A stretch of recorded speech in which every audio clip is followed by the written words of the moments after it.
type of dog is this?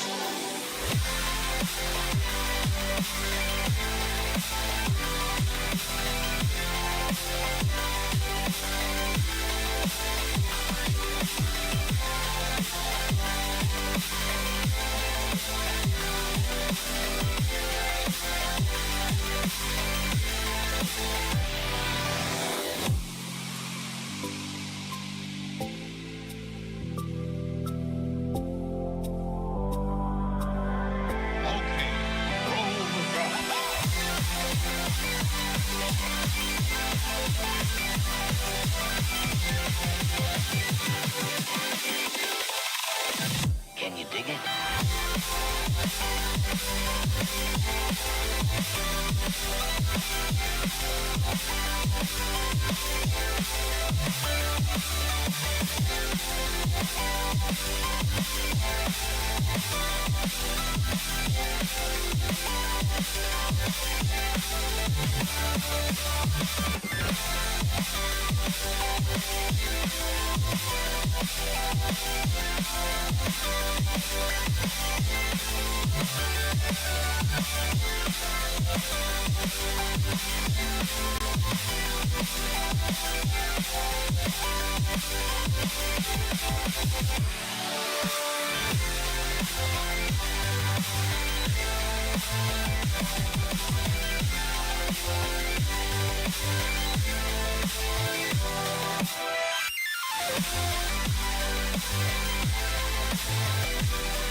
Lights are lit and there's sweat on your embrace.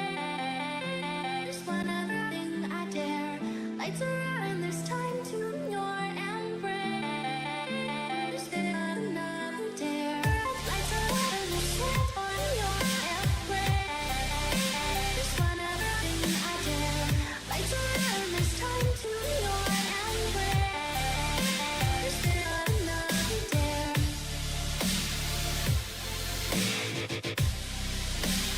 One other thing I dare. Lights are out and it's time to your embrace. Another dare.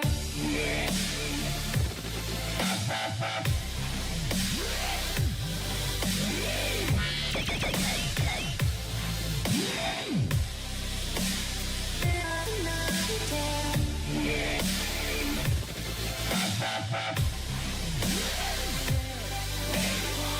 Lights are out and it's time to your embrace. Another dare.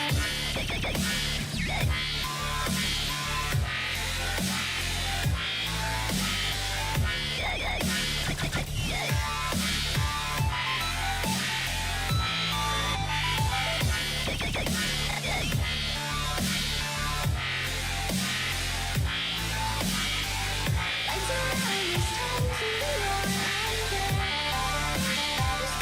Another dare.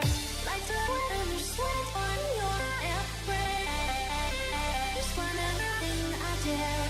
Lights are out and it's time to your embrace. Another dare. Lights are out and there's sweat on your embrace. One other thing I dare. Lights are out and it's time to your embrace. Another dare.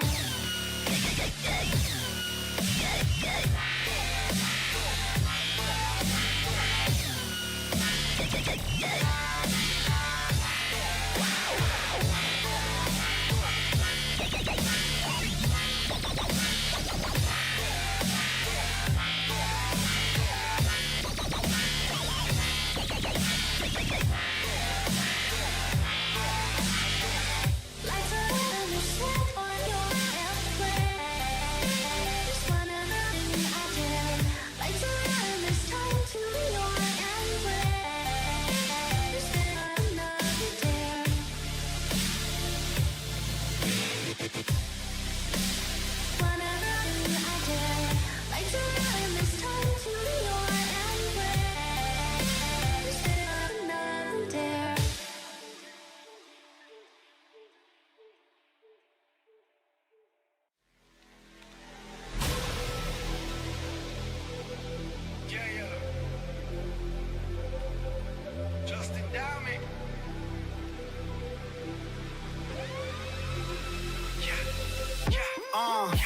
My life a story, I'm trying to find the glory.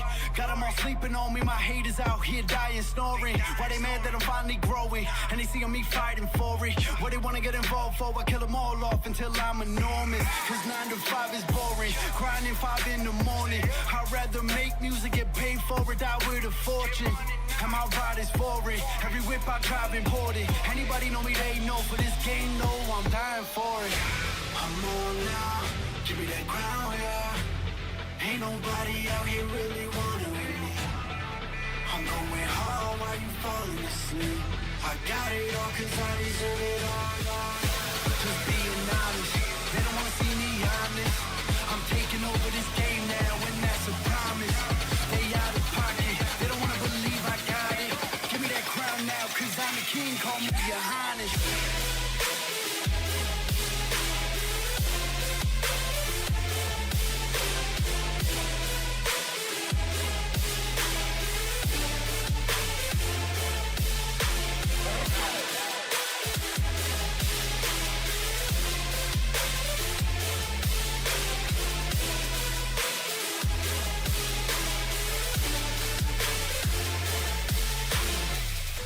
This life a movie, I'm a motherfucking star like Clooney. From dusk till dawn, I'm a loose sleep. I ain't tryna live broke like you be. I've been coming for the bag, I do me. Will I get paid? Absolutely. Cause you better knew a boss like Takeoff. I ain't left all bad and bougie. Heard them talk, they barely knew me. I ain't let no stranger fool me. When I came in the game, y'all showing that fake love. I ain't look past your jewelry. Now this ride is foreign. Every whip I drive imported. Anybody know me, they know. For this game, no, I'm dying for it. I'm on now. Give me that crown, yeah. Ain't nobody out here really wanting me. I'm going hard while you falling asleep. I got it all cause I deserve it all. Just being honest, they don't wanna see me honest. I'm taking over this game now and that's a promise. Stay out of pocket, they don't wanna believe I got it. Give me that crown now cause I'm the king, call me your highness.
What is up?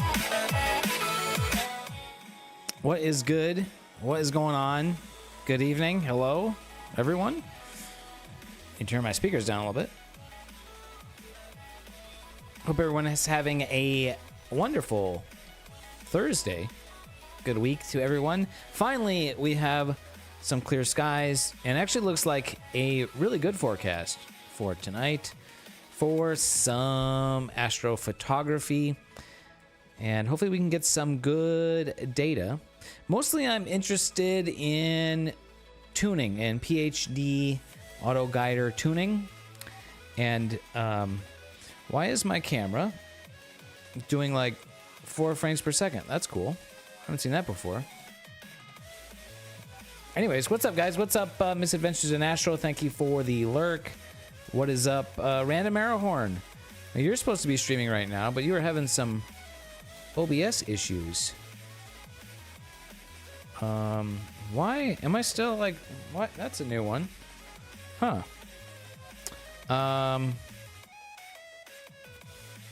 What if I said auto exposure? Oh, okay. There it goes. All right, I guess we'll go with that. Good enough. All right. Yes. Myth. What's up? How are you, brother? And yeah, hopefully those light wispy clouds go away. I don't think I have any. Maybe out on the horizon, in the distance for me. I wasn't looking very closely, but I was out there getting things set up, and did not really notice any sign of cloud type situation. So hopefully that stays the same all night. The forecast looks really good. Fingers crossed that we won't have issues with clouds tonight. I've got the telescope set up on the balcony, and boy, even the trees. What's up, Mayor West? It's pretty overcast down in San Diego. Interesting. Our friend Myth is also in the San Diego area, and he says light wispy clouds. Yes, random has clouds in Texas, so that's a bummer. Oh, there's the webcam, or the security cam, I should say. Looking really good out there. I need to put this in the right monitor, position.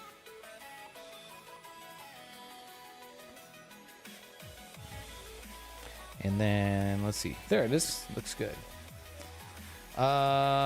Setting up a star party. Oh. That's super cool, Myth. So that would be, yeah, like Sunday after getting back from camping trip, hopefully. That would be probably pretty fun.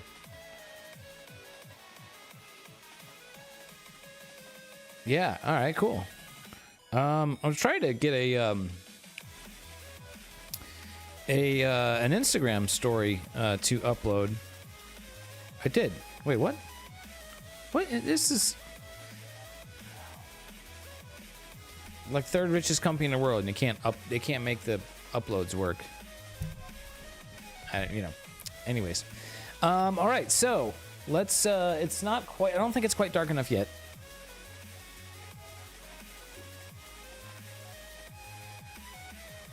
Not quite. Still maybe a half an hour till, full astronomical darkness before we can really start doing stuff. But I can get the mini PC up and running here, connect and everything turned on. I've got the telescope out. I've added a weight to the bottom and a strap holding the tripod down, hopefully for a little extra mass to hold things down.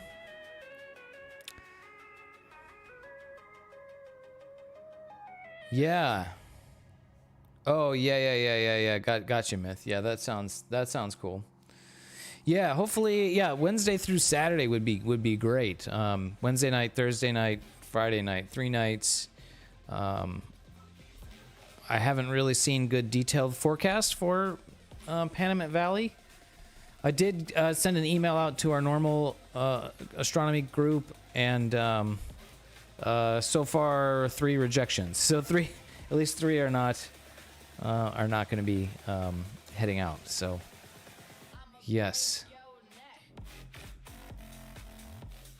So we'll see what goes on with that. All right, we've got the remote desktop going. We've got the mini PC going, connecting to all the various hardware. Manuel, hello. How are you? Good evening. All right, let's see. That's connected. All right, and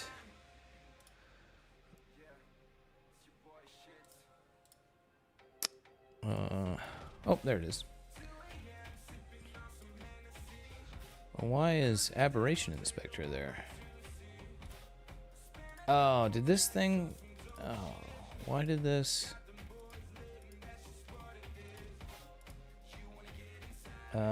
Sometimes Nina doesn't load your correct profile, and I think that's what's happened here. This is something that's thrown me off. Yeah.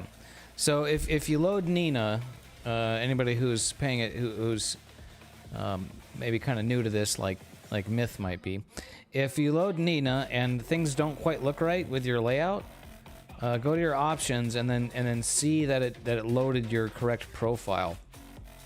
In this case, I noticed that it did not. And the way that I know that is if I go to equipment, my telescope doesn't show in there.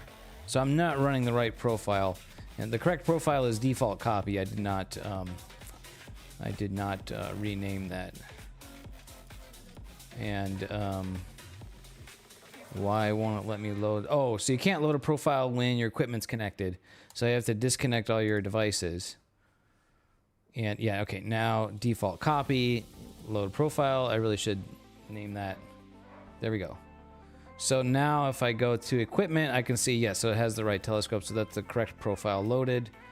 And now my imaging tab should look the same. And now I can connect all devices. Yeah, sometimes, you know, sometimes Nina does kind of weird things, so you kind of got to be aware of that. And yeah, okay, we are connected. And telescope is parked, so that's good, that's normal. I'll take a 2-second exposure just to make sure the camera's working, which it always is. And see if we can see if it's roughly in focus. Looks like we're roughly in focus. Yep. Yeah, you were having major problems with that one time we were out when we were out in the desert. Has that problem persisted? That was weird. And then like you tried a bunch of stuff and then it just started working. So yeah, hopefully that's not a persistent kind of thing. So okay, so we're still waiting a bit for it to get more darker. So I can give you a little bit of preview while we're waiting for that, what we've got going on, what I've been working on, what's happening. Yeah, that's very weird. So I've been working on a bit more on the telescope design. Not really the design, I'm working on the documentation side of things. This is the, you know, the boring, you know, bookkeeping, notes keeping, documentation side of engineering that is maybe less interesting, but very important for projects that you want to be successful, that you want to share with people, you want people to be able to build. Having good documentation is key. Exploded diagrams, yeah. So exploded diagrams with bills of materials, which means I need to add all the hardware, so all the threaded inserts and all the screws, which during the design phase you don't really need those in there. I just know that's going to be an M5 or whatever. So working on adding all the hardware. This is very slow and tedious to do, but will be nice to have in the long run.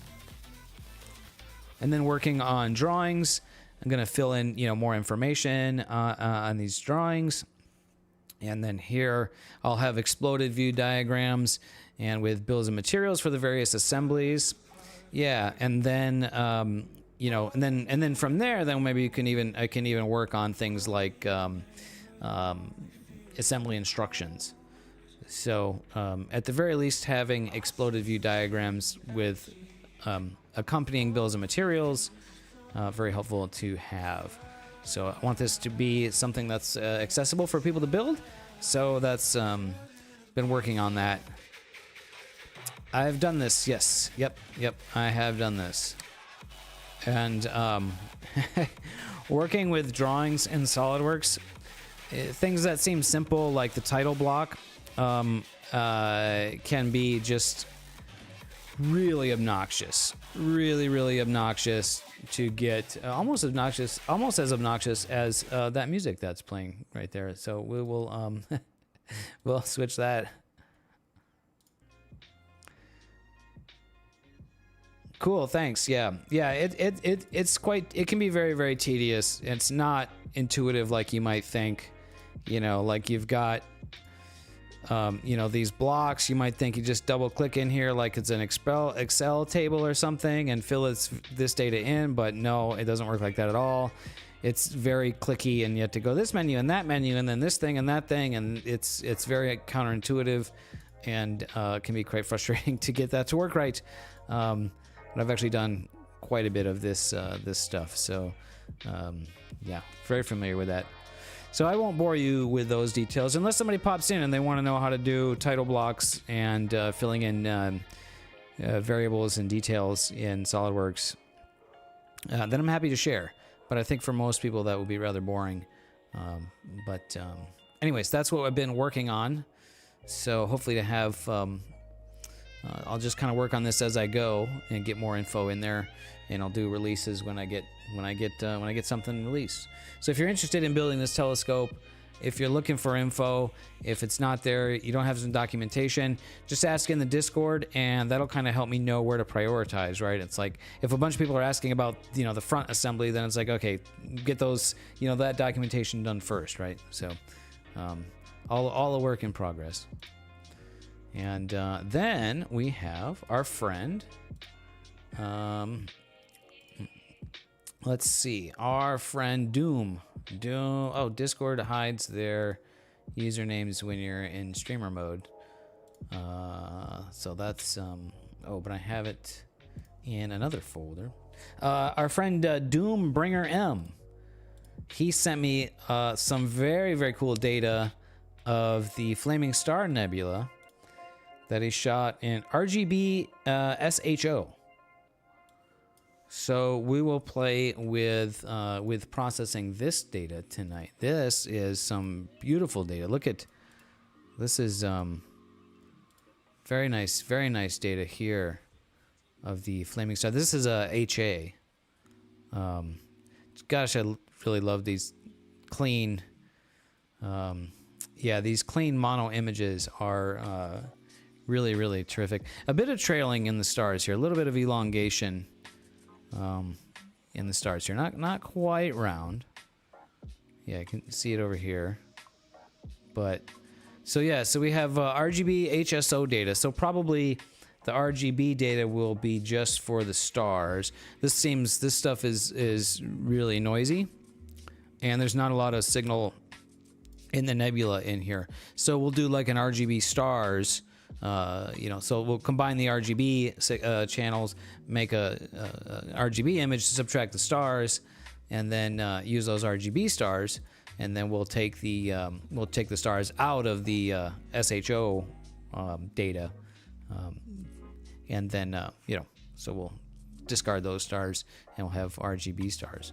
So that'll be something kind of new to me to play with, but very nice. And we have acquisition details on that we'll look at. So looking forward to that tonight. Go, shoot.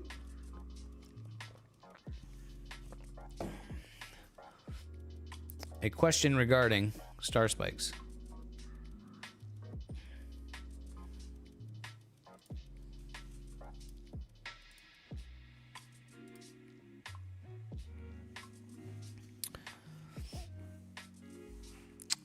Because only the brightest ones will produce the diffraction spikes. As you see in this image, the brighter the star, the more defined the diffraction spike.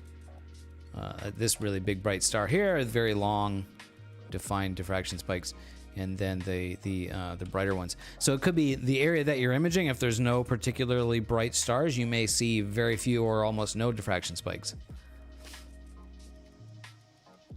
That's the most likely reason.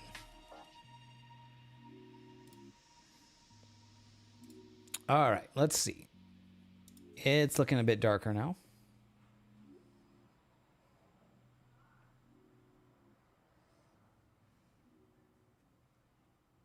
Yeah.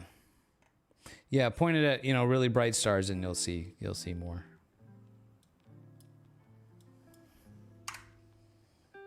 Shoot a 5-second image here.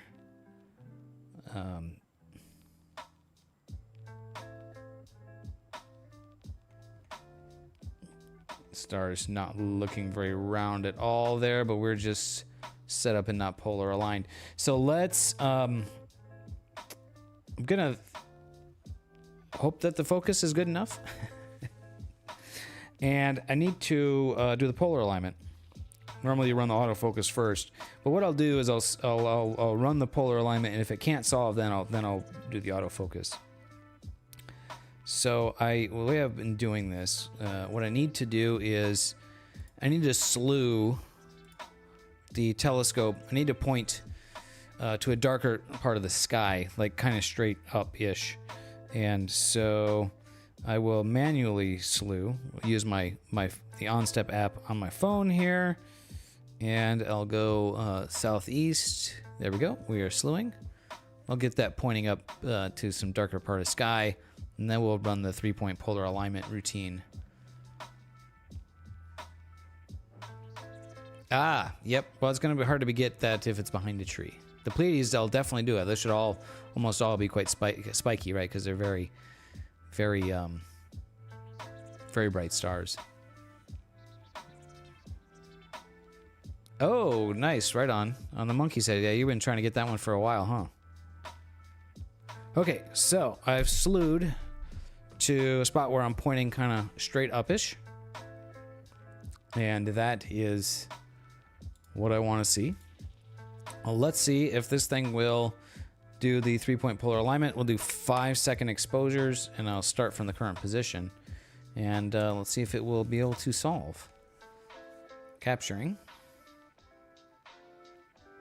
Solving. Very good. First try. Got the solution.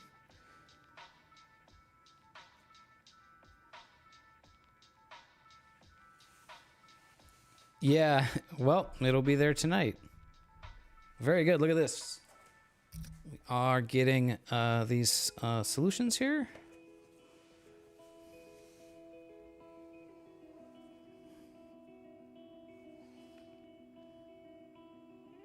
Oh, come on. And then it fails on the last one. Mother effer. It might not be dark enough.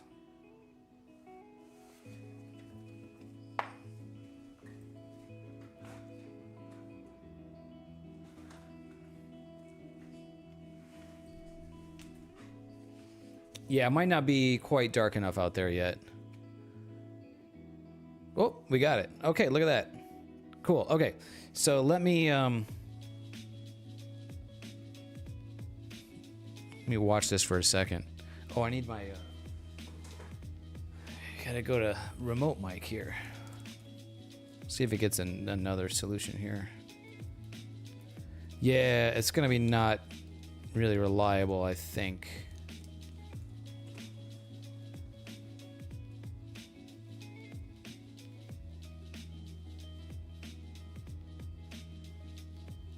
It is getting some solutions here. I don't want to go out there if it's gonna like... Yeah, okay. We look like we're going good. What's up, Star Traveler? Yeah, cosmic rays, dude. I forgot to put on my cosmic ray sunscreen.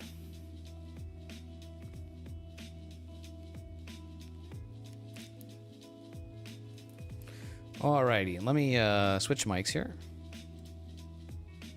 And properties, this is something that I haven't got to. Okay, you should have me on the mobile mic, which is kind of a potato mic. Well, I hop outside, and you guys will watch me out there. Well, I get this polar alignment going. Welcome to the chat, Star Traveler, and welcome everybody else who's joining in. Made a number of upgrades to the mount, and what a nice evening it is. We've got like dead calm out here, super clear, and I think the seeing is supposed to be kind of like average right now, but it's supposed to get like better around like 9 or so. So that'll be nice. Be good for testing. And let's see, we're off by 1 degree in azimuth. That's a number of turns on the base there.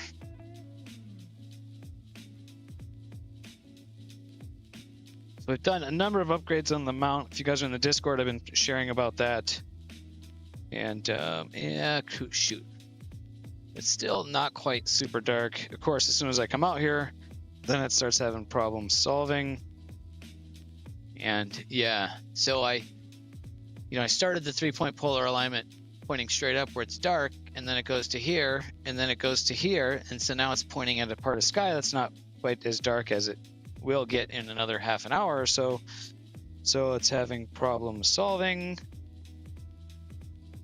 And of course, it was solving just fine, and then I come outside, and then it's... Okay, that is failing. So I'm thinking that what we need to do is just wait. Just have a little bit of patience and wait for another half an hour or so. I'm gonna go ahead and slew the telescope back to where I started. Hoping to get some more data on the Rosette Nebula tonight. I was really liking what I was getting out of that the other night. So just only got like an hour on it. Okay, so we're just gonna leave it there for now. And yeah, we'll step inside.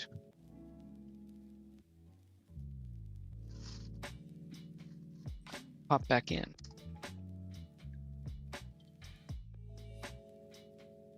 All right.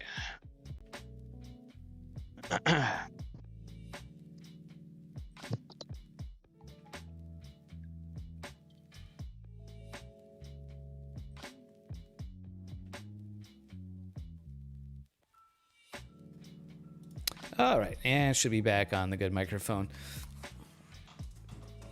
So some other stuff I have going on. I've finally got the working on the Discord server a little bit, and now I have the subscriber roles. You may notice in the member list where it shows members online. Now have YouTube members, Twitch subscribers, and Patreon members. Custom roles. So if you are a YouTube member or a Twitch subscriber or a Patreon member, you will show up. You should show up in there. It was kind of not working, I think. So in order for that to work, you have to have the user at the user level. So you guys have to have that Discord integration set up. I'm pretty sure. So. So Myth, I manually added you as a Patreon role because it wasn't picking you up. I'm guessing that the users have to do that because otherwise how would it know, who's who, right? So, and I think that's the same. I think that's the same for all of them. So I don't have any specific perks set up for Discord yet. But I just want to acknowledge channel members and subscribers in that way, if possible. So, but we may do some, if I think of some, we talked about doing, as a member perk, having a custom gallery for your astrophotography images. And so I'm going to look into that. But setting up custom stuff in the Discord configuration is kind of it's I don't want to say nightmare, but it's definitely a thing. So so maybe I'll look into that as we go, right? So I set your role, Myth, as a Patreon designer member manually, because it wasn't picking you up. I'm guessing that's because you don't have Discord integration set up in your Patreon account. So I'm pretty sure the users also have to have, not just the server owner, but also the individual users have to have the Discord integration set up. It's easy to do. You just go to your account and then settings and then app, and then you just add it that way, and so that's how you get that. So I'm assuming that's why, because there's some other members that Twitch subscribers right now. It just shows Hefe in there, but I know Mazif is a Twitch subscriber. but it doesn't show him as a Twitch subscriber. I'm guessing that's because he doesn't have Twitch Discord integration set up on his account. With Patreon, the server administrator can manually add members to the role, but with Twitch and YouTube, that you cannot. It has to be done through the users have to have that set up on their end. So I think so. Yeah. Yep. Yeah. So, you know, it's not a big deal. It's easy to do, but it is one of the things. So that's something that I've been that I worked on today a little bit. Just, you know, piecing things together as we go along, you know, one little thing at a time. But I do like the idea of having a personalized galleries. Our astrophotography thread text channel kind of gets images definitely get lost in the chatter in there. So I mean, you know, having chatter and stuff about images is cool, but it would be neat to yeah, have like a custom gallery. So we'll play with that, you know, maybe I don't know sometime. If there's high demand for something like that, then we'll get that going. But I think my priorities are best spent working on the telescope documentation, because this a lot of interest in this. And let me see what if I look at printables. Printables gives you analytics on your models, which is really cool. And so this has been downloaded on printables 380 times. So 380 downloads on the model from printables. So that's really cool. And if you know, a few of those people want to build it, I want to make sure that they have you know, the info they need. So no, I'm not. Mazif's focuser arrived. Our friend Mazif has donated this pretty stock style Crayford focuser. This is the you know, this is going to be like the same kind of GSO. Come on, security camera there. Whoop, webcam. There it is. So thank you very much, Mazif, for sending us this focuser. He mentioned that it was sitting in a box of parts, and yeah, I'm sure it's the same, right? And I think I could see why. This definitely needs some servicing. It's very tight, and there's like some sort of binding going on in there, and it's not very smooth. It kind of grinds a little bit, tight spots, loose spots on there. So I'm gonna have to take this apart and service this, and in order to be able to use it. Oh, yours kind of grinds too. Okay, well maybe that's why it's a cheap focuser, right? Inexpensive, I guess I should say, lower end budget focuser. So, yeah, kind of grinding shouldn't really be a problem because we're using a focus motor to drive it, and so that shouldn't be really too much of a concern. But it does have some kind of binding, and that could lead to yeah, bad autofocus performance. So I've got that. I can't test it until I make a new. I have to build a new version of the telescope that will accommodate the focuser, which would be this configuration here. So I would have to build. I'd have to print a new front end, and have to bond in new secondary holder spiders and all that stuff.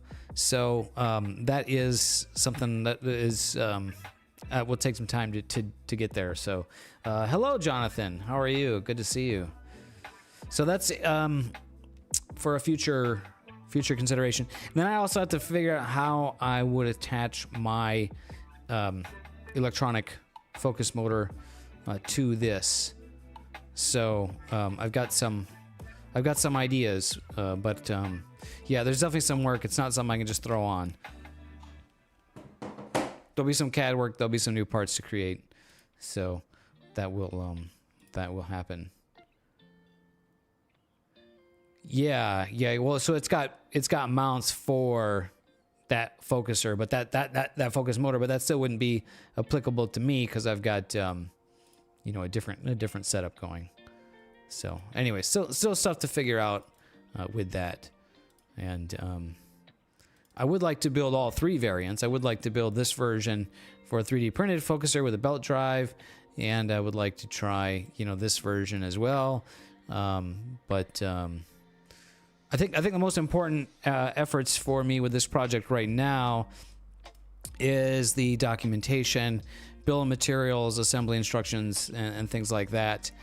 I think that's what's most important for the project.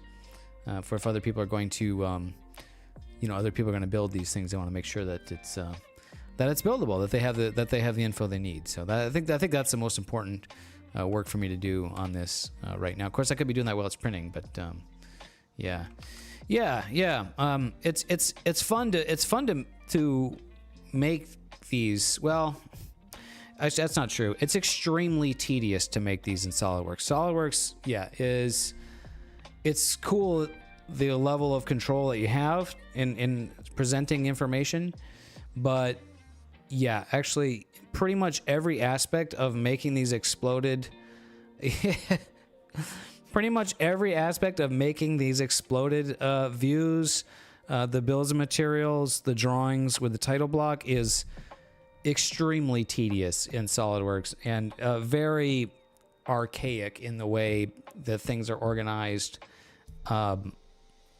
Yeah, it's rather frustrating. So, yeah. But, but it must be done. I was really inspired, Bigley, by that guy's project that you shared, that you found, or our friend Devour found this Hemi project. This guy has some very nice documentation, and I'm actually kind of jealous of this guy's documentation. And so this is definitely something to strive to here for this mount. This is a very nice documentation. So I'm definitely I'm definitely gonna copy him there on that. So yeah, very good documentation. So of course, you know, we can build all this, we can make do exactly like this in SolidWorks. And this looks like it probably came, well, it could have come from any CAD software really, but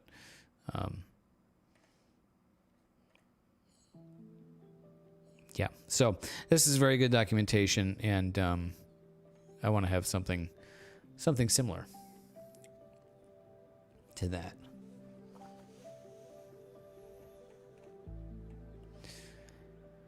Yeah, this thing could probably, this thing has some really good design, I think, engineering in here too. And I wanted to discuss some of the design with this with you, Bigley, about the mount you guys are designing and some potential issues that I see with that. So maybe hopefully we'll get around to that a little later on. But in the meantime, let's bring the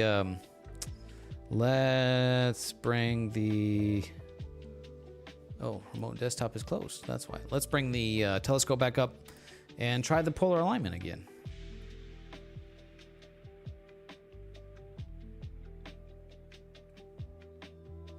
All right, back to imaging and polar alignment, and let's try this again.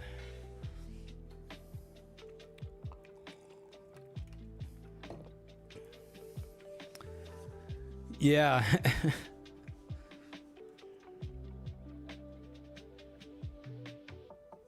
Oh, no worries, brother.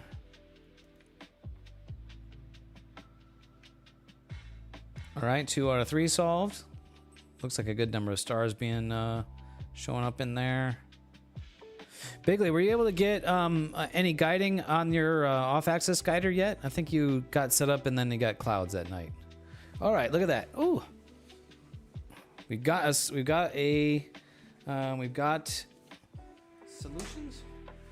How heavy is the scope? I think it's like 3.5 kilograms, Jonathan. I've got a picture of that, and I can get you I can look that up. I put it on the scale and took a picture of the scale. So I have the mass of that, and I can share that with you. But let me get this thing polar line, and then we'll look at that.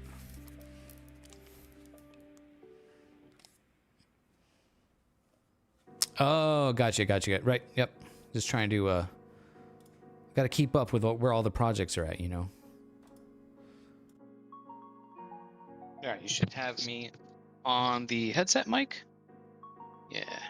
Yeah. Our boy Bigley's got too many projects going on, and so I can't keep up with with all that. You know, I've got my own projects, and he's got all these other ones going on, and I mean, that's cool. I guess that's good when you know. So you do that when you have the clouds and whatnot. It's clouds and bad weather to work on projects. And boy, it's a nice night out here. I really hate to brag, but I don't even really need this sweater. Don't mean to brag to our friends in the Midwest with the snow and whatnot. But also, I do kind of want to brag. It was super nice today, man. It was really nice outside today. Alrighty, 19 minutes off in azimuth.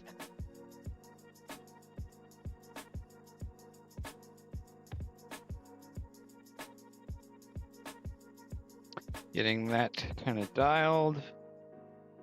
Just get it kind of close, and then I'll work on the altitude.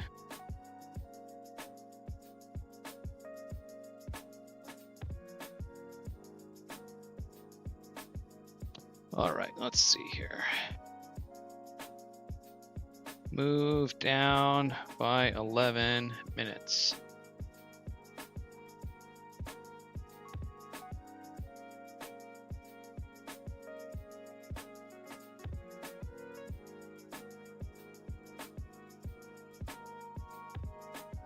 Yeah, this wedge unfortunately has this issue with the altitude adjustment that makes it very difficult to dial in the altitude.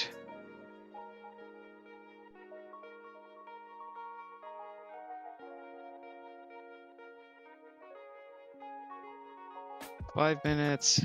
Oh, my azimuth is knocked out, but that's to be expected.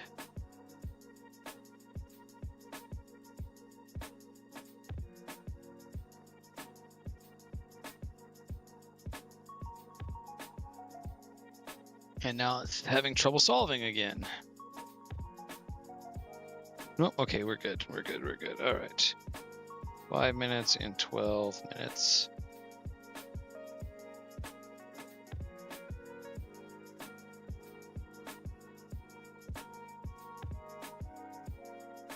Oh, that's close. 29 arc seconds in azimuth. So we'll adjust altitude. Somebody was saying that there's a newer version of this wedge and that they've made this altitude adjustment better. And so that would be interesting to investigate. There's like a lot of backlash in it, and then the combination of the backlash in that and the locking mechanism leave a lot to be desired. I'm pretty sure I know what's going on with the locking mechanism and why it makes it hard, but it's hard to explain. I need to like draw a picture for myself. And I can show you why it's a bad locking mechanism. If I was going to design a wedge, I would not have a locking mechanism like this. Oh, now it's failing on the plate solves again. Damn it, come on.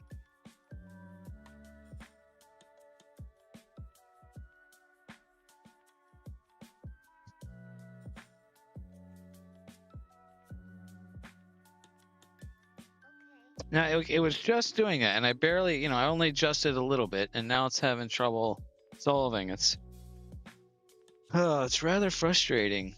Like, you were just there. You were just doing it.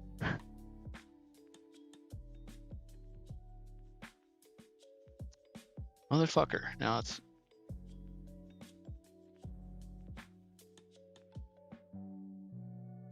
No, okay. No, we're not gonna get it. We're not gonna get it. Can I offer you a nice egg in this trying the thing time? to do is to slew the telescope back to the starting point and try to find a little bit darker sky.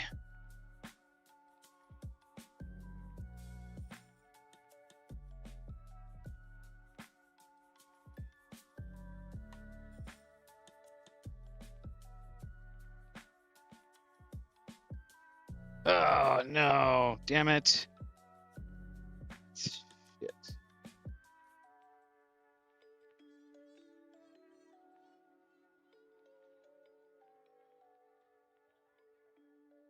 Okay, all right, we're okay. All right, that's probably fine. Yeah, if there's like a I need to adjust my overhead limit because I've hit the overhead limit and then the mount emergency stops. So that's not very cool. All right, let me walk inside while this runs. Let's try this again. All right. Oh, and I forgot to put my security cam up. You guys can see what's going on out there. Oh, you missed the snow. Yeah. No thanks. I'll take 2 seasons.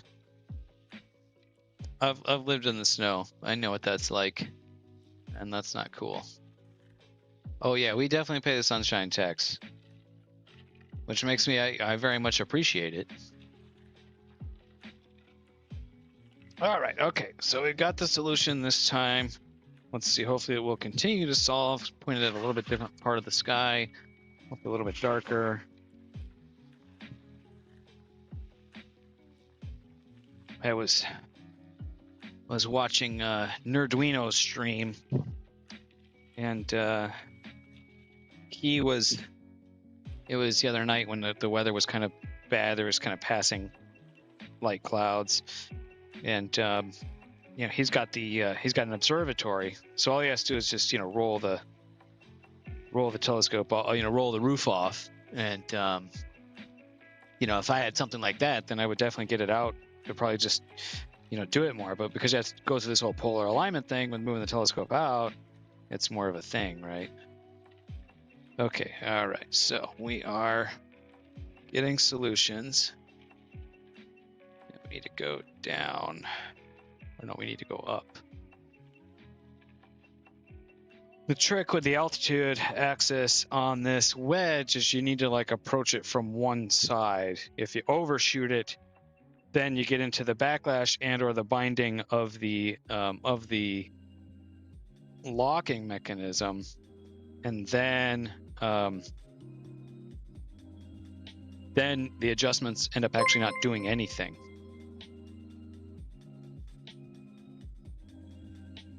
All right, let's see. So we'll try that. And you need to get the lock tight so it doesn't wiggle. So it's just very tricky dance that you have to play. But I think I'm pretty close right now. Showing 2 minutes off in altitude and 16 minutes in azimuth. Okay, 1 minute in altitude. So now I'll adjust the azimuth, showing 17 minutes. We'll get that close.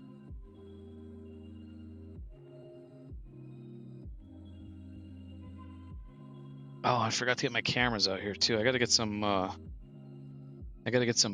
B-roll footage for the new video. 12 minutes. Don't let me forget, chat, to get some time lapses going out here.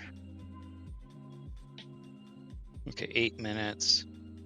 Just kind of sneaking up on it. We're working on the azimuth now. The altitude showing 1 minute and 30 seconds of error. Azimuth 8 minutes.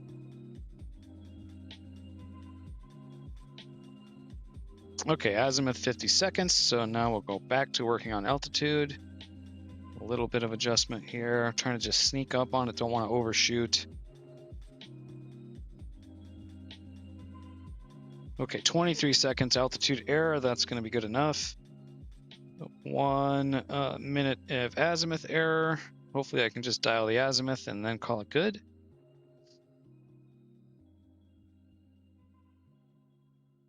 I overshot that. That's okay. That one's easy to adjust.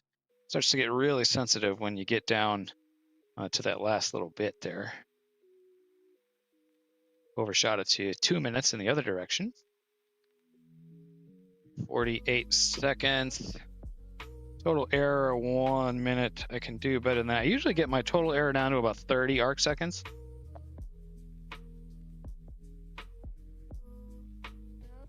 I'm showing 53. I can do better than that still. I want that to be...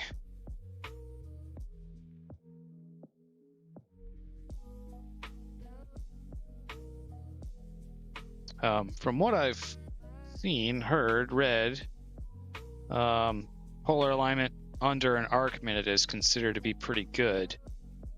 So, and you know, maybe a minute's good enough, but I usually get it better than that.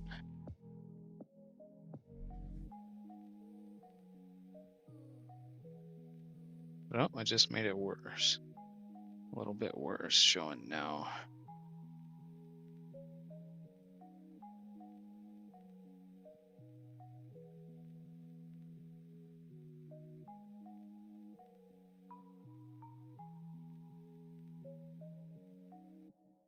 Now I'm at the point, I'm in the regime where my altitude adjustments make no difference because of the lock. So I have to release the lock, which means it'll move a lot. And so I basically got to start over on the altitude adjustment. Yeah. So I need to move down 3 minutes. Yeah, you want to move the mount up.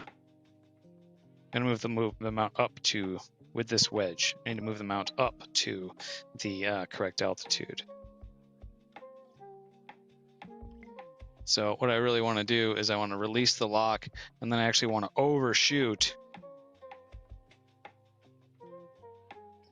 I want to overshoot the altitude, so I have to move it up, then sunset the lock, and then it'll like pull it into position.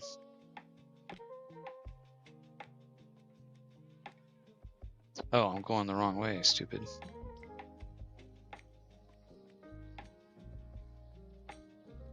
Oh, wait a minute. Did I just go? No, I think I just brain farted and went the other wrong way.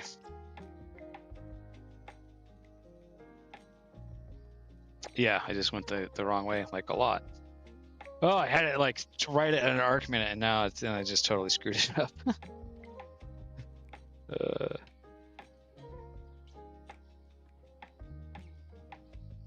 When I was, you know, when I can run the exposures, shorter exposures makes this process go quicker because you get solutions faster. Can I offer you a nice egg in this So trying time? because I have to run 5-second exposures, it's even more tedious because I have to wait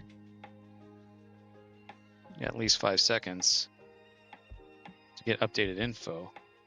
So now I'm at 16 minutes in altitude.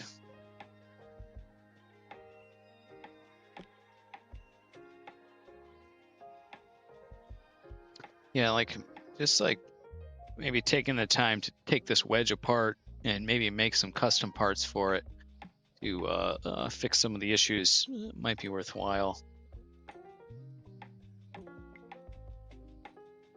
Okay, now I'm gonna move up 2 degrees. So now all I gotta do is I set the lock. And setting the lock moves it also. That's another problem with it.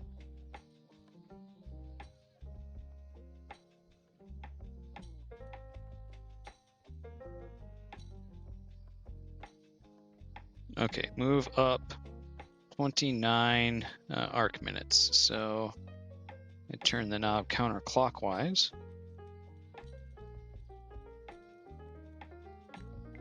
27, okay, making progress.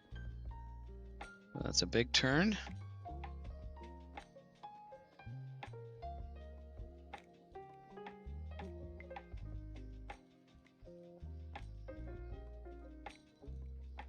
(20 seconds). or 21 arc minutes.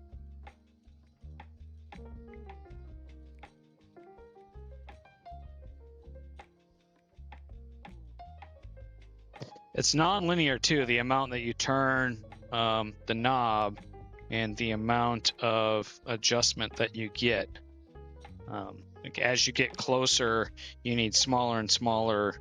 As you get the polar alignment closer, you need smaller and smaller adjustments to make a difference. So it can be really tricky to not overshoot, right? You get really close. If you move it the same amount every time, you say you move it a quarter turn, and that gives you a certain amount of correction. As you get closer, you need only like an eighth of a turn or less, and so it's really easy to overshoot if you are not careful about that. So down to 11 minutes now.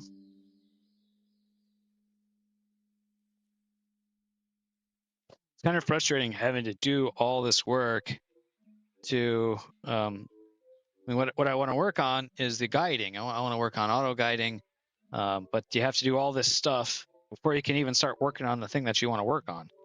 So that can be a little tricky. And I apologize if you guys are chatting and I'm not seeing the chat because I can't see the chat while I'm out here. So, and then I just overshot it by a whole bunch. That is, oh wait, did I? No, I'm good. Yeah. Oof, I almost made it worse. Down to 8 minutes of error. Yeah. A better wedge situation would be good. 5 minutes. You think about what you want to invest your money in with astrophotography and like the quality of life things that'll just make things more enjoyable, and you don't have to struggle and be frustrated with gear. If you've got gear that's frustrating and not reliable, then it's frustrating and it's not fun, right? So okay, down to 1 arc minute, and now my azimuth's off by 3, so I'll adjust azimuth.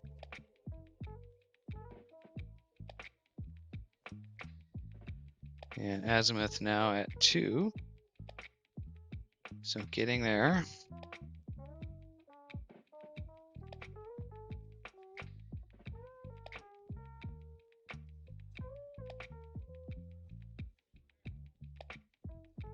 Okay, azimuth at 1 minute. And I think I'll try to get the azimuth more accurate than the altitude, because the azimuth is easier to adjust accurately with this wedge than with the altitude. And I overshot that, just like I was saying. It's close. When it gets to when it gets to like under 1 arc minute of error, that's when it seems to really get sensitive and tricky. Okay, 4 seconds in azimuth error, altitude error showing 57 seconds. I'm gonna just try a little bit, and then I'm gonna call it good. Oh baby, 8 seconds total error. All right, we're good. All right, perseverance pays off.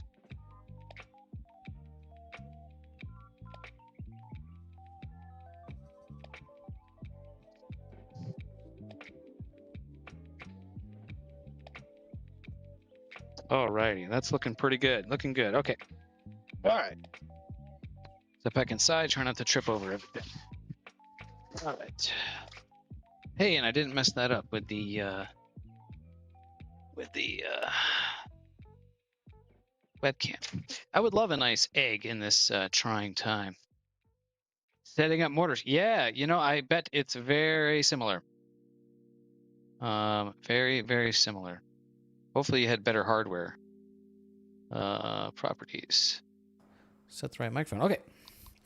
Alrighty. Okay. What did I miss in the chat? Anybody having a good time here? Oh, Doombringer. Thank you for the follow.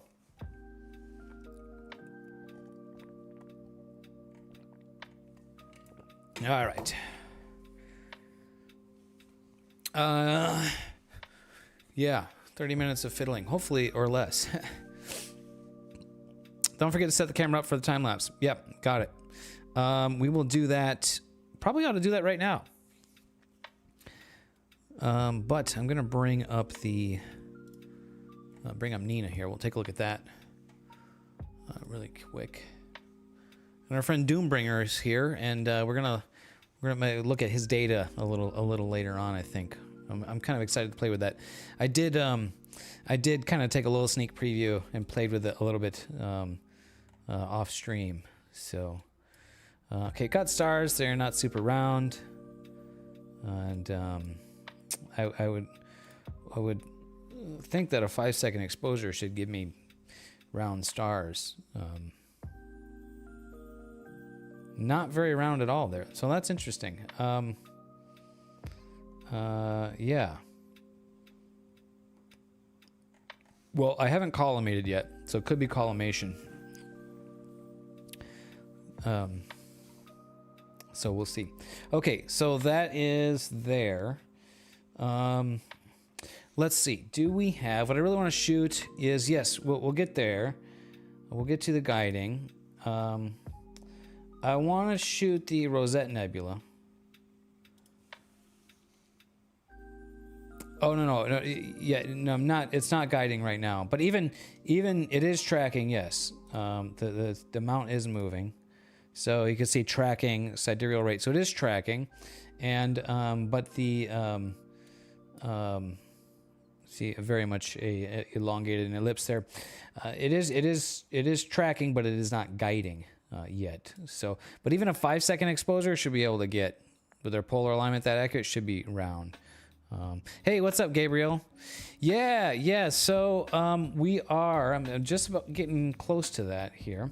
I really want to image, get some more data on the Rosette Nebula. I was really liking that Rosette Nebula data I was getting the other day, and so I want to add more data to that. I'm not sure if it's risen from behind my tree. Behind the tree yet. So I'm pretty sure it is going to be behind the tree until, according to this, until about 8 o'clock, 8:30. So probably like an hour and a half before the Rosette is out from behind the tree. But maybe we can get, we can look at Stellarium. I think is a better view. My Nina artificial horizon is not exactly accurate here. So let me hide that. What's up, Jonathan? Could this be mounted on a Skywatcher Adventurer GT? I think that. Let me. I need to refresh I need to Google that. I think that mount is going to be a bit small for a telescope this size and focal length. I think you'd be asking quite a bit out of that, I think. I don't really know how well this thing performs. Weight-wise, probably. 11 pounds capacity, so what did I say? This thing's like 3.5. So you're around you'd be around probably 8, depending on what camera and stuff. You'd be like around 8 pounds, so you'd be pushing the capacity, and at the pixel scale at the focal length, I think it would be a frustrating endeavor. So unfortunately, I think that would be the case. According to Stellarium, I should have the Orion Nebula right now. So. Yeah, no. I think clouds. I think we're golden. I think we're golden on clouds. So, yeah, the forecast is clear all night, and it's supposed to actually even get better with better seeing. So, I think we're good. We're good there. So, all right. And there's a lot of thinking going on. So, let's point at the. According to Stellarium, Horsehead and Orion are available to us.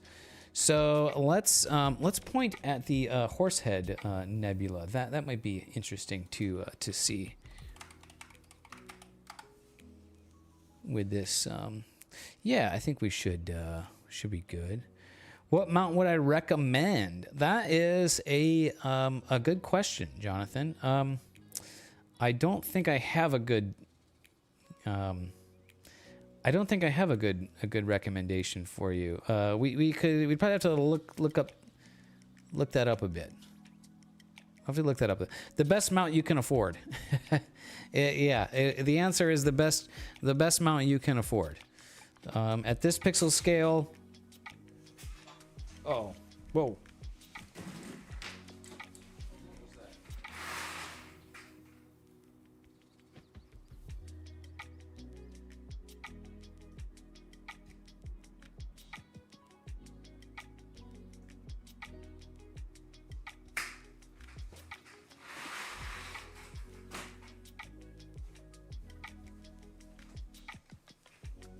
Wow, so I was slewing and not watching it slew, and I heard some like clicking noises. Did something? I don't know. Like, I don't know if I was just hearing something. I mean, look, the telescope looks fine, but and it was supposed to be slewing and centering. Supposed to be. Oh, I just slewed. I didn't slew and center. What was that? I heard a sound. That was kind of scary. Everything looks fine out there, so I don't know what that was. Something fell over or something. Yeah, I wouldn't necessarily recommend that, Jonathan. I mean, we're this is an exercise in, figuring things out and fiddling and stuff. But yeah, there's definitely commercial off-the-shelf mounts that can handle this, for sure. That would be, way less frustrating. Sync distance is greater than 5 degrees. Are you sure? That's something new I haven't seen before. Yeah, I don't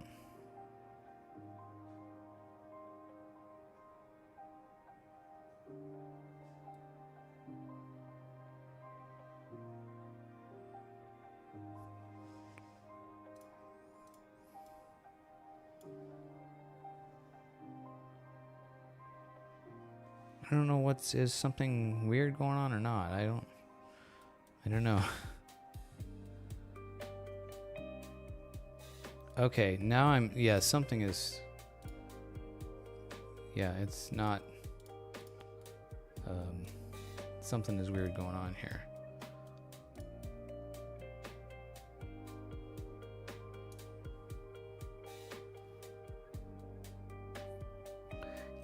It's acting like there's a cable snag. Yeah, there must be a snag. I gotta go look.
Okay, not a cable snag, but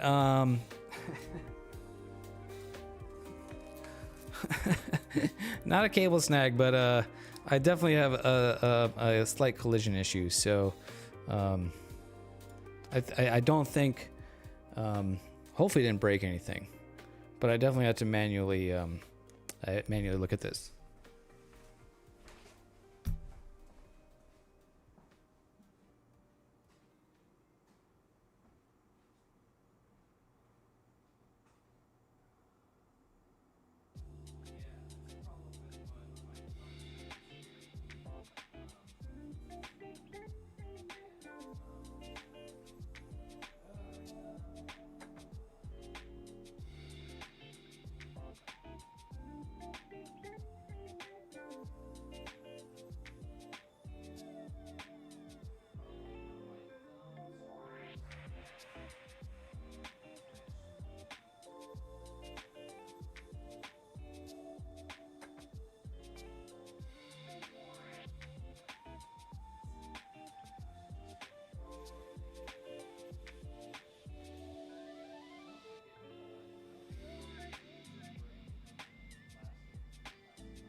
don't know if I'm gonna be able to.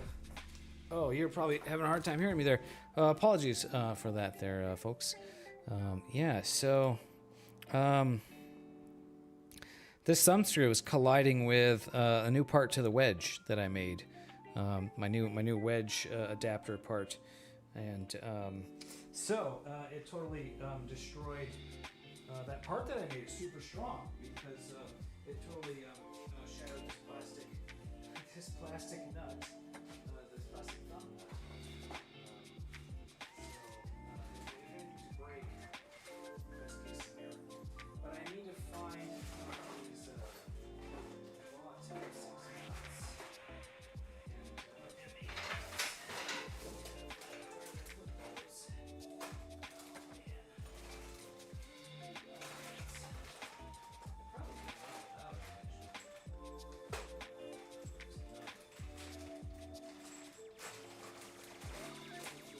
Plastic thumb nut. Pop this out of here.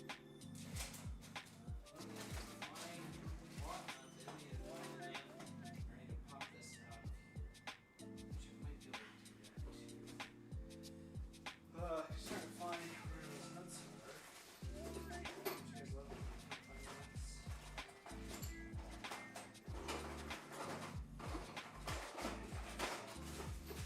Yeah, straight-away gear drives have a lot of torque. I think you guys are probably aware of that. Let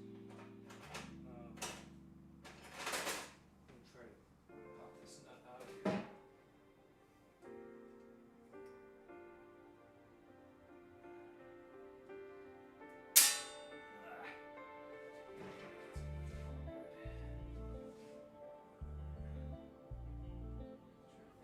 What's the quickest solution for me to do? Mr. Cat is running the show. Yeah. What type of dog is this? What kind of a dog is this? Yeah, so.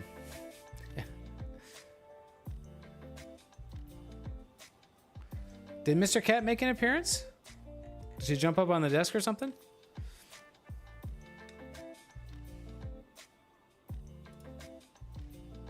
So I gotta try to liberate this nut out of this thumb nut.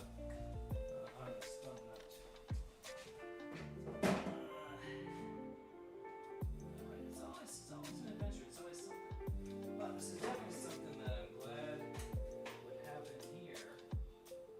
And now it's kind of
Oh, What type of my dog mic's is muted? this?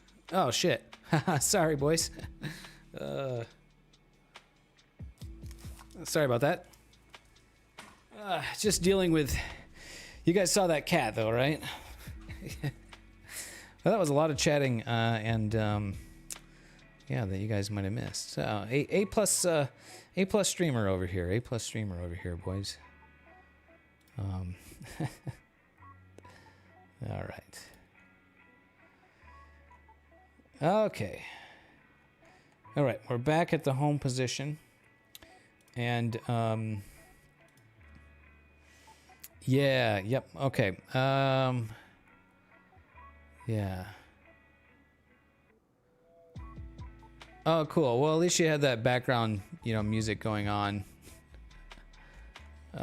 Myth. Okay, so if I'm going to slew this target, I'm really going to want to watch it this time. Suppose, should we check the polar alignment? I really don't want to have to do the polar alignment again, but if that moved it off, if that messed it up, what's up, Broody GG? How are you? It's our first time chatter. Glad to have you here. What's going on? We're working through some troubleshooting here. All right, chat. What do you think? Do we assume the polar alignment is still good after that collision? It didn't collide with the mount collid with its collid. The mount collided with itself, and check it now or do yeah. You're right, exactly. Yeah, I was putting load on it because I was pushing on it. All right, you're right. You're right. Myth is right. All right, but what we need to do for that is to we need to take a piss break. Is what we need to do for that. So let me take a piss break. Come back. We'll get this going. Thanks for hanging out, sticking with the troubleshooting.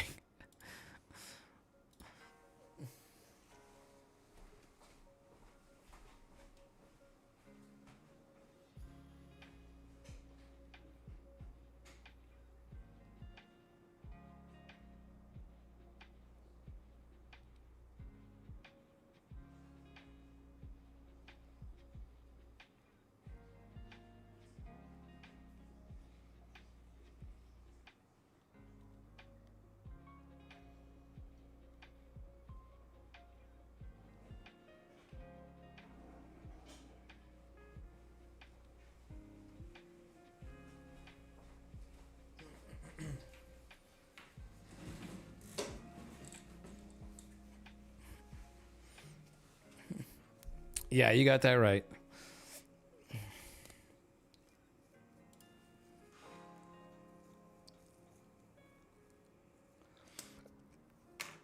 All right.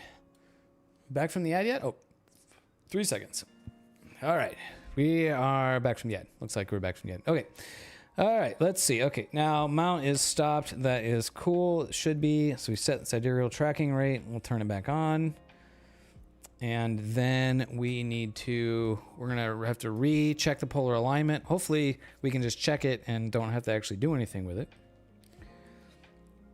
So I'm going to manually guide it to my different part of the sky. And I can watch it here. And we'll go southwest, I believe.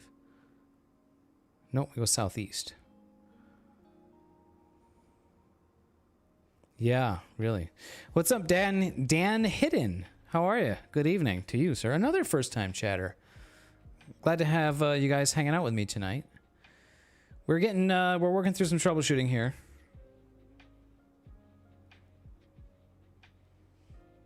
But I think we're just had a little bit of excitement that I would rather not have. But I'm glad to have the excitement here at home rather than out in the middle of the desert at night in the dark out there. Oh, okay. Okay. Well, I'll take all the followers and chatters I can get. But glad to have you here, Dan. Hope everything is cool. With you. All right, so we're gonna check the polar alignment. Start from current position. Run. Thank you for the follow, Dan. Dan / Rudy GG. All right, you want to take bets on if the polar alignment is off now?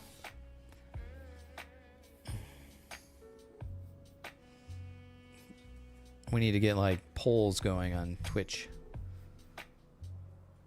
All right, we're getting solutions. That's good. You bet it's good. Yeah, the mount didn't hit the tripod. If the mount hit the tripod, it would be off. But I was wrenching on the scope too, though, so that would maybe move the whole thing. Yeah, 20 minutes. Yep, good call, Myth.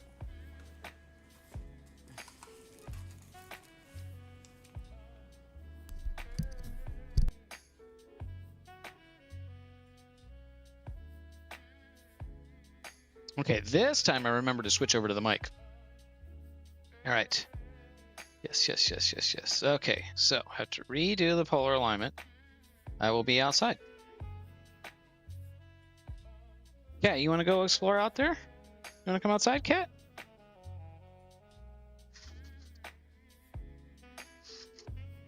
Mr. Cat is an indoor cat, but I do let her come out on the patio when I'm out here. She likes to hang out on the patio, so that's totally cool. All right, let's see.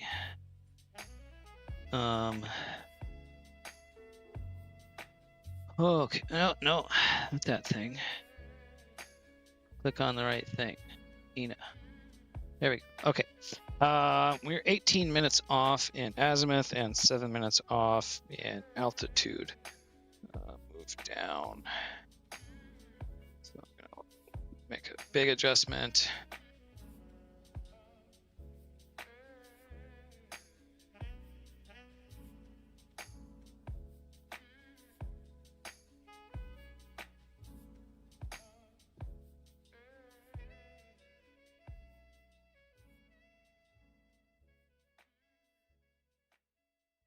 About 37 minutes in altitude now. Yeah, like I'm just kind of thinking,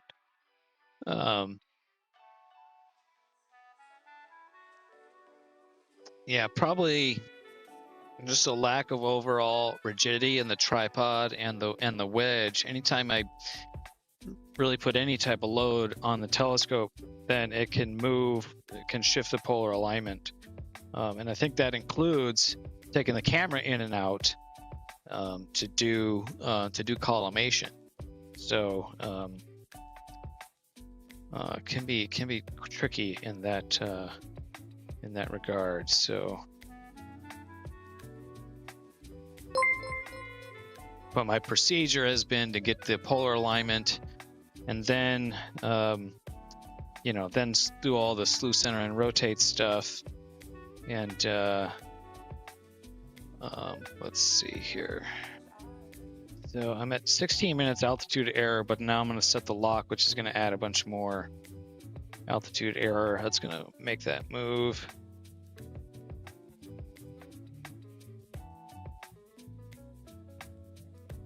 And well, maybe not. Oh yeah, yep. We've got a kitty cat out here. Cat bumping the tripod might make things not work. Might mess up the polar alignment.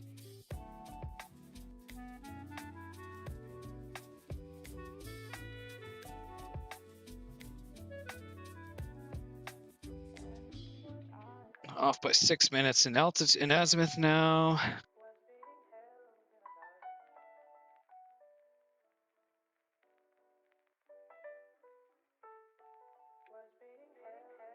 All right, that's a little bit closer.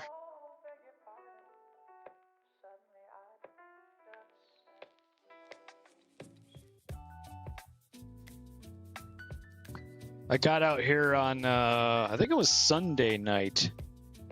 The forecast was poor, but then after like 9, it actually cleared up and was looking halfway decent. And so I was able to get the telescope out. That was that Rosette Nebula data that I got, and That went pretty straightforward. Didn't run into the kind of, well, I wasn't pointing at the same spot in the sky as the Horsehead Nebula is, so I didn't have that mount collision issue. So,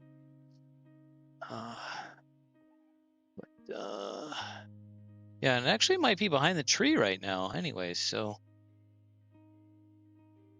All right, oh, we're very close here. We're very close. We are 46 arc seconds of error in azimuth. Altitude is showing 8 seconds, so I think I'll just tweak the azimuth just a smidge.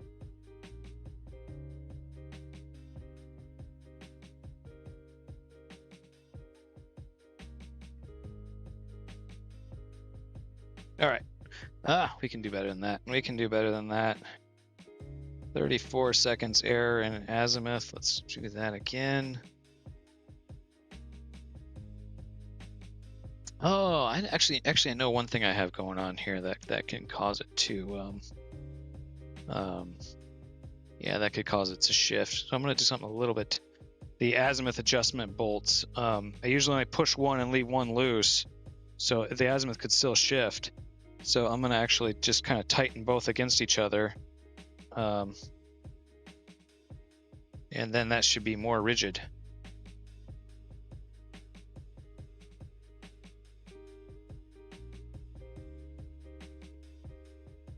Okay, 7 seconds and 49. Let's just try a little bit of altitude adjustment, see if we can get that a little bit better. If not, I'll leave it. I'm at 50 seconds.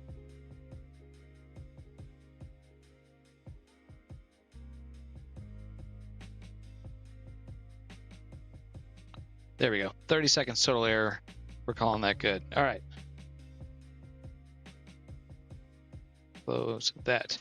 All right, now, can we get the Horsehead Nebula? Oh yeah, we should be able to. We should be able to.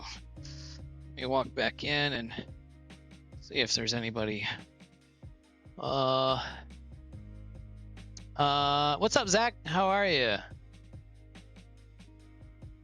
Oh man, that sucks, dude. Yeah, we'll have to get. I have a beer, so I could have a beer too. Glad to have you here, Zach. In either way, thank you, Myth, for keeping up with the chat for me. Dan, yeah, nothing new on the motors. It's just the, well, actually, I did change the. Technically, the motors are the same, but it's gearboxes. But I can go over what's going on with that. But I'm gonna slew it to the Horsehead Nebula now, and I'm gonna go out there and watch it while it's doing that, so I don't, so I hopefully don't have anything, I don't have anything go really bad on me this time. All right, set for framing assistant, and yeah, okay, let's okay, so we're gonna slew and center it, but I need to watch carefully here. Need to watch carefully. All right, slew and center. All right, we are slewing. Was right over here, was colliding right over here, which you definitely can't see.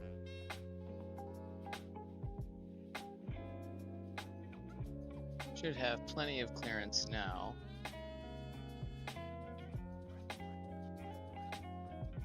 Oh man, that does get really close though. Clearance is clearance. Settling, exposing. A 10-second exposure here to get to find out where we're pointing. Solving, I'm pretty close, so now it's gonna slew a little bit.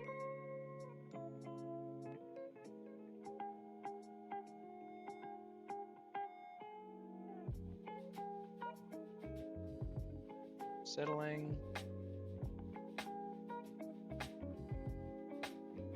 Exposing. There's a really bright star in this field of view. That's good for evaluating the collimation and optics too, right? So. Oh wow, that's an interesting field of view.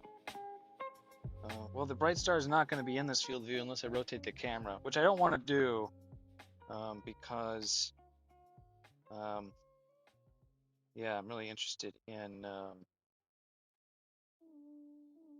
want the same composition for the Rosette Nebula. So, okay, that's looking good.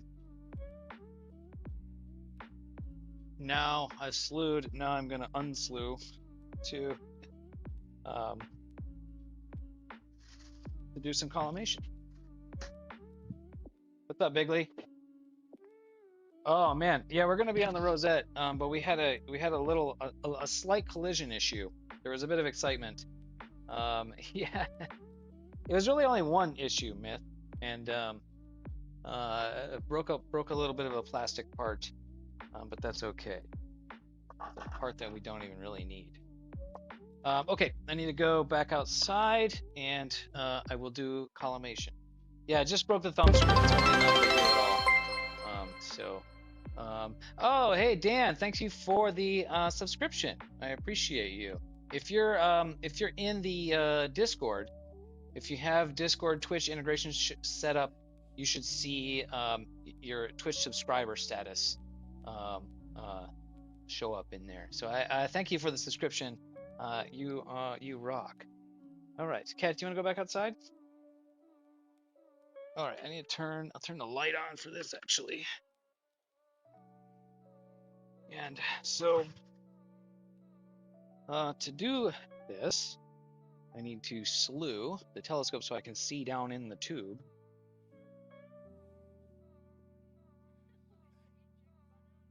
And so I need to manually slew it.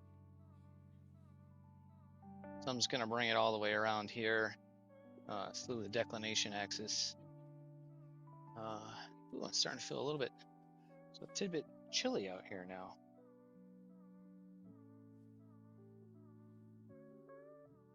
Yeah, I reconfigured the mount. Somebody was asking about new motors, and oh, am I gonna be able to do that? Or is that gonna exceed the overhead limit? I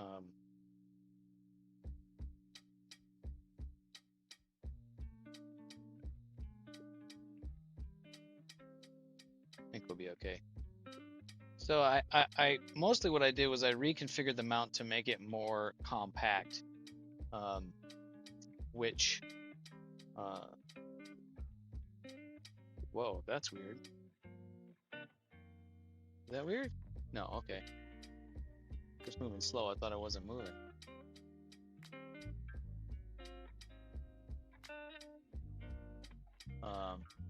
Yeah, so I reconfigured the whole mount to make it more compact and tidy. I'm gonna have a YouTube video up about that. Hopefully early next week. It'll probably depend on how the whole new moon activities go. And I really need like a step stool. I have a step, but it's only a few inches tall, and/or just need to be taller. Okay, that'll do. Don't need to go too far. Now what sucks about this is I have to pull the camera out, and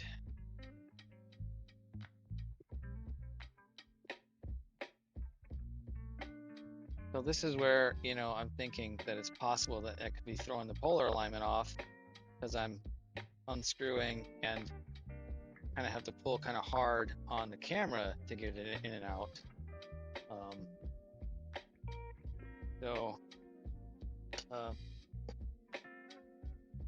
We might have to run the polar alignment again,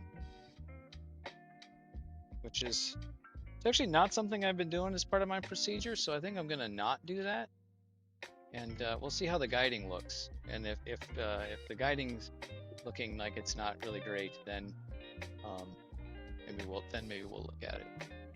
So, okay, collimation is off by quite a bit. That's interesting. Why is my collimation so far off?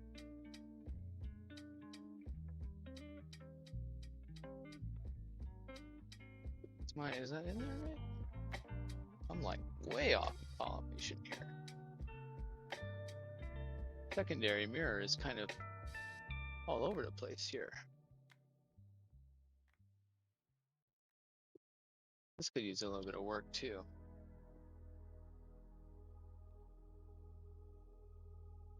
Why is that going the wrong direction? There we go.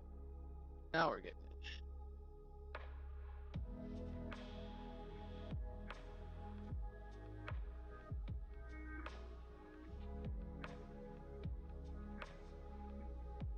Okay, I'm happy with that.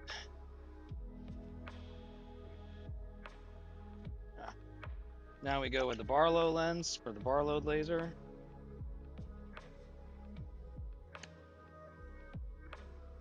And I need to crank the laser power all the way up to 7. And then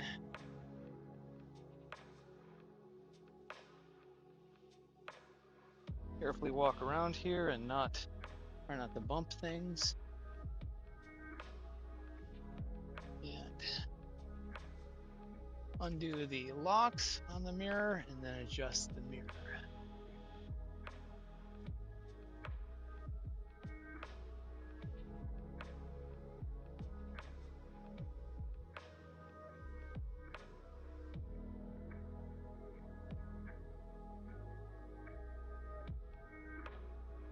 Ah, shoot.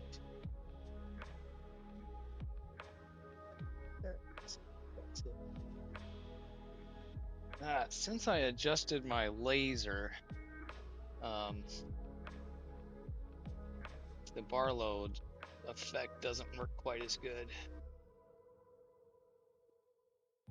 Hard to explain.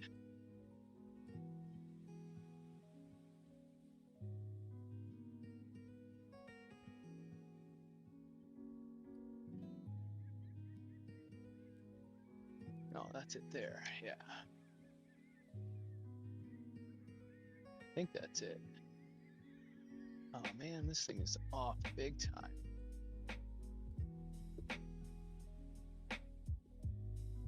My collimation gets so out of whack here. I mean, I guess it was pretty warm today, but that's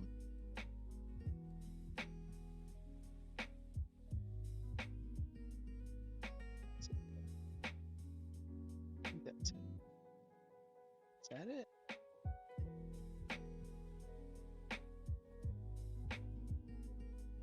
No, yeah, that's it right there.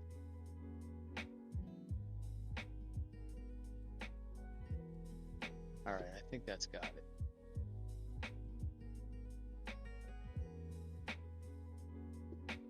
Isn't really the biggest priority tonight. We're really concerned more with the tracking, right? So, or with the guiding. But we want to get some good data if we can. Okay, so I think that's good. I'm gonna double check the secondary again.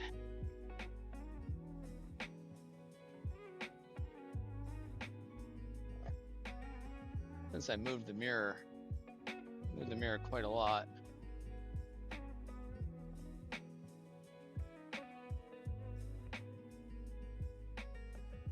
Okay, I'm calling that good. Turn the laser off. Forget to turn that off. Then we reattach the camera and the focuser.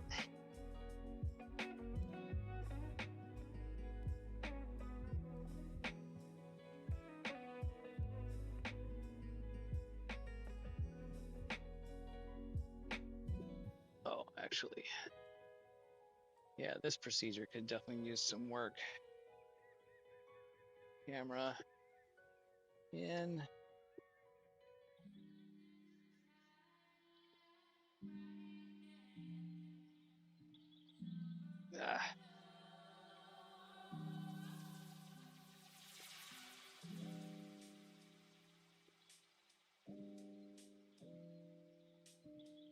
Which this is gonna throw my focus off.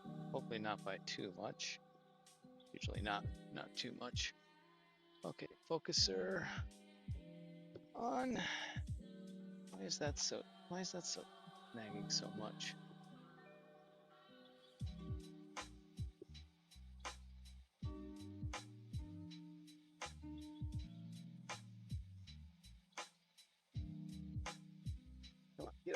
It's in there. Okay.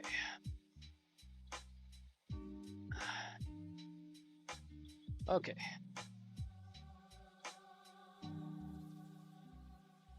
All right, that should be okay.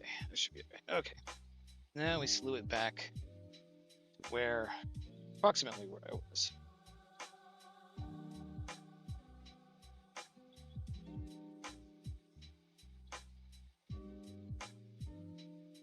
No, come on step controller.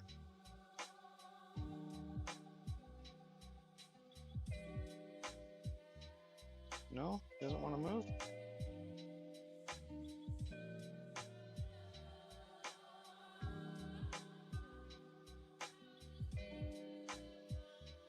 Oh, that's what you like to see.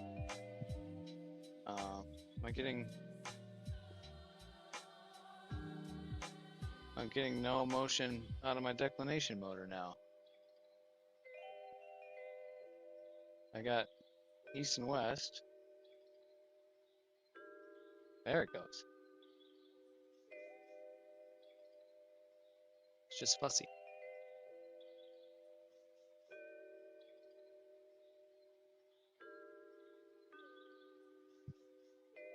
Why is that rotated so much? Is that just how that is? Oh, that rotated the whole freaking thing. Oh.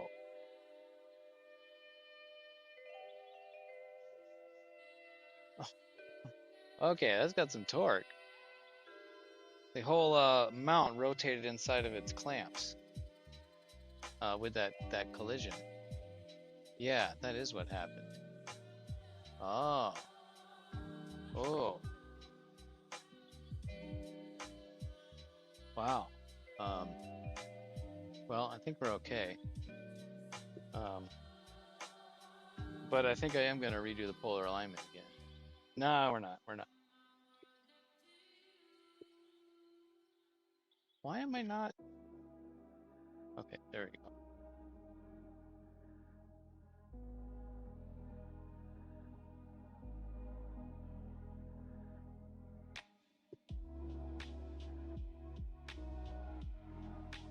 I think a lot of my streams have been troubleshooting streams. Maybe I really should, say that more than live astrophotography stream. But here we are. Okay, turn the porch light off, and let's see who's here. Star Traveler, what's up, brother? Yeah. Hey, Chill Maze, what's up, dude? How are you doing? Sorry if I missed you. Glad to have Chill Maze here. I can't read the chat when I'm out on the balcony there. And Maziv's here. What's up, Maziv? Yeah. Thank you guys for being here and bearing with me here while we work through this stuff here.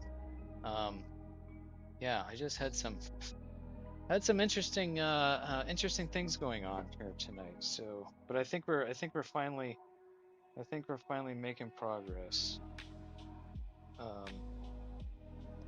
I really don't want to do the polar alignment again, man. I'm kind of sick of that, but you know what? Now I'm thinking it's necessary. We got Myth here, keep me on track and doing things the way we should be doing them. So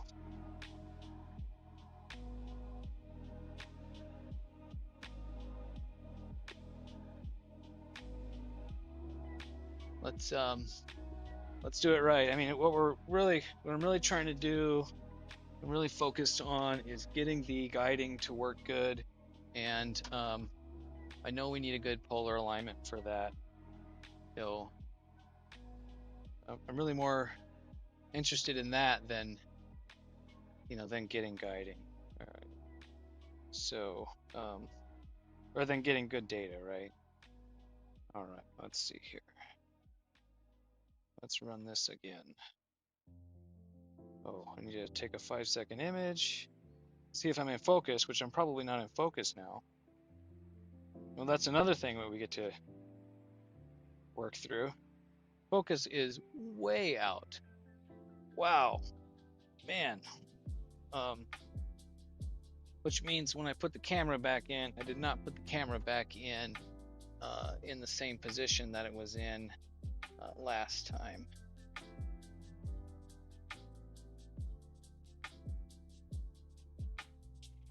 It feels like it's all the way in.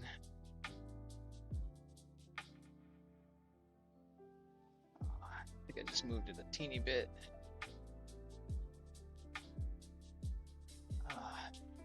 Well, my neighbors are doing laundry here, and it actually smells kind of nice out here, like they're nice laundry detergent smell. Okay, focus is significantly off. So what I do in that case is I remove the focus motor, and then I find it's best to just loop exposures, and 2-second exposures should be good. Loop 2-second exposures, and then manually adjust the focus to get it right.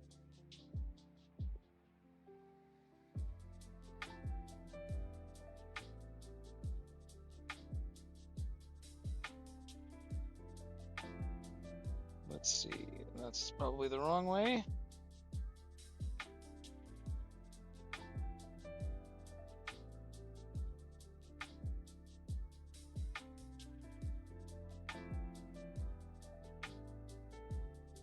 Okay, that's closer. And that's actually looking really good right there.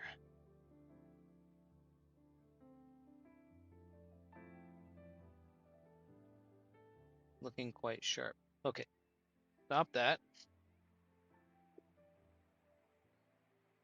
Reconnect the focus motor.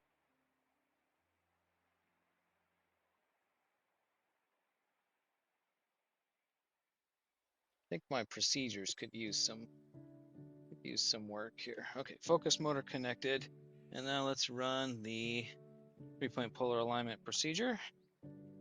We'll do the third 3-point polar alignment of the evening. Hopefully it's in focus enough to get a solution there. Yeah, what's going on here? Fresh laundry. Yep. All right. Apologize if I missed, messages in the chat. Feel free to, feel free to throw your messages at me again.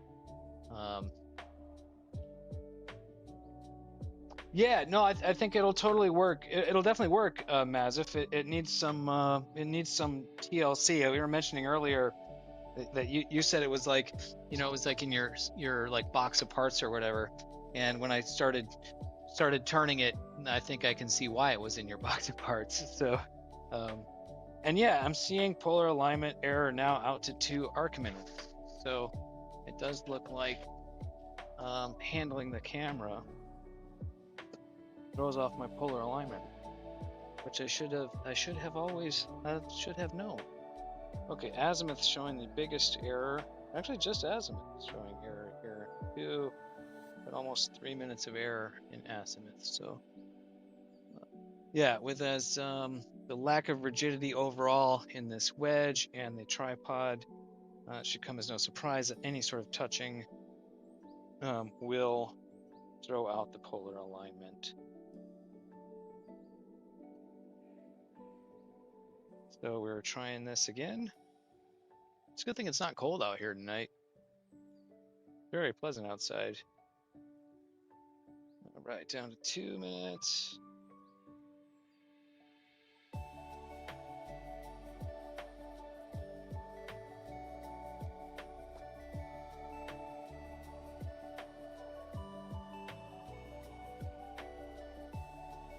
Okay, move down 5 minutes in altitude adjustment.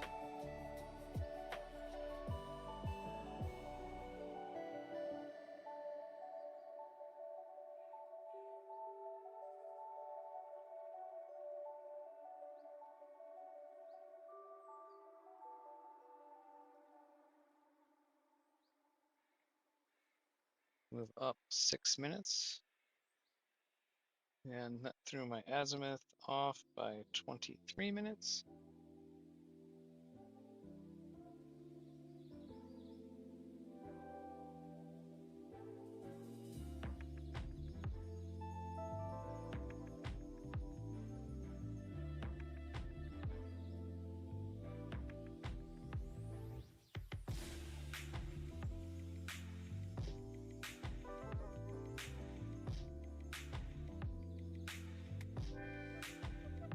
All right, come on, come on. 18 minutes. Making progress.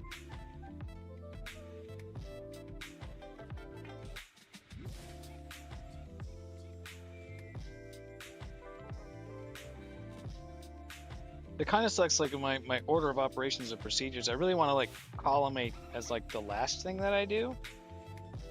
And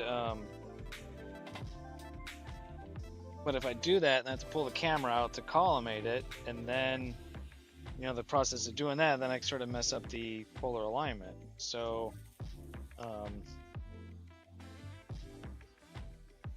yeah, I don't know what the best, you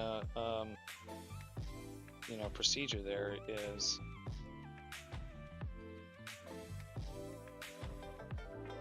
I guess I really just need to focus it first and then collimate it. Oh crap, and now I just realized I totally just moved the focus a bunch. So now my collimation's going to be off because the collimation drifts with the focus. Oh shoot.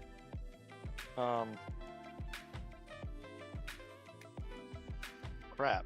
That kind of really now I'm going to want to collimate it again. And if I collimate it again, that means I'm going to have to polar align it again. Well,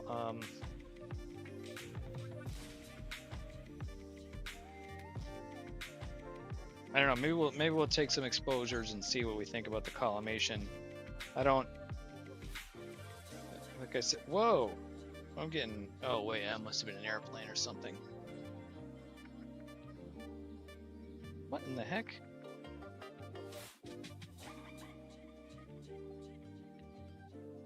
Why? Okay. No, this thing is failing me now.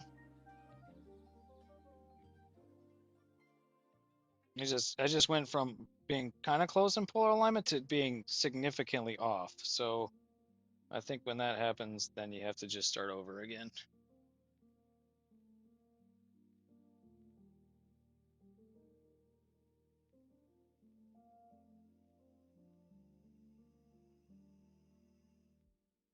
All right, coming back in. Mr. Cat. All right, what's up, Pine? How are you? Oh yeah, did she make an appearance on the on the webcam? All right, let's see here. Oh, I'm getting kind of frustrated.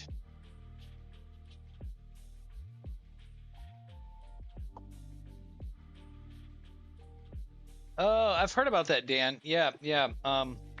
I about the IR light affecting, you know, the imaging. I'm assuming that, yeah, because the scope is up high, that and I've got, you know, enough light shielding on it that it's not going to mess up my imaging. And I've done this many nights, and I don't think I've seen any issues with that. I don't really know what it would show up like. So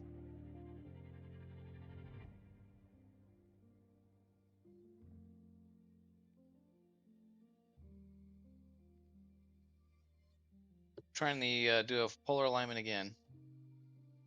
Yeah. Oh, now why am I not able to plate solve?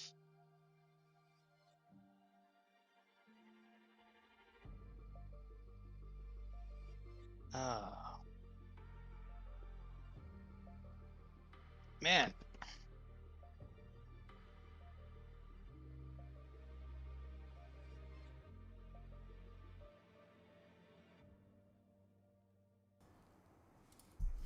A very strong gradient. Yeah, so I definitely haven't noticed anything like that.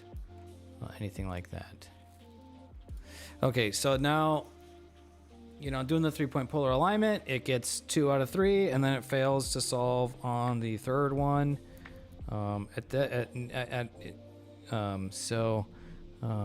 Why that's the case, I don't know. So I'm going to run the autofocus. If the focus isn't great, I know the polar alignment if the focus isn't great, I know the plate solving can fail. So let's, why am I not? Oh man, now I'm like not connected to, oh.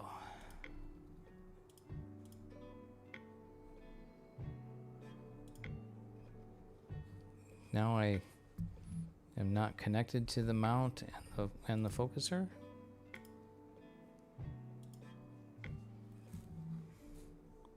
I did make the autofocuser, Dan. Yep, I got videos about that on my YouTube channel. And now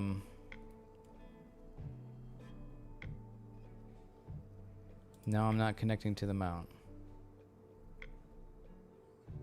Oh, wait, hold on. I clicked the wrong button. Disconnect all devices. Reconnect all devices.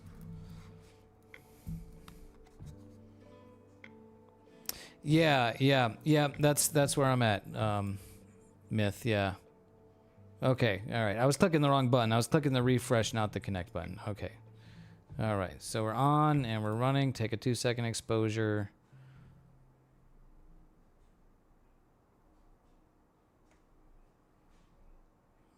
Yeah, there's stars there. Whoops, stop looping. There's actually not a lot of stars in the image there. So let me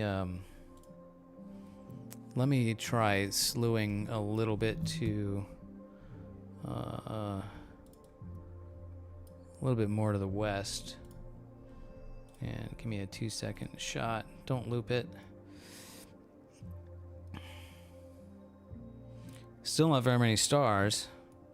Dan, we are, I mean, ideally, I want to shoot, I want to get some more data on the Rosette Nebula. I got some really nice Rosette Nebula data the other night. But I didn't get started till late. And so I only got like an hour on it. So I want to do that. But I'm really mostly concerned with the auto guiding, tuning the auto guiding. And so we've been 2 hours in now and haven't even got to start doing that yet. So cool. Yeah.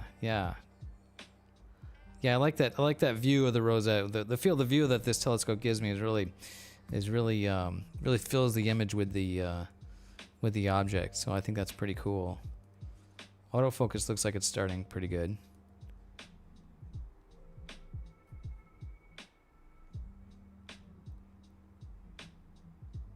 I can show you. I think Stellarium will answer that question best for you, Zach. Let's see. Let me hide that. So here's my the blacked out area. This is my view of the sky.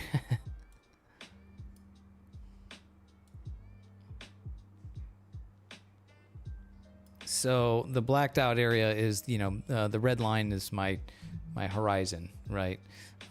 So yeah, I've got mostly to the west.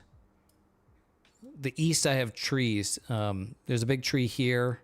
This big triangle is a big tree, and then this big wedge here is another tree. So that blocks my view to the east mostly. So I've mostly got to the west, and south and to the west. So yeah. So you get pretty limited during the fall, summer and fall, when we have the Milky Way. The Cygnus region stuff. That goes like right through from northwest to southwest. So those objects are all perfect for my field of view. I could basically shoot up over the roof. This line here from the southwest to the northwest is the apartment building roof. So I get right up over that for shooting objects over here. But this time of year, there's not really much going on up there. It's pretty dull in there. So hopefully that answers your question. Autofocus is looking good. This is a really nice looking autofocus curve. So that's good.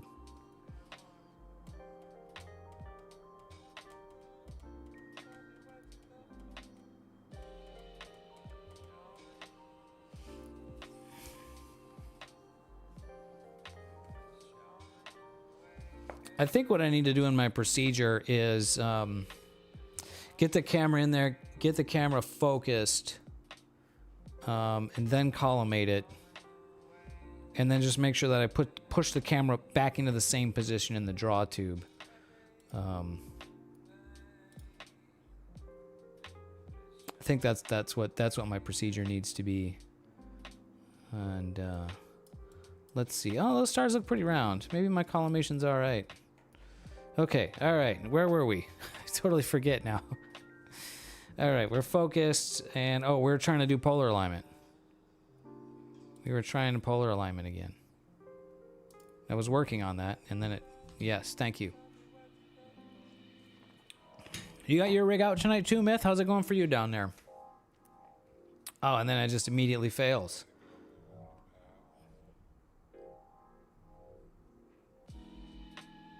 Wow. How frustrating. Oh, you still got some clouds? I wonder if I've got some light clouds rolling in here.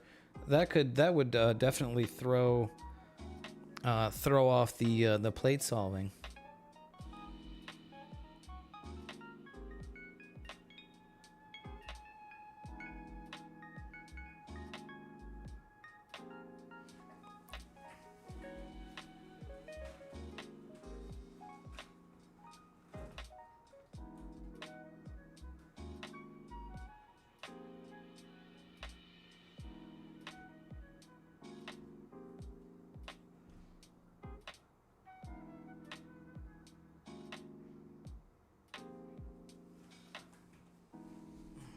All right, so I've slewed to a new spot of sky. We'll try this again. SoCal is clear. Yeah. Myth was saying he had some high wispy clouds down his way earlier. So, wow, now I can't get it to solve. What's going on? Okay, all right, we got one. All right, hold on. Maybe we're just...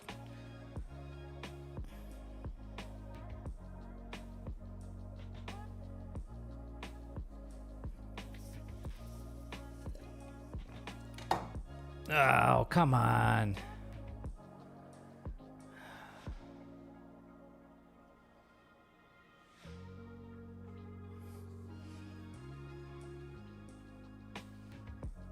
Get more data on the Crowd Nebula? Yeah.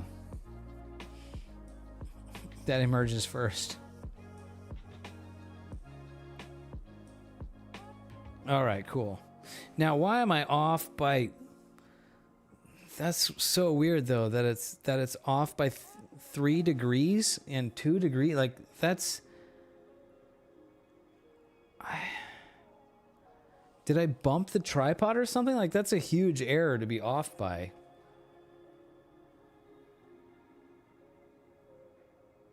I feel like, yeah, because it was off by, you know, I was like at like 30 seconds, and I made a little adjustment, and then it jumped. The last time I was doing that.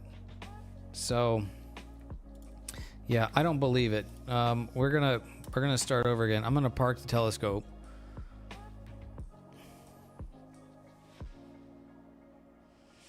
Yeah, I mean that's like you kicked the tripod leg or something. I mean, maybe I did, but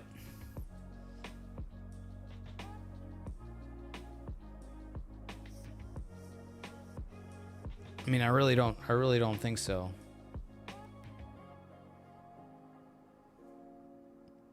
Do you do solve and syncs at any point in your flow? What do you mean, Bigley?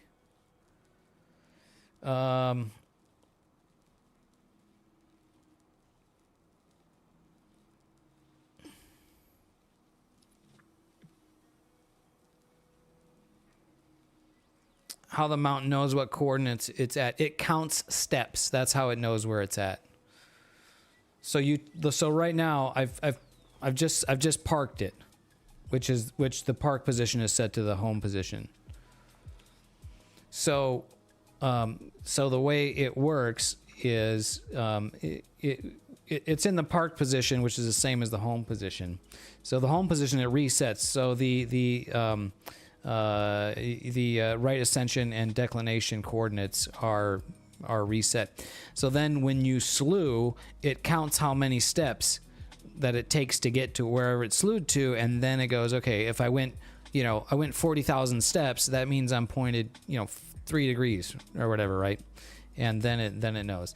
So it syncs when it plate solves and for doing for finding targets, but it shouldn't have to sync when doing the polar alignment, if that makes sense. All right, so I parked the scope.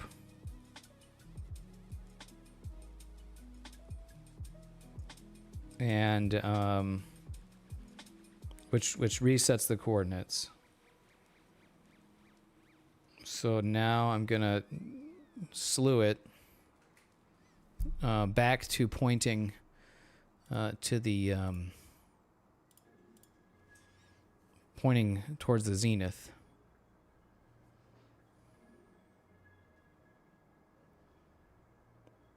Groof's Faraba. Yes. What he said. What Zach said. Okay, I need to slew it Can I offer you towards a the nice zenith. egg in this trying time?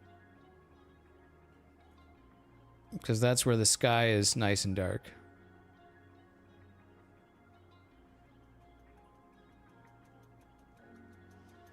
Yeah, because what happens if the onset board loses power, when you power it back up, no matter where it's pointing, it's gonna assume it's pointing at like basically 0, 0 coordinates, right? So, if the home position is this way and you're over here when it powers off, you power it back on, it thinks it's gonna be at the home position. Okay. Oh, I got a cat on the lap. What's up, cat? All right.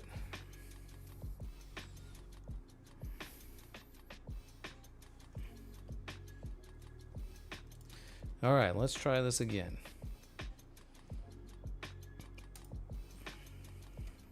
We know the focus is good. We got a good autofocus run.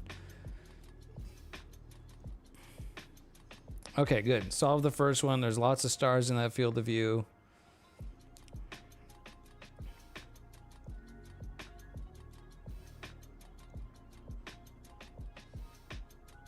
The azimuth being off a few degrees, maybe, but the altitude definitely should not be off by that many degrees. That was very strange the way it was before.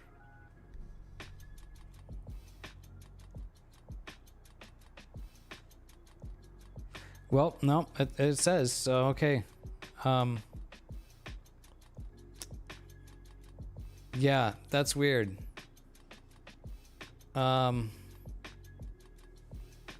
Thank you, Myth.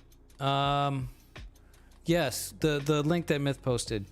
Yeah, 7 degrees off. There's the altitude error being 5 degrees. That doesn't seem right at all. Like, yeah, there's no way it's off by 5 degrees unless I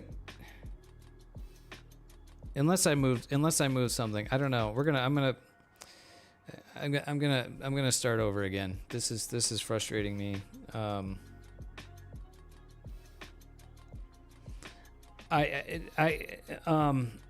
Maybe I'm gonna just restart everything. I'm gonna home the mount. I'm literally just gonna power everything off and start completely over here because yeah, there's no way. I mean, 5 degrees is significant. That's like from here to here. That's not. Yeah. All right. Sorry, cat. Say hi, Mr. Cat. Whoops. There. Close that. There's the cat. Yeah. All right, let me pop outside.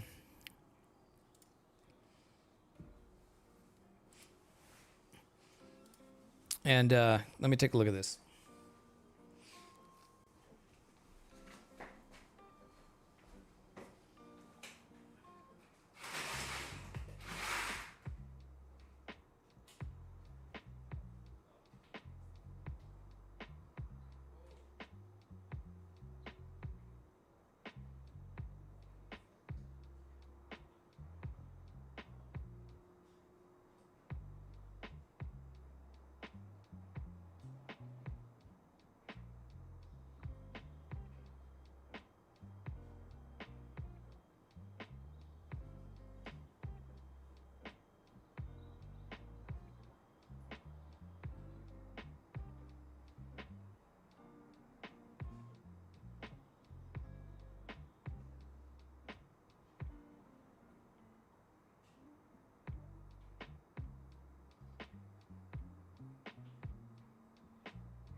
Great success.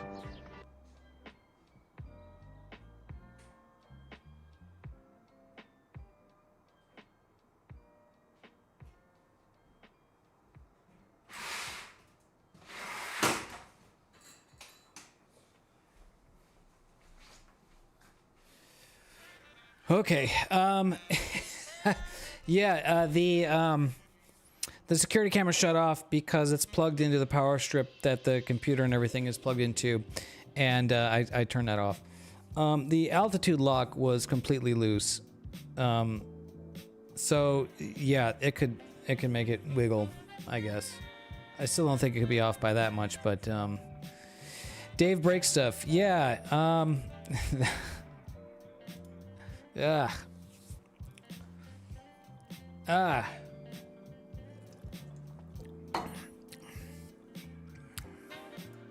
hope you guys are entertained by my my frustrations here.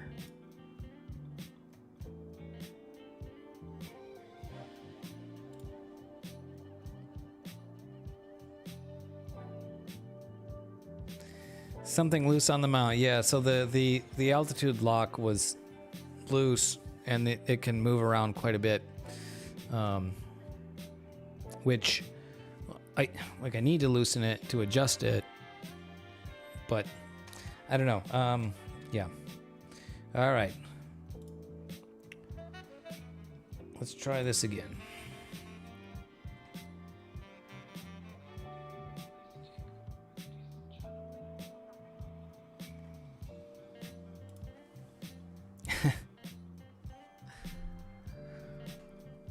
Sometimes you gotta break stuff, you know?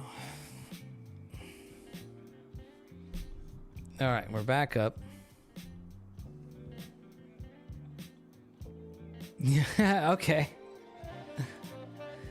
If you guys are entertained, then that's good. I you know, that's at least that's one success, you know. So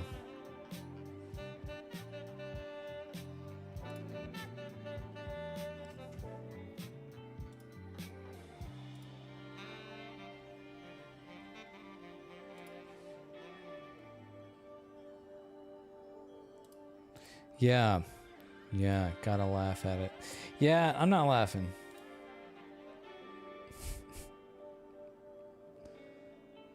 I'm not laughing, not yet.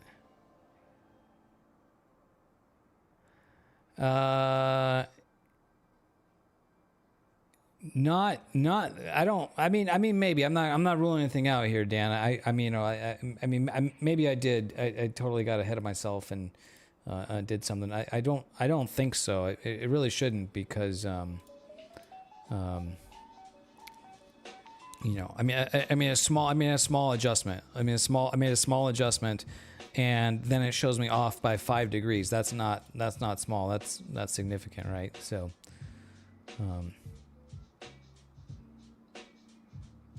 yeah, there is no opposite knob on the altitude adjustment. This wedge is, the hardware is not great.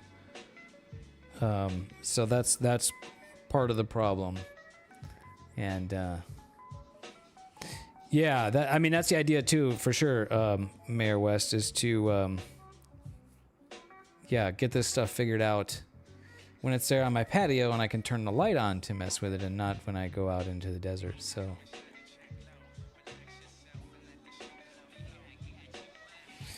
And so now I have to try to get the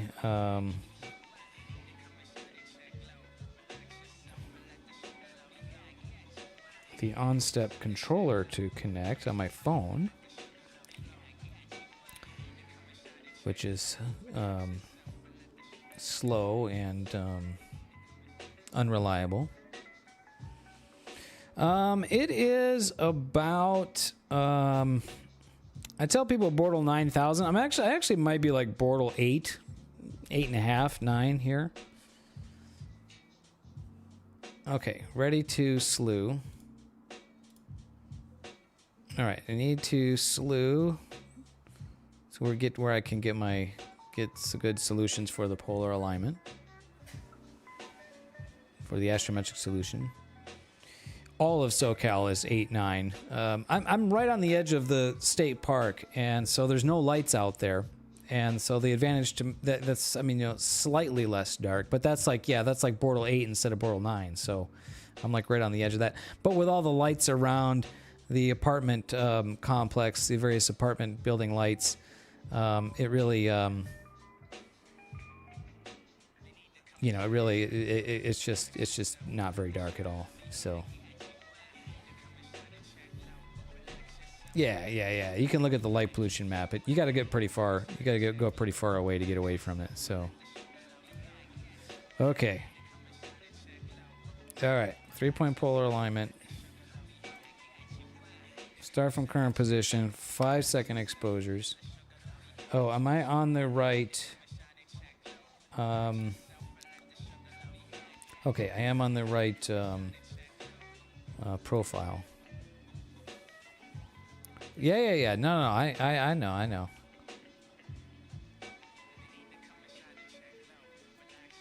And I had it out Sunday night, and you know, had a few little issues, but I was able to get that kind of up and running pretty quickly Sunday night.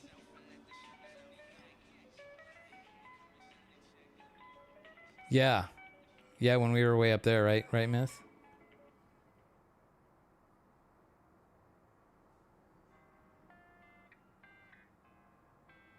Okay.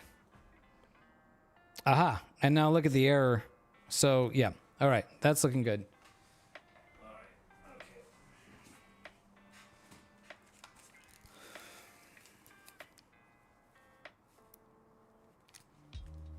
Yeah, that's looking like what it should look like. So, all right.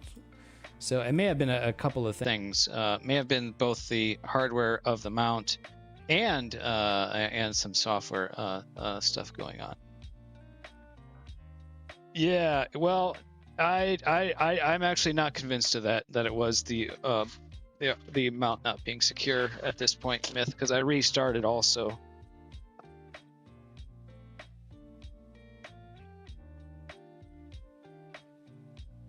Yeah, there's just a lot of things that are far from ideal out here.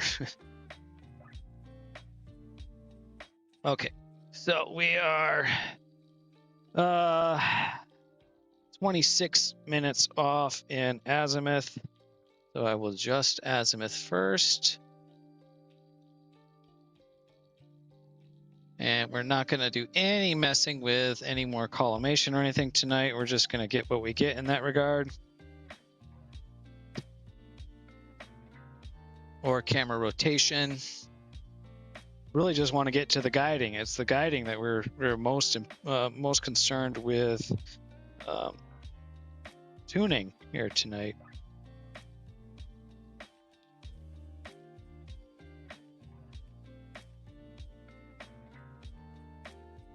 off 18 minutes in azimuth error and 9 minutes in altitude error. Okay, 11 minutes. Getting there.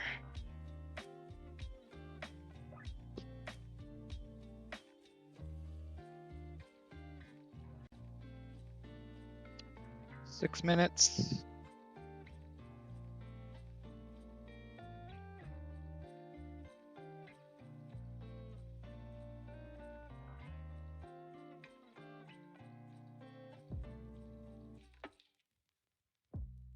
Okay, 32 seconds in azimuth. That's pretty good. Now we'll work on the altitude, which I'm off by 9 minutes.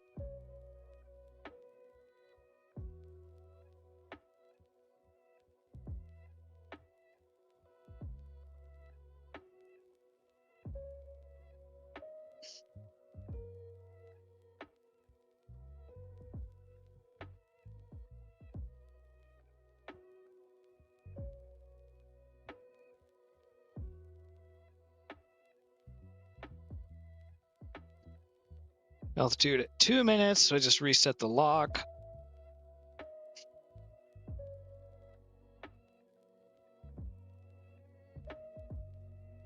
Okay, 10 seconds in altitude. That's great, but now 3 minutes in azimuth, so adjust the azimuth.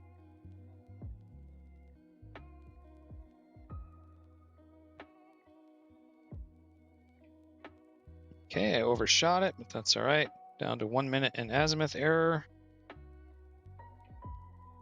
Okay. Overshot it again. 2 minutes in azimuth error.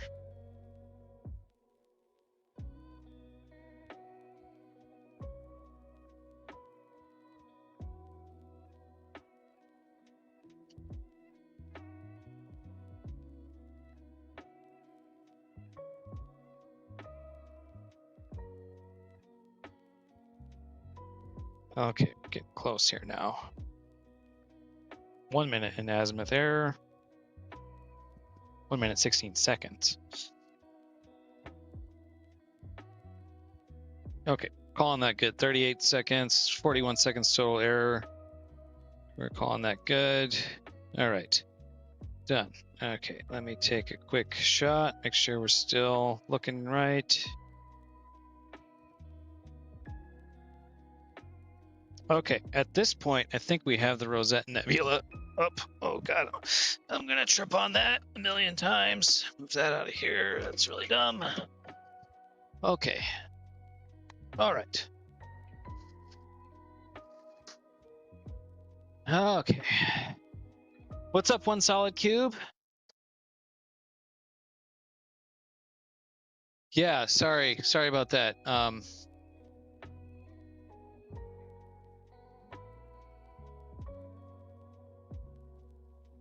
Okay, I need to change back over to the other mic. One sec here. Okay. If you have an error with tracking, I guess you could blast a bunch of photos and then stack to get what you're chasing from. No, I'm not quite sure what you're describing there, but that's definitely not where we're at here. So, okay, all right.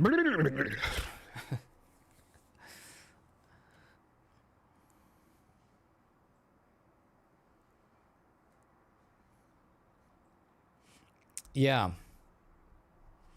Yep, I feel you. Okay, so yeah, you know, I might grab. Let me get. Not yet. We're not there yet. We're not there yet. But I definitely think we're gonna go for the beer.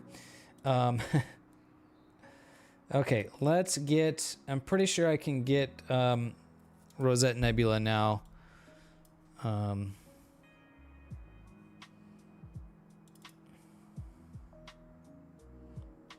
Yeah, let me get that time-lapse camera going.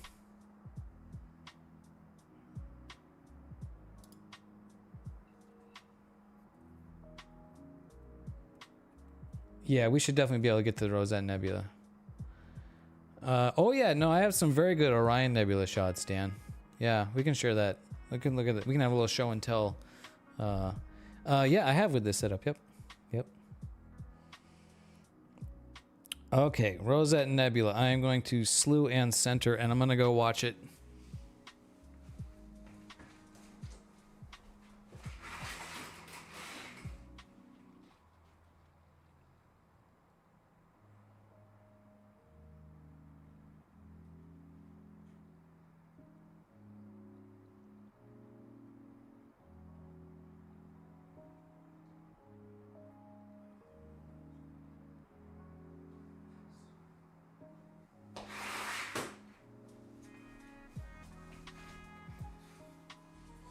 Okay, we look good.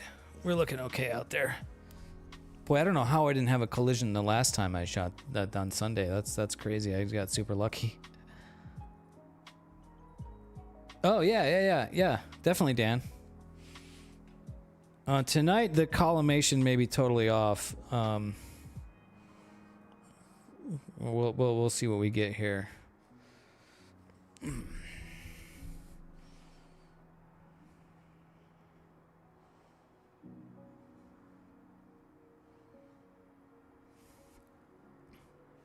Okay. All right. Let me see here. All right. Well, I think it looks... The stars look pretty round in there, so...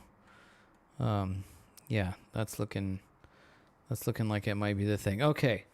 All right. Let's get a... That's only a 2 second. That's only a 2 second exposure, Dan. Or sorry, that's like a 10-second exposure. So we're going to be doing 2-minute exposures, hopefully. So, yeah. Yep. Okay, so we will add this to the sequencer. Yes, yep. This is the Optilong L Enhance filter. Just gonna slew and center. And let's see, we're not going to do that because we don't have any filters. I'm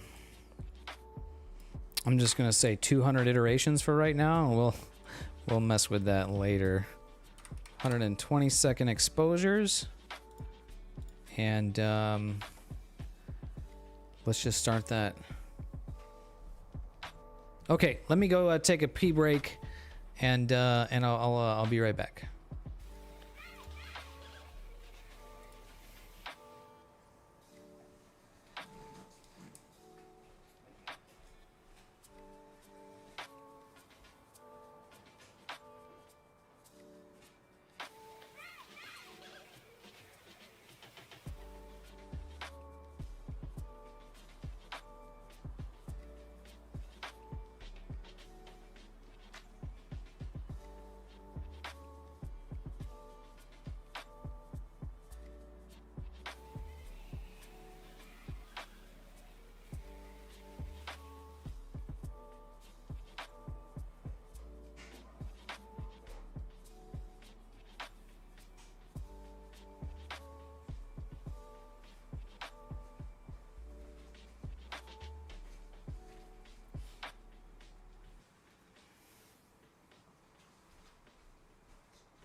All right.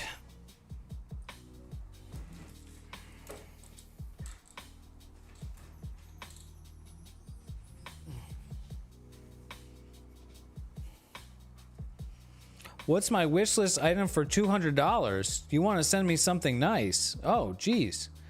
I mean, that's incredibly generous, Zach. Wow, if you want to do something like that, I don't know. Maybe you need to think on that. I would say something that's related to this telescope project. Gas. Actually, yeah. You know what? that's a camping trip worth of gas and food. So, but yeah, if you want to do something like that, then yeah, I think something that would contribute to this project.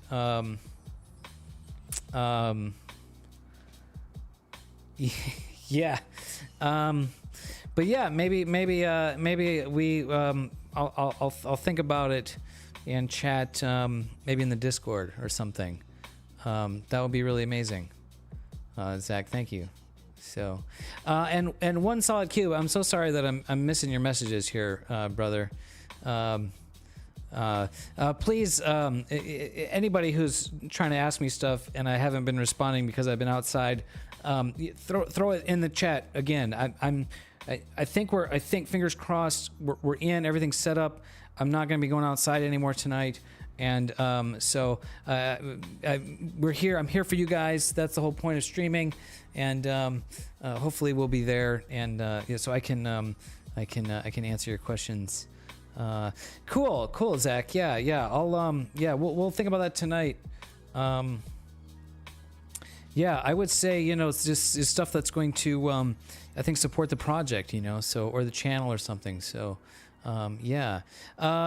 So one solid cube. What's going on here? Like, I meant that if you went to a location or something didn't work, could you shorten time frame and keep the trail free?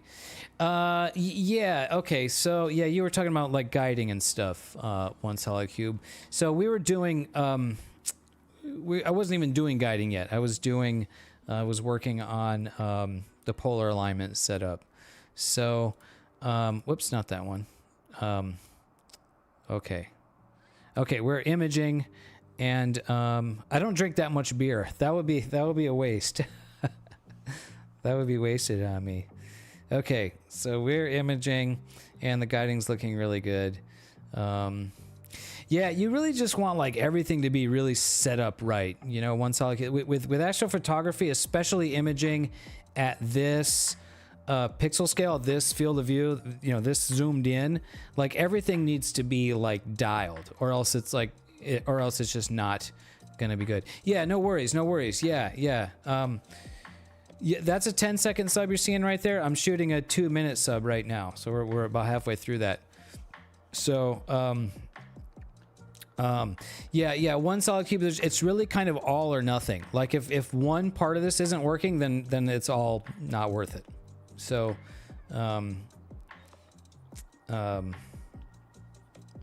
yeah. So there's really kind of like, yeah, if one aspect's not working, it's kind of ruined. So that's why you really want to get these things dialed, you know, at home before driving 300 miles into the desert.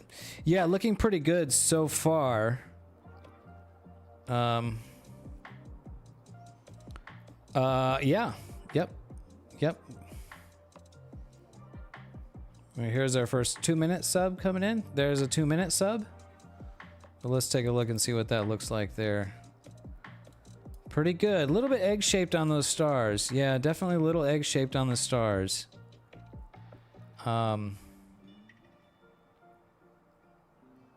Yeah, no, there's definitely not very round on the stars. Science. And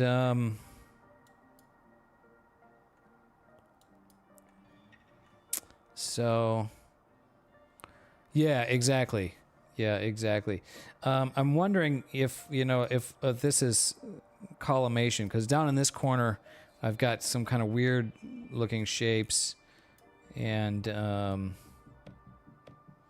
oh, this is like field flatness. So top right corner, this star is like quite round. Pretty round here. And they look to get worse as I move to the left. So, like the focuser is tilted a little bit or something in there. My guiding is looking really good. This is kind of what we were looking at. 0.72 arc seconds error. And yeah, I'm thinking either collimation or just the focuser is shifted a little bit in myth. Yeah.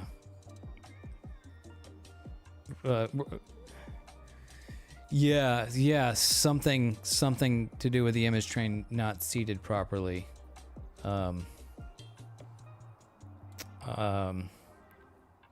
Okay, so I'm going to let this exposure finish and then I'm going to stop it.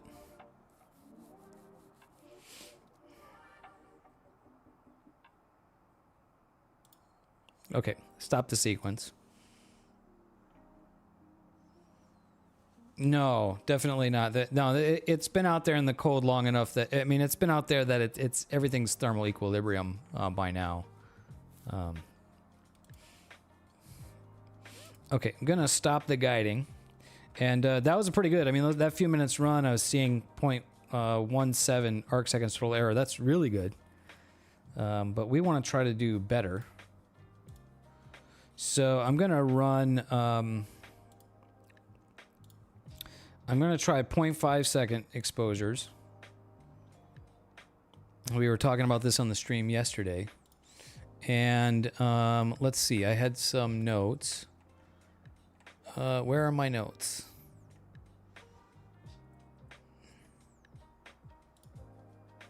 Yeah, okay, so...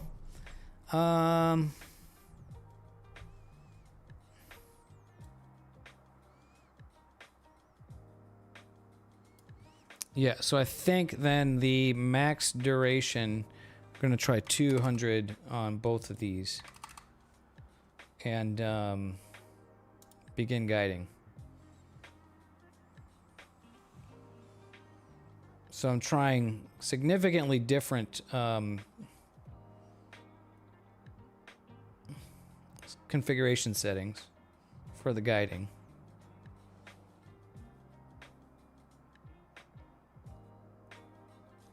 Yeah, I would expect a vibration or a bump to be, yeah, just a randomized direction. So, okay, total error sitting at like 0.69. This looks to be about the same as what I had before.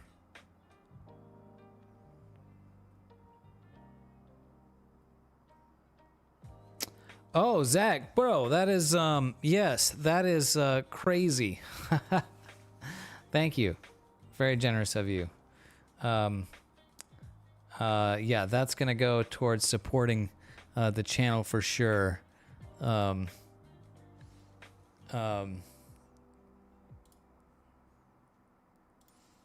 Cheers to you. Okay, well, in that case, we need to crack a beer. And let's get this imaging back going. We gotta crack a beer open for Zach, guys. Hold on, let me be right back.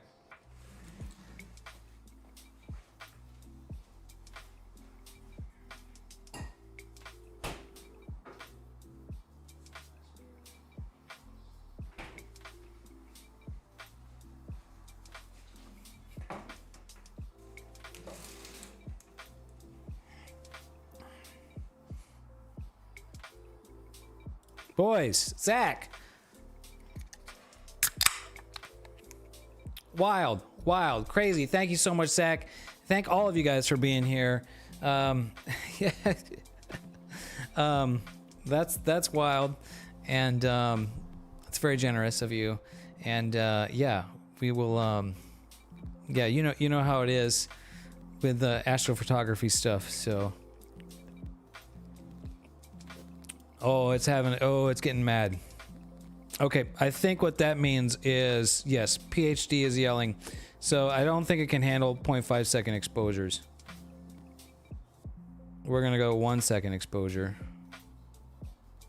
Do I need to stop and restart? If that's the case, then I'm gonna purposely sabotage my, I'm gonna purposely sabotage my shit every night. I'm like, oh, it's so frustrating. It is, yeah, it is, isn't it?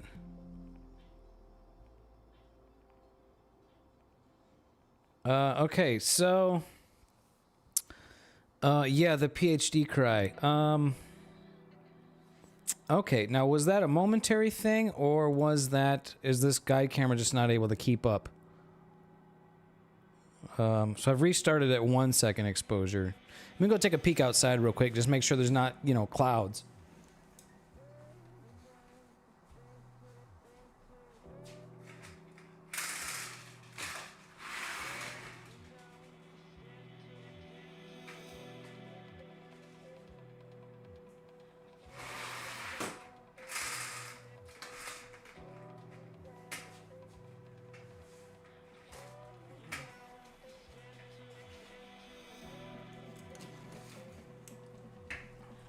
Okay, definitely no clouds. So I think we're just not able to guide at a we're just not able to shoot half-second exposures.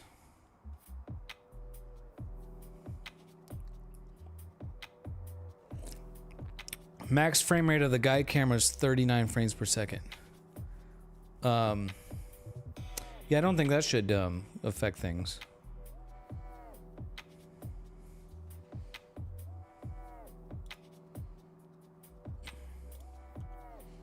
Okay, I stopped the, Oh, is it getting mad again? Oh, wow. Okay. Well, that's a bummer. That looks like I just can't get, these fast exposures that I want. I mean, I was getting pretty good guiding before I changed it. Maybe I should have just left it alone. All right, we're starting now 1.5 second exposures. Well, actually, I think what that means is we know what Zach has just bought me is a new guide camera, a more sensitive guide camera. More sensitive guide camera means should be able to do faster exposures.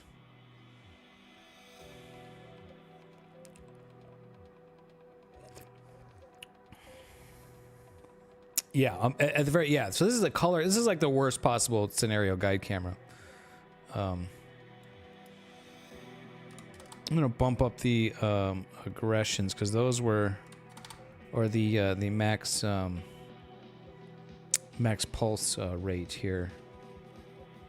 Because I was doing better before I changed it. I was actually doing pretty good, and I tried changing it dramatically, and then it was doing not as good.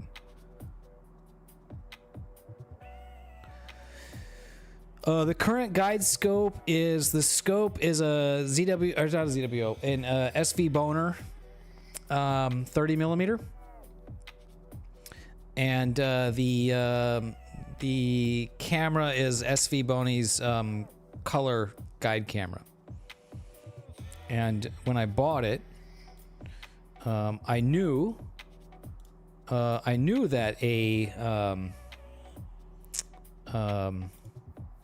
SV905C. There you go. Thank you, Myth. Yeah, me and Myth had the same guide camera. So I knew that was far from ideal for a guide camera. Guide camera's mono is better.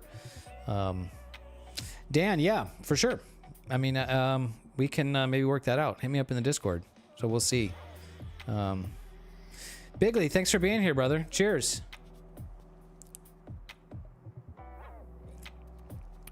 Thank you, Bigley. Boy, I restarted here and we're just going 0.43, looking really good. This one I didn't reset. I think we'll run on this and just kind of let it go. But yeah, when I bought it, like I knew it wasn't ideal for guiding. The scope and the camera.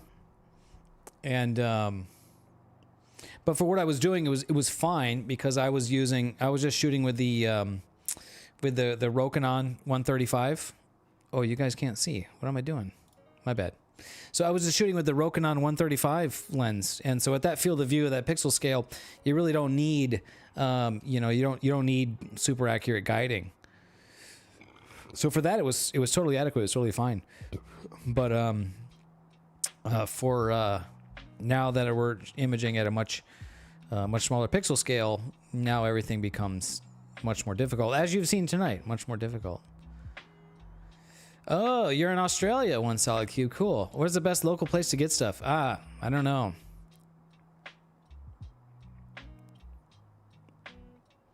Yeah, I mean GSO are Chinese stuff, and from what I understand, everything the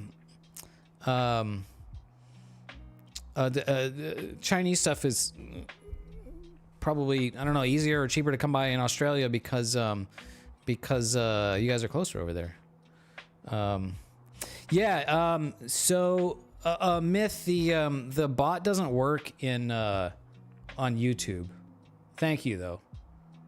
Oh, is PhD's getting mad again?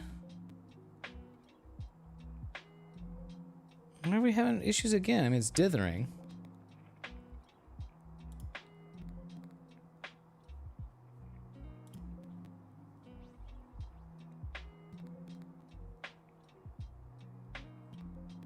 Wow. Yeah, I'm seeing the low SNR. I mean, I always have been shooting 1.5 second exposures here.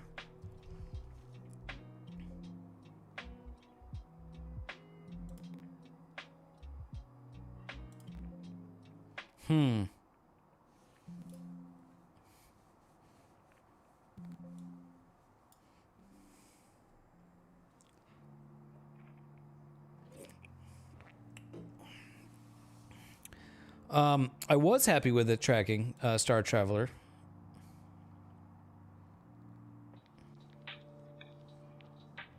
And now we're having SNR issues, signal noise ratio issues.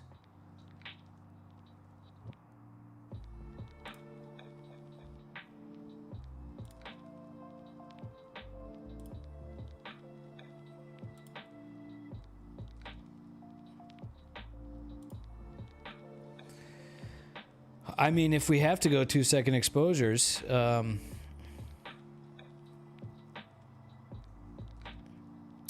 really don't want to. I mean, this is like,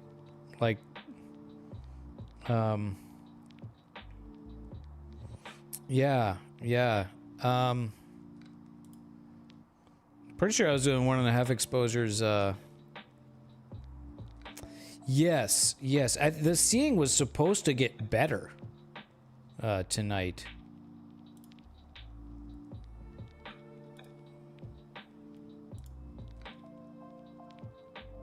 Oh yeah, it just immediately starts losing the star.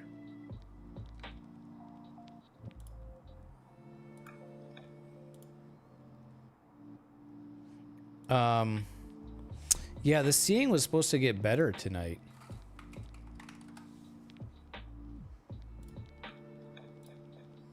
Not that. I'm trying to bring the forecast up there. Yeah, according to atmospheric, the seeing is like supposed to be better right now. Let's see. What if I can set oh, maybe if I increase the binning.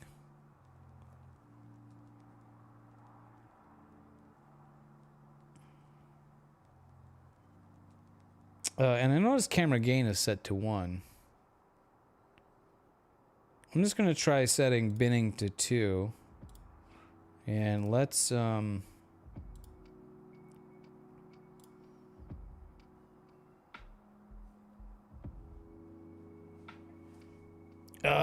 dark library doesn't match this profile. Because I didn't bin on the dark library.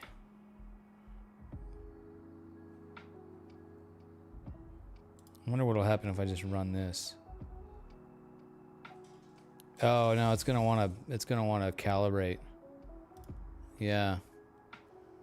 Open Astro Guider. Oh yeah. Yeah, I've seen Open Astro Guider. That thing's pretty cool, Dan. Yeah. Okay, so we can't change the binning. I noticed my gain is set at 1. Which seems weird. Default said 95%. Was my gain at 1%?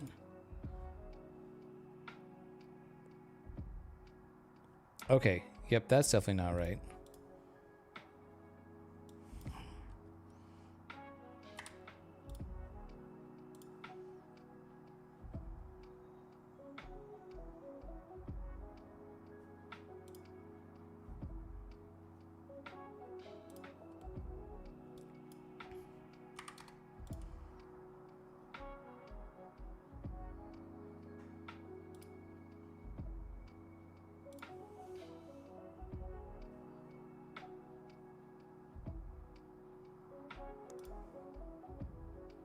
Why is it trying to... does it try to calibrate every time you change any setting?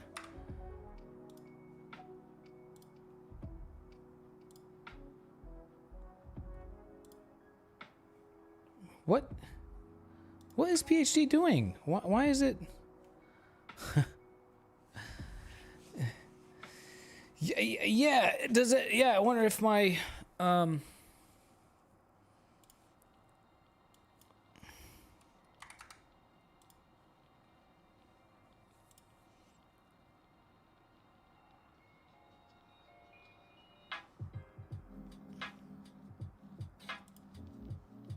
yes, GSO is out of Taiwan. You're correct.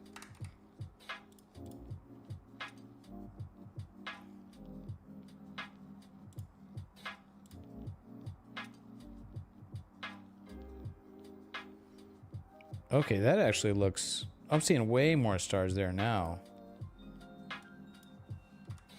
Was I just running the gain way too low on the guide camera? Oh, holy moly. Wow, was I just running the gain way too low on the guide camera? That's kind of embarrassing. Yeah, I don't know why it was 1. Okay, we may be way better off here.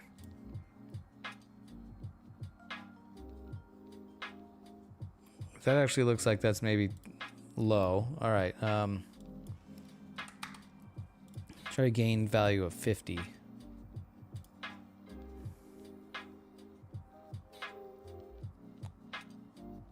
Cool. Yeah, get your stuff set up. That would be an awesome project, Random. Also, what's up? Bro, I just barely started drinking. I just cracked that beer.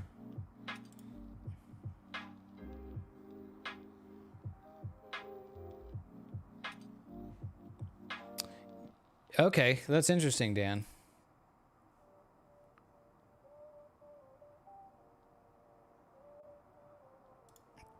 Okay, so it wants me to all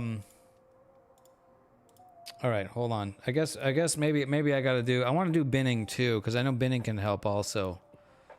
What's up, Mazif? Oh, here you go. Now here's your gray background like you were talking about. All right. All right, now we need to lower the gain.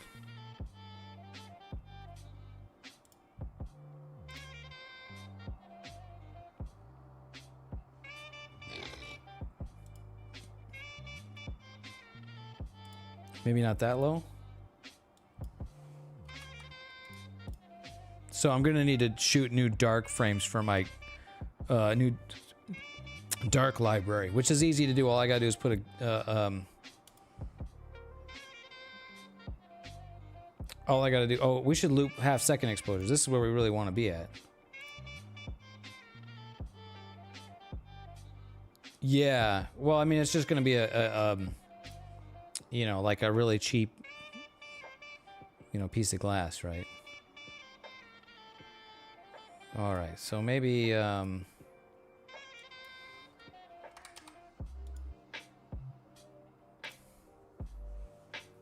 yeah.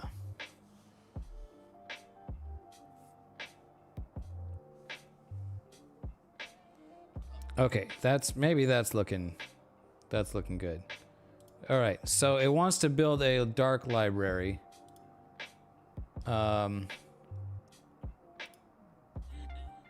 Oh, so okay, I didn't have a dark library for half second.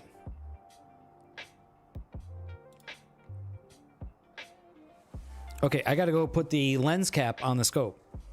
Let me go pop that on real quick.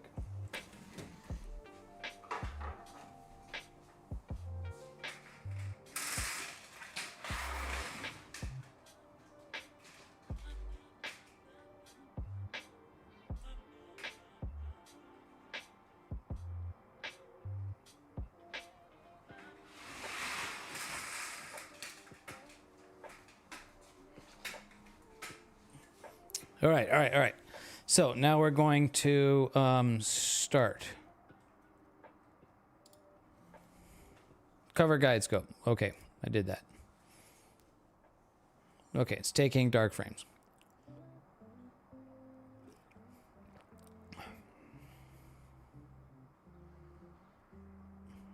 What? Operation failed? What?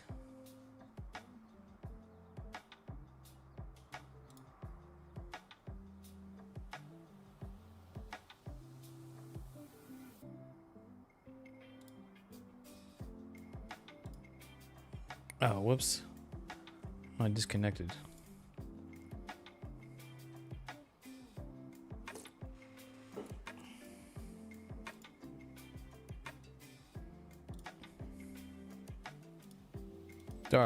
Dark library.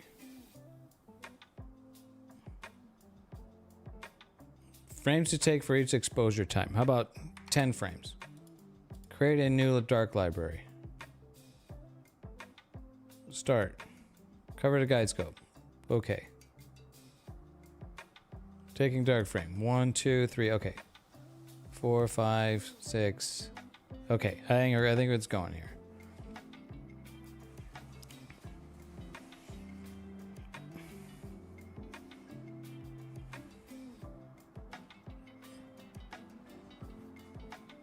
Okay, we're doing new dark frames for the cool air horn. Yeah, I guess YouTube just has chat lag in the I've noticed that in your streams too. The chat lag can be like several minutes, like 5 minutes or more. And it's really obvious because it, you know, when you see your chat message pop up on the screen. So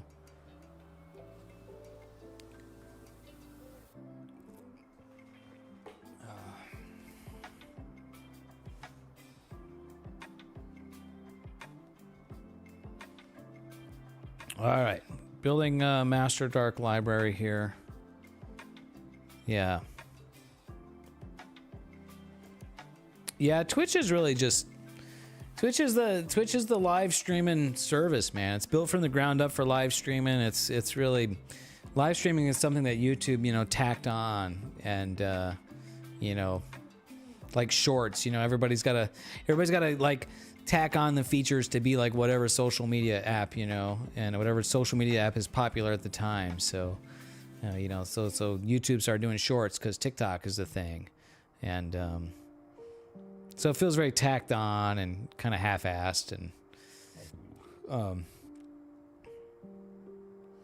but I have a lot of audience on YouTube, and there's people watching on YouTube right now. So, you know, definitely not to trash talk anybody who wants to watch on YouTube. You know, if you're not into the Twitch thing, yeah, you know, like now you'd have to like make a whole Twitch account if you don't already have one. Like I totally understand, and that's kind of partially why I stream to both. All right, how are we doing here? Almost done. 8 out of 10, 9 out of 10. Come on, we're getting there. This is good beer, by the way. Mayberry IPA. Ben Johan or Ben Johan. Hey, what's up? Thank you for following. I like Ben Johan. Okay.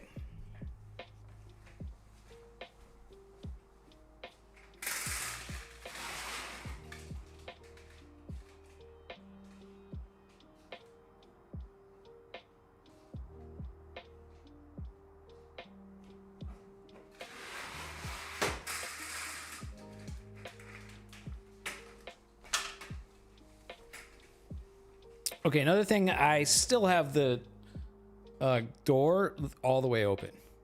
So, because it's just just a classic SoCal evening. It's super nice and warm out there. So, both work. Yeah. Yep. All right, let's loop exposures and see what we get now here. We're on half second. There's plenty of stars in there. Now, what I'm gonna do is I'm gonna redo the calibration. I'm gonna go calibration assistant, and I'm gonna slew the telescope. I'm going to do the slew, so it'll automatically slew to an ideal spot in the sky, which I think I'm actually already pretty close. But I'll hit it. And, yeah, it wasn't too far away. So I'm going to recalibrate now that since I've changed a bunch of stuff.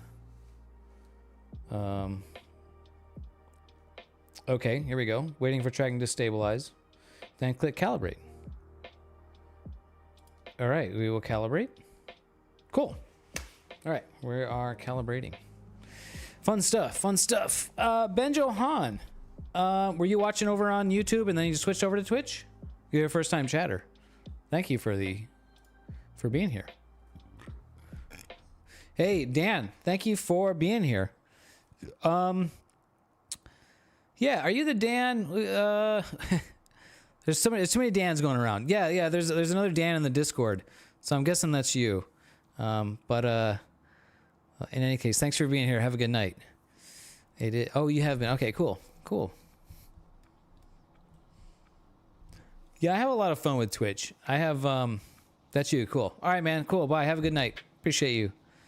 I have a lot of fun with Twitch. I follow, my favorite streamers are typically are smaller streamers where, you know, they can actually talk to and interact with chat. The bigger streamers where there's just like, you know, if there's like hundreds or thousands of people watching and chatting, then the chat's just like, you know, going by like this. And it's like, you know, you can't really interact with them like that, you know, and it's fun when you can interact with people. But there are a few streamers that I watch that are just like, yeah, they're just doing really cool stuff.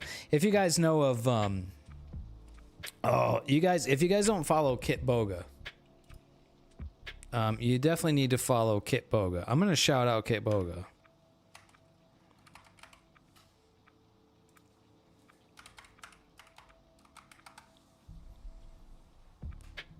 If you guys don't know Kit Boga, this is a dude. He is a scam baiter. If you're not familiar with scam baiting, that is a process of baiting scammers, calling scammers on the phone with the purpose of wasting their time or exposing their scams, and usually it's hilarious. Oh shit. One solid cube. Yeah. Oh, duh. That totally. Oh,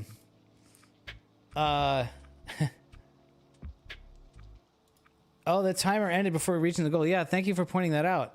I mean, Zach's super chat like totally, totally superseded that. So, but we'll start it again. Thank you for noticing that. Yeah, boy, that means we've been going over 3 hours. Yeah, like Scammer Payback, but so much better, but so much more hilarious. Kit Boga is he's the dude's a software programmer, a software engineer turned improv artist. Oh, I have every time Kit Boga's streaming, he's on a second monitor. I watch all of his videos. He's brilliant. So Kit Boga, yeah, he's like an improv artist. So he's like he's got like the characters that he plays, like he's like the old granny character. And this calibration has failed because it lost the star. Why are you losing stars?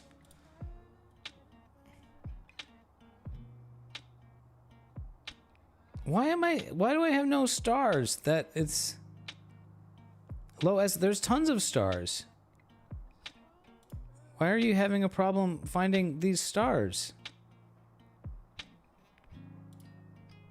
My mount is still tracking, right? Yeah.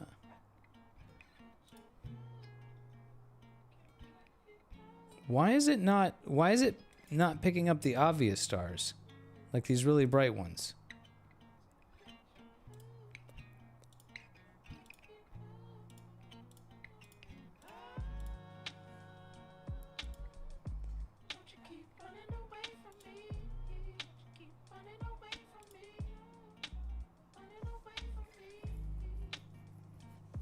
Oh, great. It decides to slew again.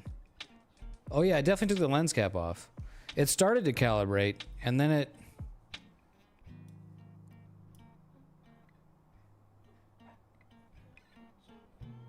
Okay, it's calibrating. West step 1. Yeah, you can, it's at the Twitch, the overlay is... Now it's saying star lost again. I'm trying to calibrate right now. That's what I'm trying to do. It's losing the star when it's trying to calibrate. There's plenty of really big stars right there. Why are you having a problem here? Okay, wait, now it's doing it. Now it says star lost. Okay, now it's at, wait. It's doing it. Now it's I don't know if it's working or not.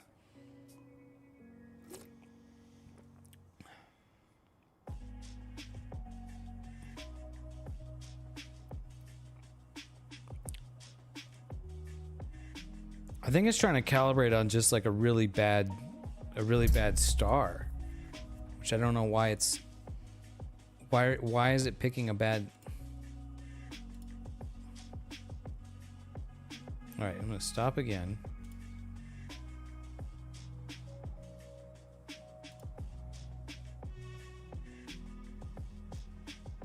Am I like overexposed on these now?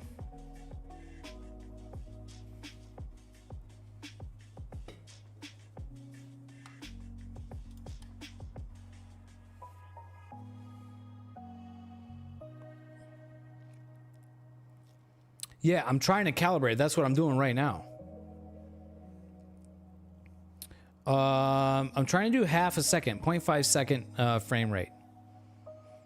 And the reason for that is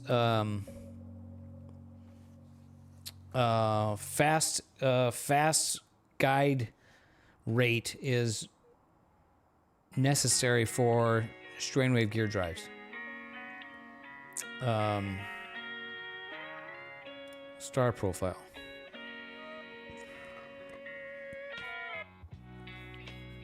So now I manually selected a brighter star here to do the calibration.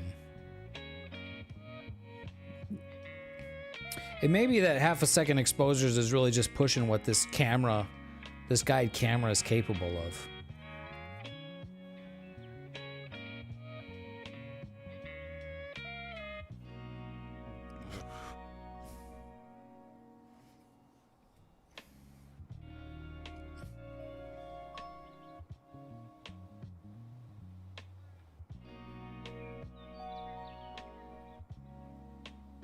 Okay, well.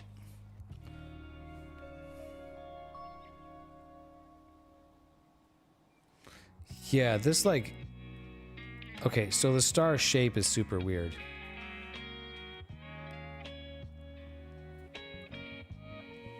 I think I might be overexposed now, actually. Well... Maybe not.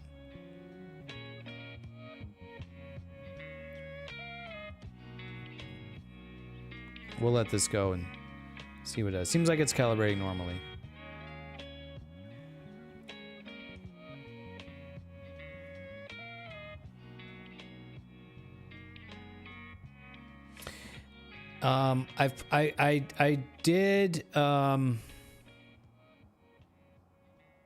I've gone through focus on the guide camera. So we should be okay on that.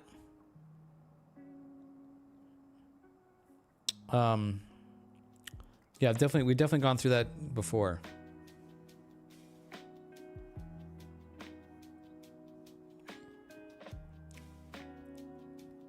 And it shouldn't have changed. Well, I was guiding the other night. I was guiding Sunday night. I was getting decent guiding. And we're trying to get really good guiding. And now it's telling me star lost. Why is it star lost? Yeah, no, your star's over there, PhD. It's right there. Look, it's right.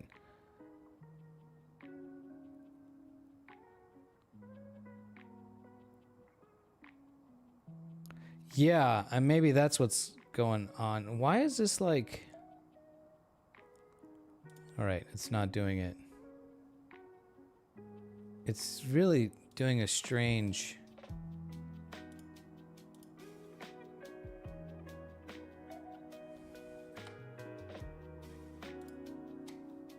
Maybe I can calibrate on that one.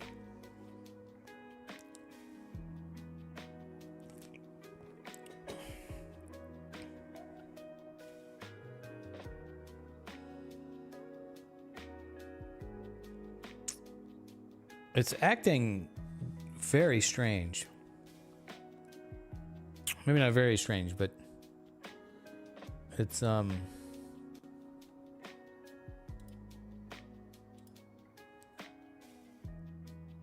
it seems like the exposure is like it seems like the exposure is kind of drifting in and out. Like it's like every now and then I'll see like right now I see like a lot of stars, and then like another frame comes in, and then I see less stars. So like now it's darker. So like I don't know what's going on with that. That seems weird. Now it got brighter all of a sudden. Like the exposure is not consistent. What's going on with that? That is very weird.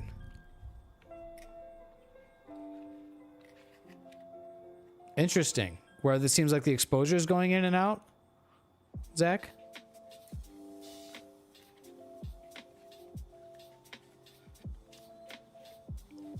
I'm gonna be out of beer before this finishes. This is my only beer.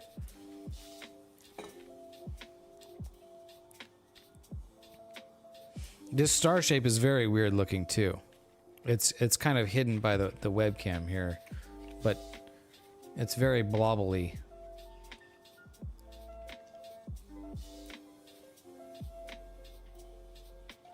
That doesn't seem right. Now it just disappeared, and it says star lost. All right. Zach said he restarted it.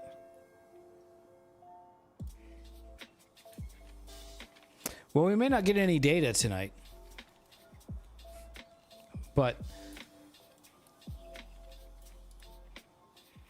that wasn't the point of tonight.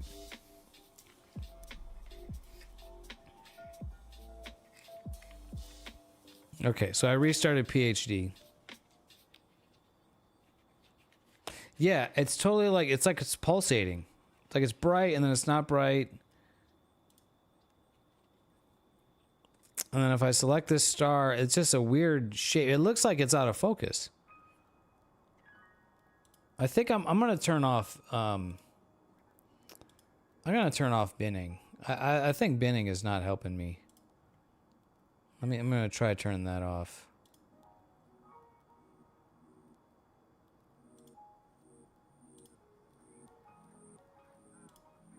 Yeah, these star shapes seems much better without binning.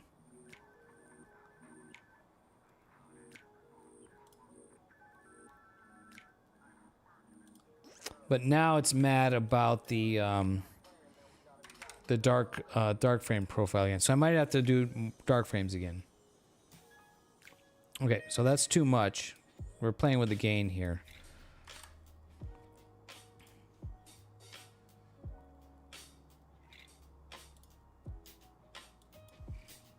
Maybe 65.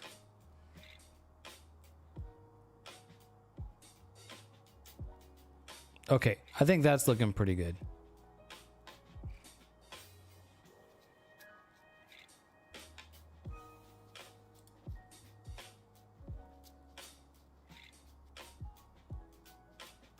Okay, it wants me to rebuild the dark library because I turned binning off. So let me try that. I'm gonna go put the lens cap on again.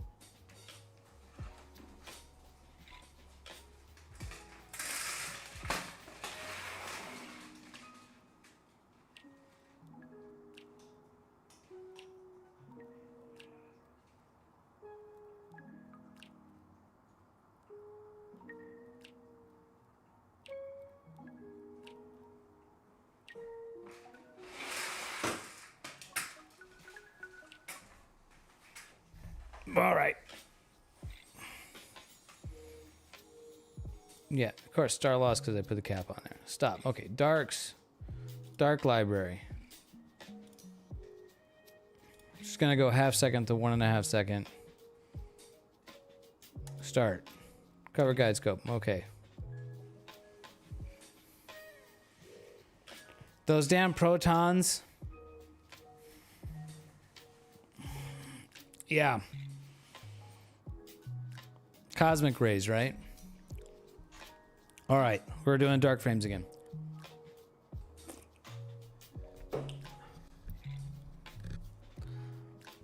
All right, I'm gonna go return that beer while that's doing dark frames. So I'll be right back.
All right, dark library built. Okay. I gotta go back outside.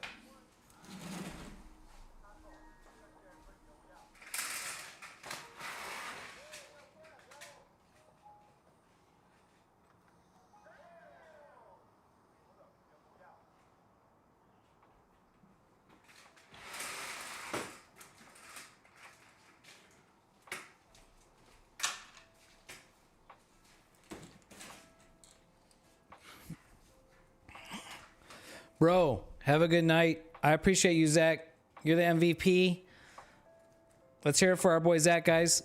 We need to create a MVP role, I think, in the Discord. And Zach will definitely be on top of that one. Thanks, brother. You have a good night. I appreciate you and your generosity. And hopefully we will, hopefully you get your rig up and going and everything's good.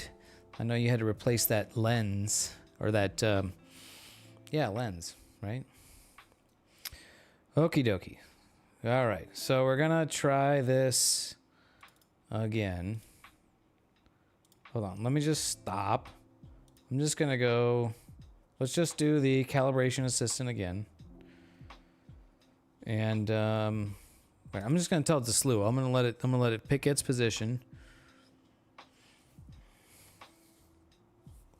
Watching it on the security cam. Should be okay.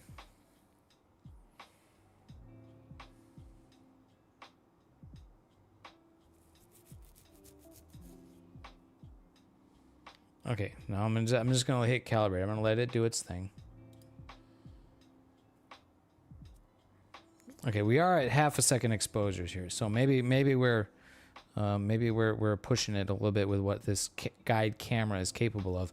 But I see a pretty good. This is like a good-looking star image. So hopefully that stays. So far, so good.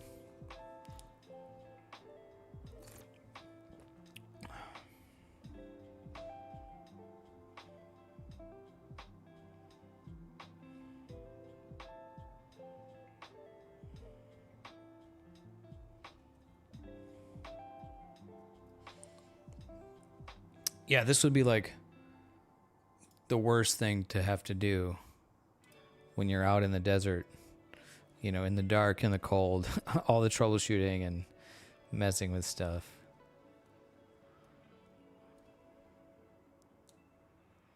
Okay, we're coming back.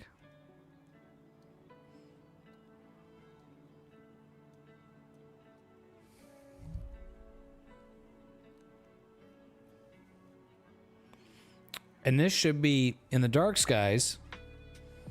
In the dark skies, this guide camera should be capable because it'll be able to see way more stars, way brighter than in the light pollution. So, you know, if we can get it to work here in the light pollution, then there should be no problem. It should be better, way better in the dark skies.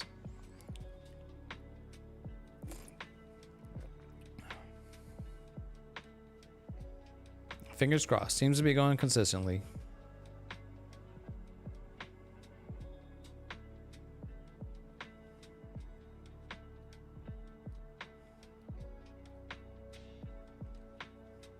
Oh, and now it says star lost again. Come on. Are you serious?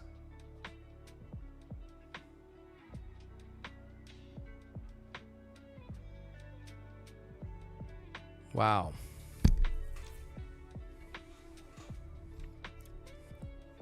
It's right there, PhD. I can see it. Do you want me to click it for you?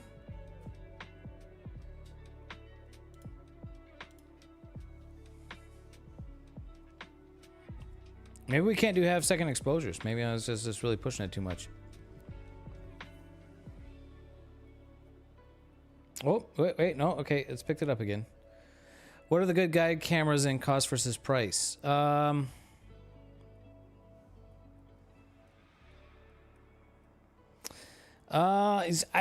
not super well versed to make recommendations on that one solid cube. I just know that I have probably the worst possible guide camera. The best possible guide cameras being mono. This is a color camera. Mono cameras are better because they're more sensitive than color cameras. And you don't need color in a guide camera. You just need sensitivity. You just need it to see stars. So at the very least, getting a mono guide camera would be beneficial. Would be better than what I have. So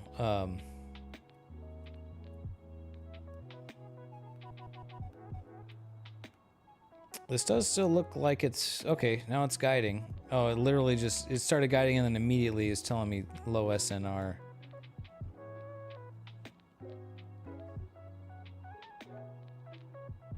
Yeah, I think we just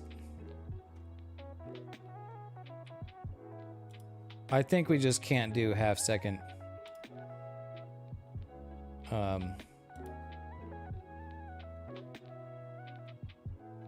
half-second exposures.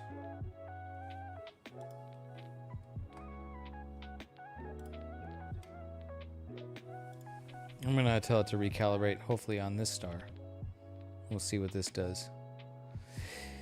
Yeah, so the guide camera, I can't really make a good recommendation on a guide camera. All I know is that you want a mono camera. So, and astronomy companies that make cameras that sell specifically guide cameras, look for a mono one for sure. I don't. That's an area of research I need to do myself. One solid cube. So if I'm going to upgrade a guide camera, I'm going to need to know. So probably if I was going to buy a new guide camera. Whoa, look what we got. Look who we got here. Look who we got. We have a cat cameo. Mr. Cat time. This is where we point the camera down. The cat wants some lap time. All right, cat, you can have lap time. So my main imaging camera is a Player One astronomy camera, and there's really no reason that I would, have to, stay with that brand. But I like the camera, and it works. It's working good for me. So I think if I was gonna buy a new guide camera, it would be from Player One Astronomy, because I like the imaging camera and just kind of keeping it all. So you see under product line we have guiding camera, and these guys have like 5 different guide cameras. Yeah, so they have 5 different guide camera models. So I honestly, I have no idea. The only one I know is you don't want the Series C because it's color, but then there's all these mono ones. Various image sensor sizes and resolutions, frame rates, you know, what's going to be a good guide camera. You know, I don't know. Actually, I think I could kind of reason my way through it. Depends. So the answer is probably it depends on what kind of rig you're doing.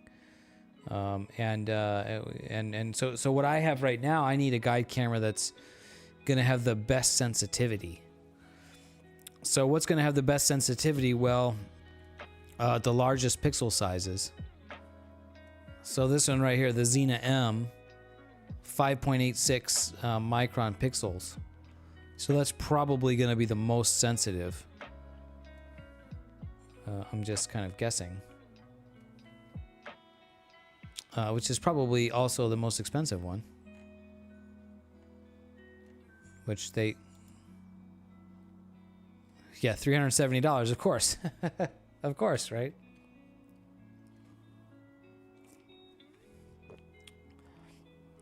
And I'm trying to calibrate again and again. It says it has lost the star. Star lost, error.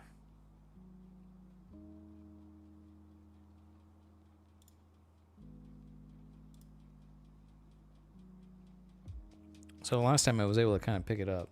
Okay, there it goes. It picked it up. No, it lost it. Yeah, my guiding was kind of decent. Not ideal, but it was kind of decent. And now we try to change things and it made it just completely horrible. Now I'm having all this problems, so maybe I should have just left it. Nah, we're learning. We're experimenting and we're learning stuff. That's the point of doing this. Right, Mr. Cat? Oh, we were supposed to have Mr. Cat treat time. Courtesy of our friend Zach. Yes.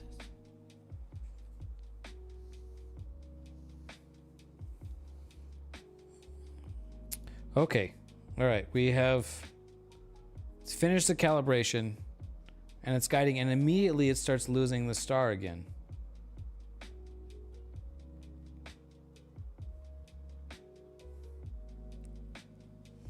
Uh, 462M looks interesting. The series.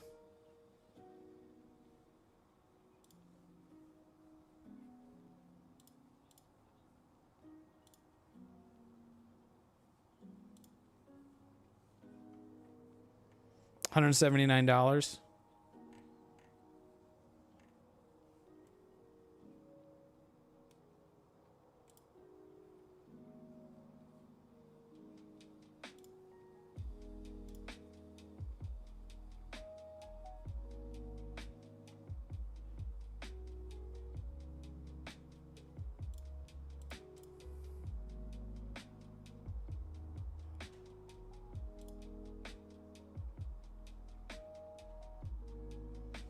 What is PhD doing?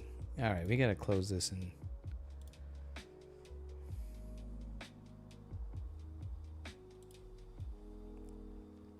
Yeah, maybe that's the one, huh? Yeah, I'm gonna have to do some research, I think, here on, yeah. The color 462 is the sensor on the C-Star S50. That's interesting.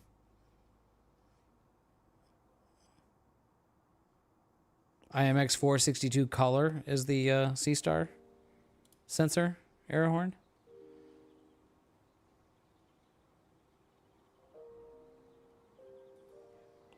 Oh. That's overexposed. Got it.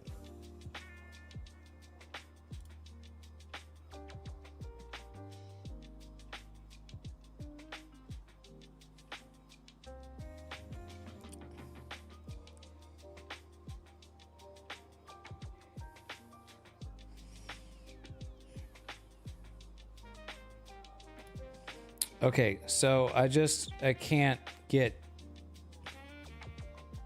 Yeah, I've got nothing. All right. At this point, what we do is we go back to our, we just reset everything back to the way it was.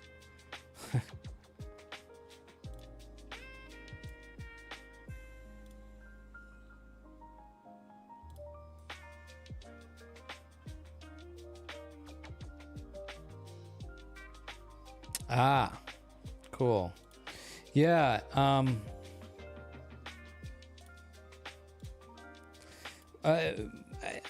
my guiding was decent. Like I was like it was decent and very reliable. And then I said, okay, well we need to tune it. We need to fine tune it. We need to refine it. And now I'm having like it went from decent to god awful. So, wow, whoa, that's weird. What in the ass was that?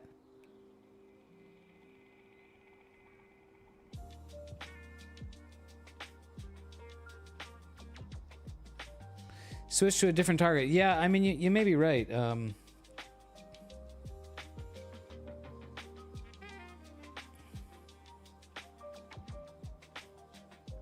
Yeah. Yeah, why am I having gosh. No, so I just set it back to where I was before.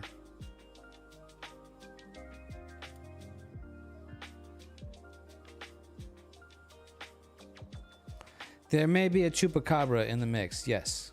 That may be the culprit.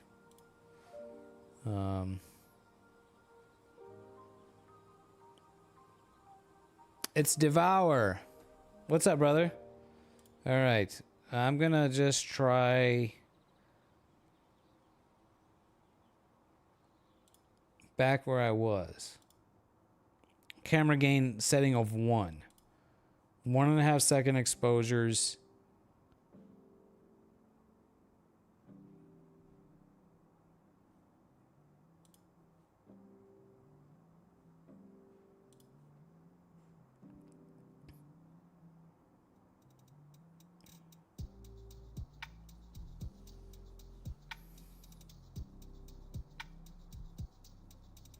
Wow, what is this flash of light like going on? Like what all of a sudden is wow, like man, what a wow, I went from like decent to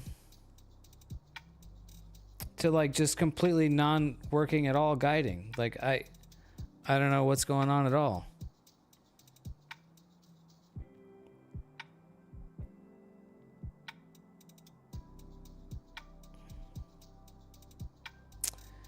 Gabrielle, you are right, man. This is like everything is completely going as wrong as it could be tonight. Like I don't know. I'm kind of at a loss as to why. I mean these settings I changed.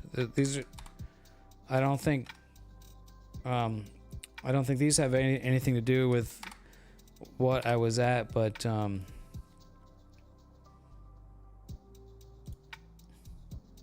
yeah, you're seeing this glow. Like why am I mean we shouldn't be seeing that at all. There's like a glow on the side of here, and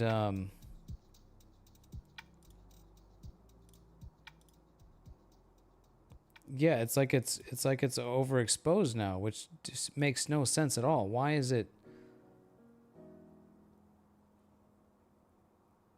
I'm getting these like flashes of light going on. I gotta go look outside. Sorry, cat.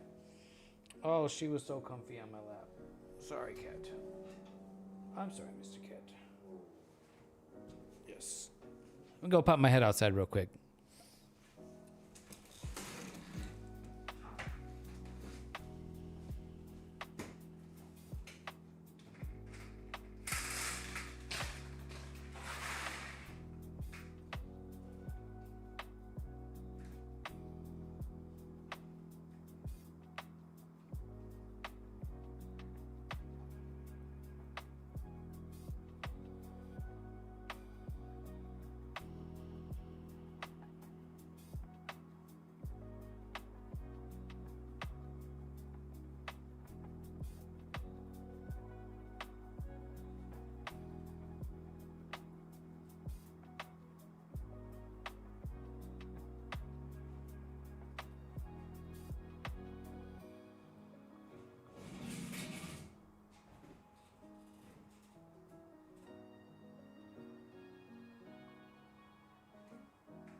Yeah, honestly, that's what it's acting like. Like lost connection to camera.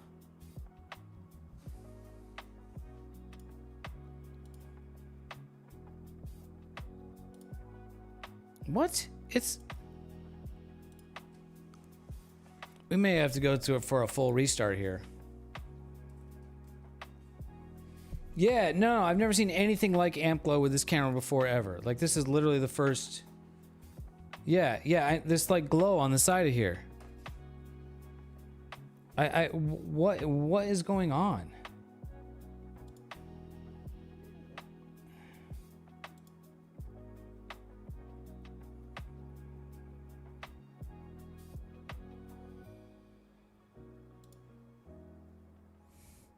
Yes, a full reset maybe. I literally was just thinking that, like it's time for a full reset. Like this like glow over here is like, oh, you know what? Like I'm probably like, no, that shouldn't. All right. Yep, we're gonna do a full restart.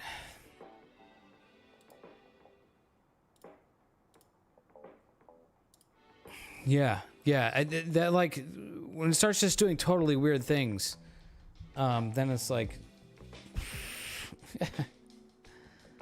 yeah. This when I went out there to look was there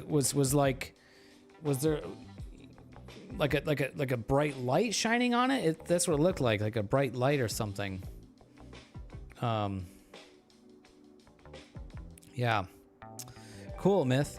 Right on, man. Yes, it looked like a light leak. Yeah, I agree. It definitely looked like a light leak. So I reseated the camera, like I put it back in there.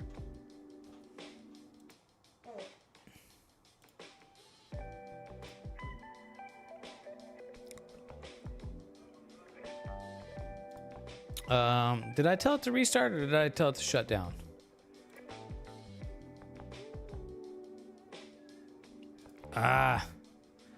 Yeah, my neighbors were working on a new Dyson Sphere over here.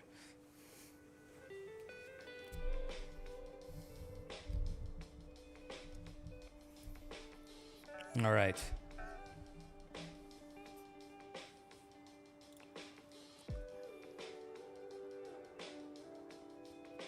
I'm just gonna launch PhD.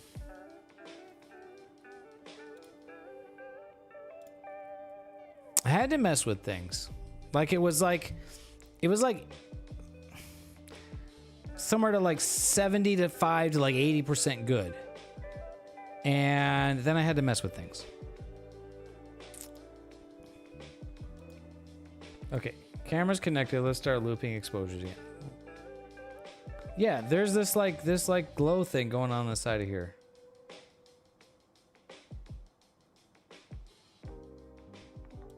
Why? What is that? That is so weird. And now it's gone.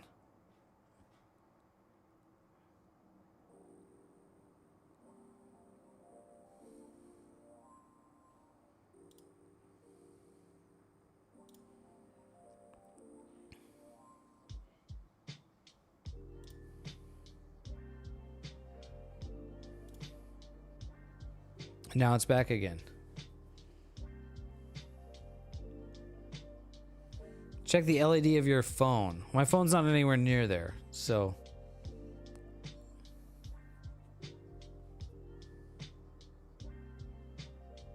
Okay, I still got this like glow thing going on, but yeah. Whoa! You see this? What on earth is?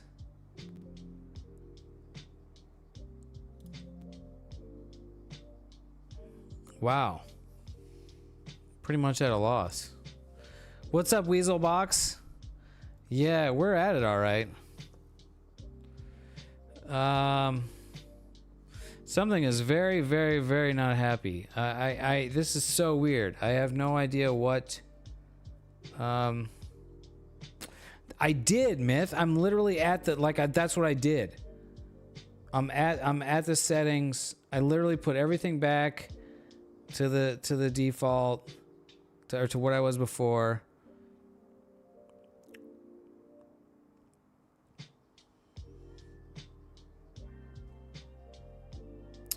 Yeah.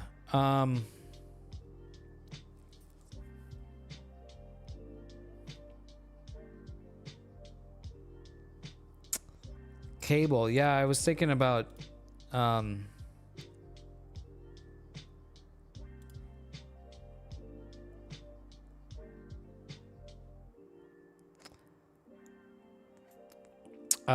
there you go. That's the ticket right there. Ben Johan 4. Check Sharp Cap. Sharp Cap gives you a feed from the camera. And then you can adjust the exposure in real time and stuff and see what we can see. So we can do that. All right. So camera, SV Bony 9, SV Boner. Okay, this thing is...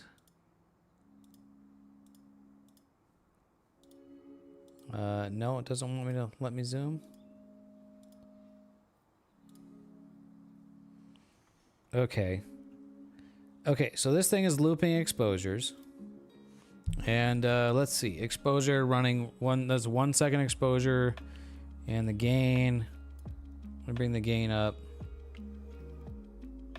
Okay, this looks totally fine.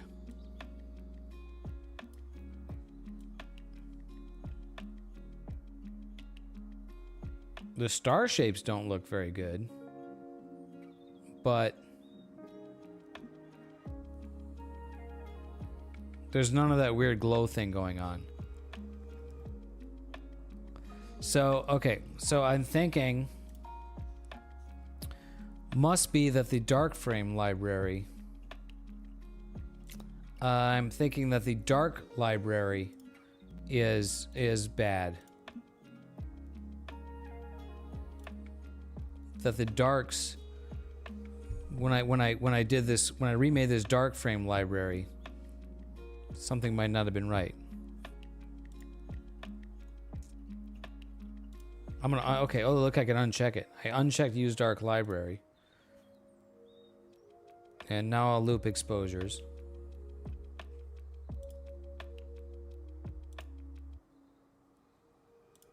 And I'll start guiding without that.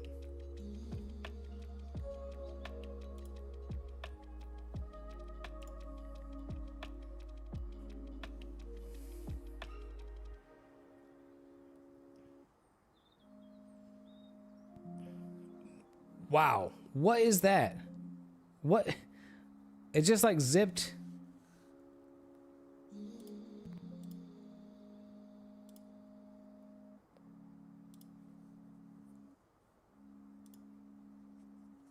Wow, something very weird, very, very weird is happening.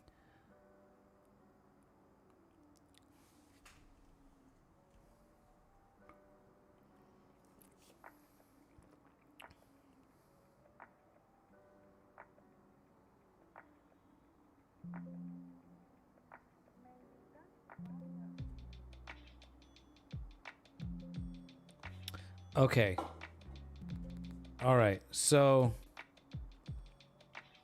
I think my mount is not guiding correctly now. Because I think what happened is it zipped. It's like not... I hope I didn't break something in the mount. Yeah. No, the mount's definitely not at the limits, but...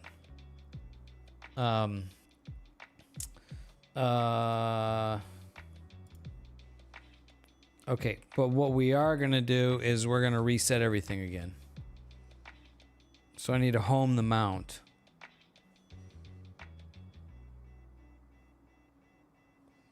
Yeah, because see, watch. Okay, hold on. Watch what's happening here. I'm going to loop. There's a bright star right here. Okay, it's got that star right there, right?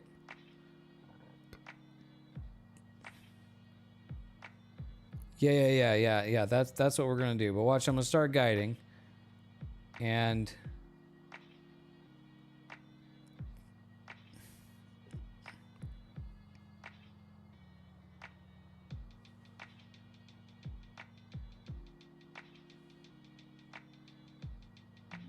see this streaks? It's like zipping. I think the mount is not guiding.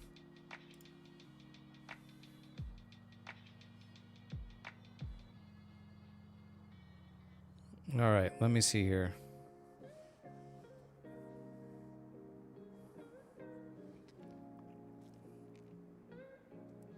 Okay, OnStep's not reporting any errors, but I'm gonna home it.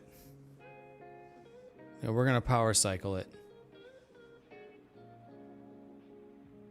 No, I don't think I had that collision event, but I don't think that. I mean, it's slewing normally. It seems to be slewing just fine. So,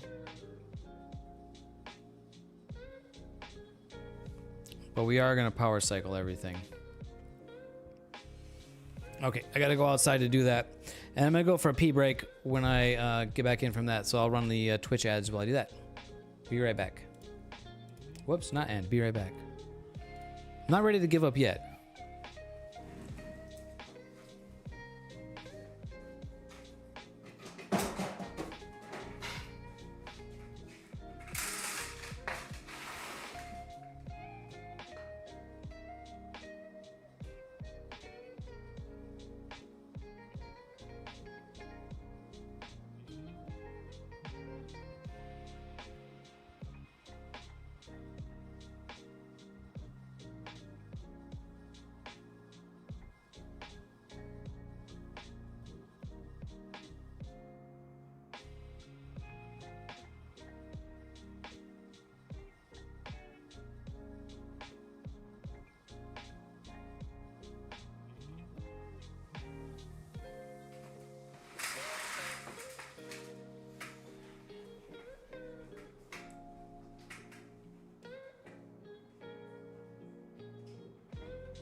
All right.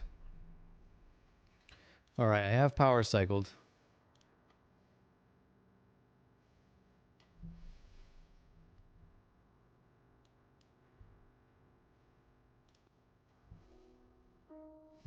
Trying to get the background tunes going. There we go. All right, I've power cycled.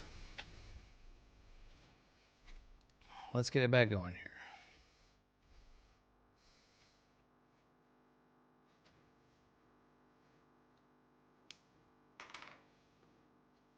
Connect.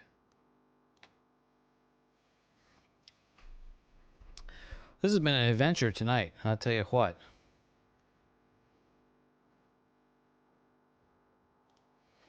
Okay. Let me launch Nina.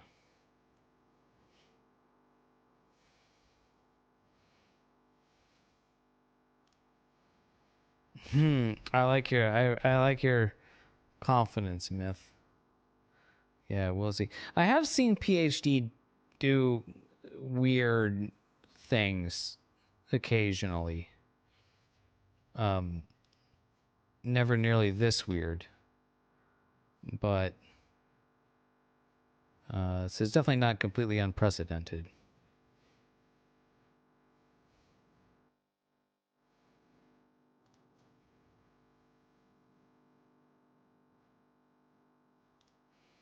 All right.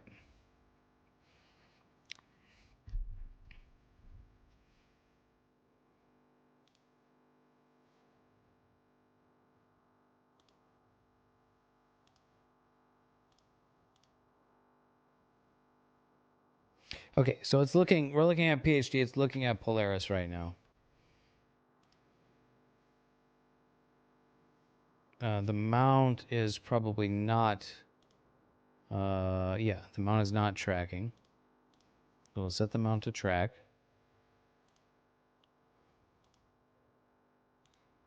Okay, now let's go,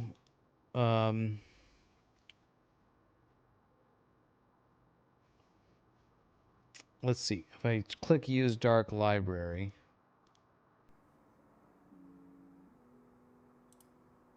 Let me stop and then restart. Let's see if we get this weird. It was like an amp glow kind of thing.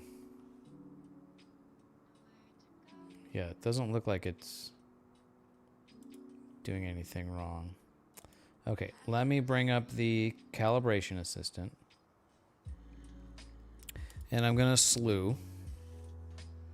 Okay, we're gonna slew to the ideal spot for calibrating. And we'll try to recalibrate once again. Although I don't have the... Well, maybe we can turn on the dark library. I was thinking that maybe I calibrated those dark... I did that dark library calibration, and I was thinking maybe that didn't work right, like there was a light leak.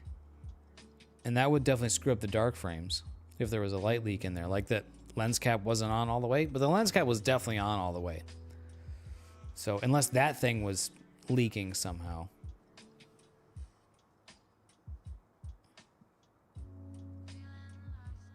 Okay, so I'm pointed. I'm gonna run. I'm gonna go to Nina, and let me just run like a 5-second exposure in Nina from the main imaging camera. We'll see what this looks like.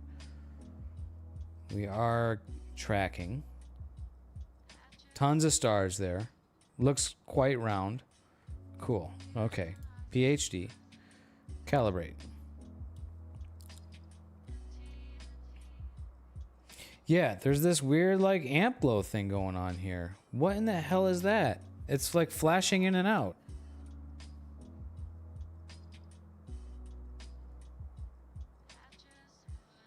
What? Yeah, there it is again. It. What is that? This.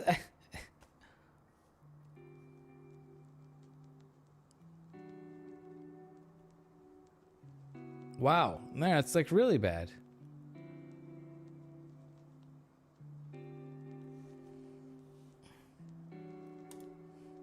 All right, hold on. Stop that. What are you doing, PhD?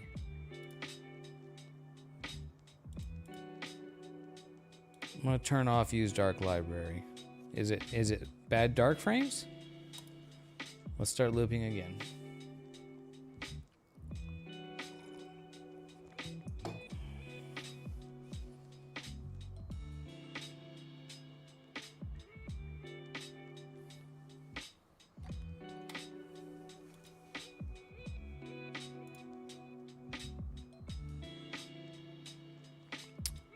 It is. I did check that. All right.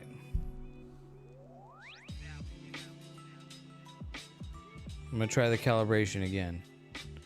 I'm thinking those dark frames that it calibrated weren't right. I just turned off the use dark library, so there's no dark library now. Okay, now it's calibrating. Now do we see this like glow thing going on? I'm thinking I calibrated, something must have gone wrong calibrating those dark frames.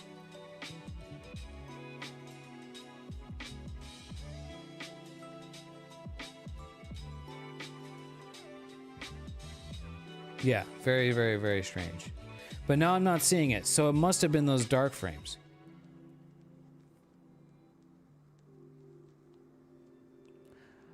Thank you, Jose. I appreciate you.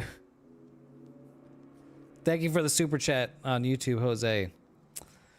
Maybe the cable. I would very much doubt the cable because it's a USB cable. So, you know, it either works or it doesn't. But that's not necessarily always the case. but I don't think it's the cable. Turning the camera to see if the glow changes direction. Now that is a, yeah. If I rotate the camera 90, and then if that glow rotates 90, then you know. But I've turned off the dark frame library, and now we can see that I'm not seeing that glow. So I'm guessing I just calibrated bad dark frames. Maybe the lens cap. Maybe the lens cap let a little bit of light through. Or I didn't have it on all the way. I was sure I put it on all the way. Maybe not.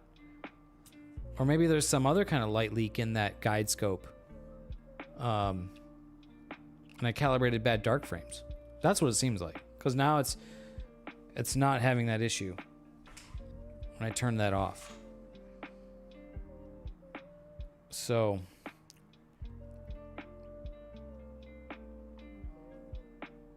we'll let this go. So far it seems to be going.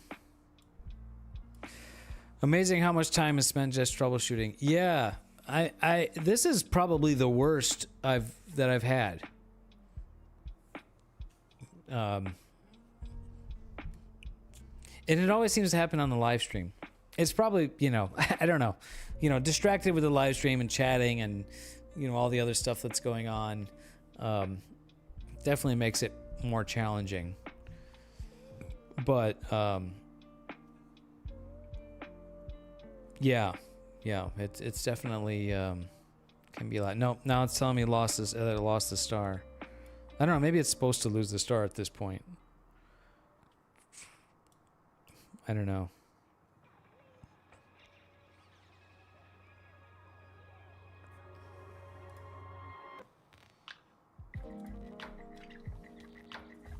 See if it picks it up again.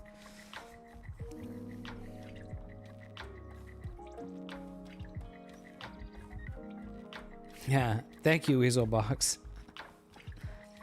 Yeah, I had it like I was saying, like it was like, you know, I got some pretty nice data on Sunday night, and you know, I had it to where it was like not quite good enough, but it was there. It was better than it was before, and trying to make things better. And now we're just like now it's at the point to where it's like not even working at all. So I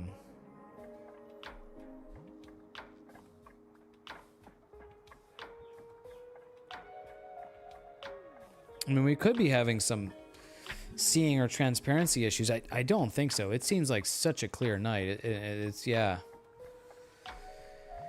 Yes, that's definitely the case as well, Jose.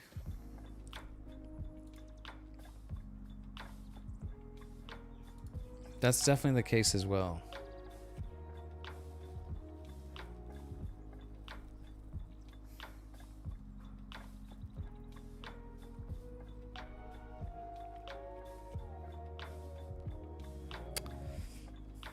Yeah, Sunday night I got it out, and like you know, it was kind of not great conditions, but then it ended up getting better so I got the telescope out kind of late, like 10 o'clock, and I had a little bit of trouble with the plate solving, getting the polar alignment going and stuff, and so I didn't start imaging until like I think like 11 or so, and but it ended up working out. It ended up working out good, and tonight, I mean, we got a couple of subs, couple of sub frames, sub exposures, and it's telling me star lost again.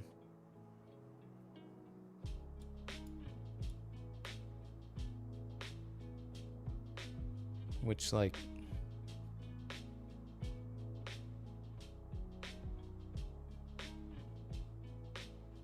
I mean, maybe there's just not bright enough stars. Like I don't know. Like you're there, dude. Like I can see the star. It's there. I can click on it. Where? Like no, it's over here. How is the mount unguided? Oh, okay. It decided to pick the stars up again. Okay. Nope, lost them. Not good enough for the pixel scale I'm trying to image at. In fact, I haven't even really tried. Yeah. Oh yeah, we completely rebooted, Jose. Yeah, we fully rebooted everything.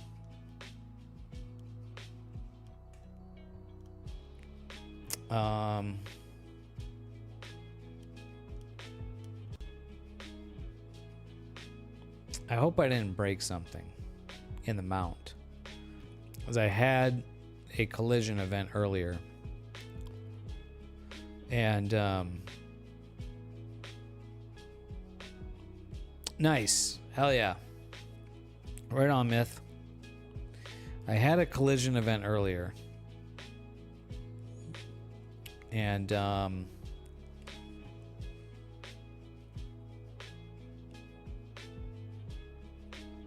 I suppose there's a chance that something in the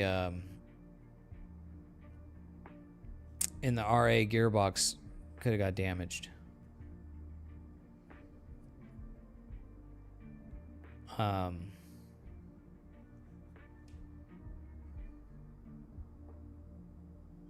It doesn't seem like it. I mean, it's slewing just fine.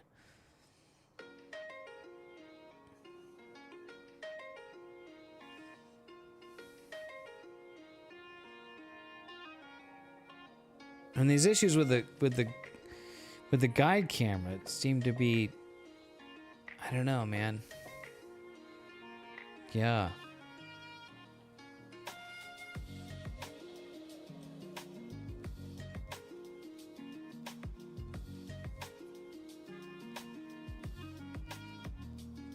No, why are you losing the star?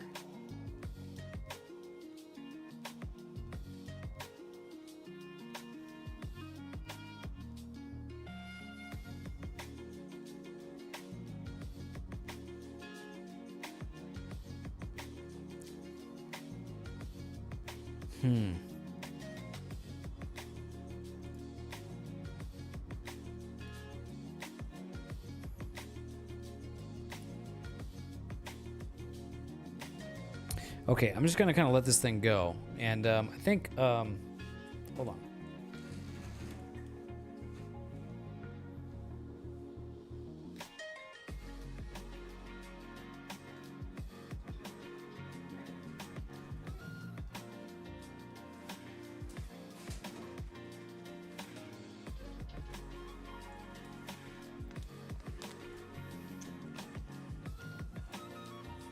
All right, well,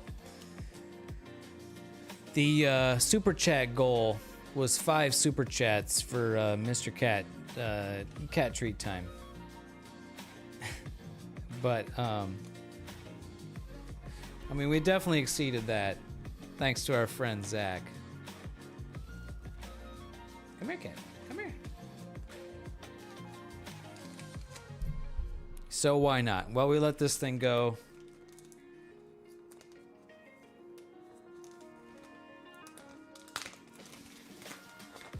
And we'll have some treats.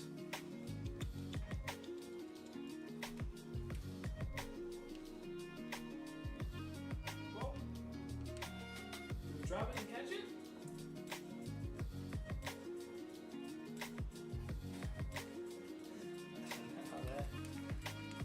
These are the best treats. Oh.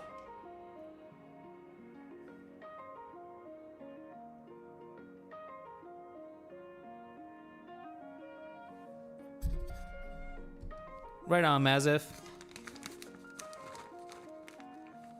We're struggling with nothing working right, but one thing that definitely works right is Mr. Cat's. Mr. Cat loves the greenies. You want some more? You want some more? There you go. Every cat gets treats. Those are so good. She was fast asleep over there on her chair, and I just went over there and I was like, treat time, and I walked over to her drawer where the treats are, and she just popped right up. Oh, Oh, yes. Oh, yes. Yes, that's my cat.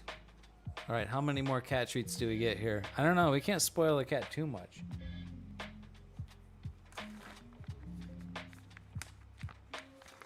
Oh, we get to spoil the cat. Okay, that's enough. All right. All right, PhD is...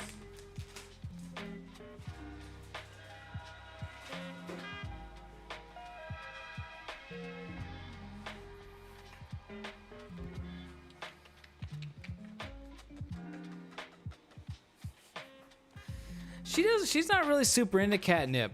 She's I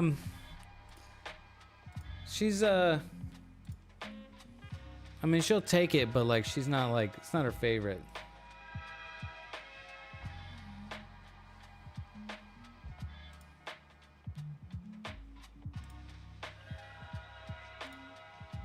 Yeah, I heard it. I think I finished the calibration. Let's see. Is there a way to see the calibration data? Review calibration data. That actually looks, well, I don't know. Maybe there's a bunch of weird points. Yeah, it's doing this thing again. Oh man, dude, I think I might have fucked my mount up.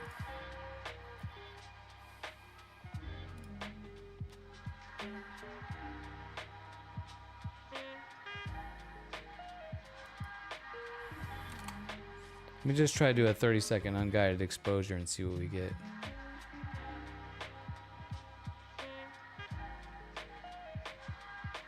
I think my mount is, I think I might have damaged my mount.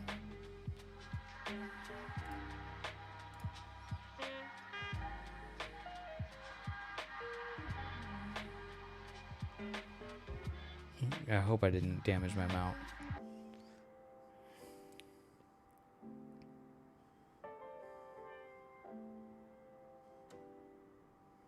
Okay, all right. That's a 30-second unguided exposure. Was it a bad mount crash? Nah, I don't know.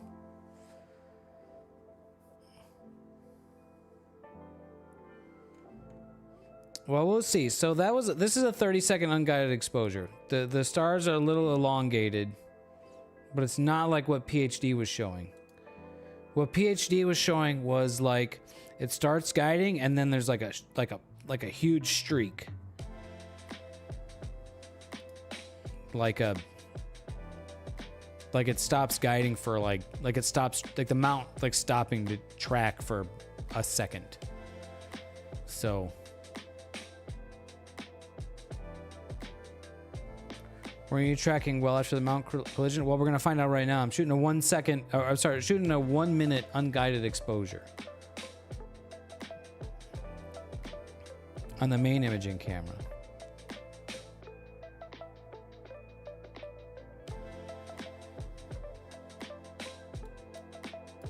Okay, look, this is 1 minute unguided. This star is round. All right, the mount's tracking. All right. Thumb screw. Okay, the mount is working fine. It's not a mount issue. That was 60 seconds unguided. That's actually halfway decent.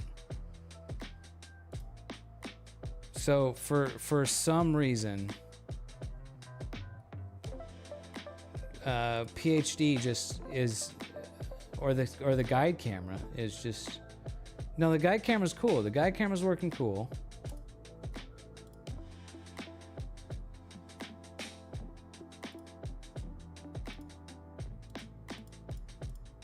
What is PhD doing?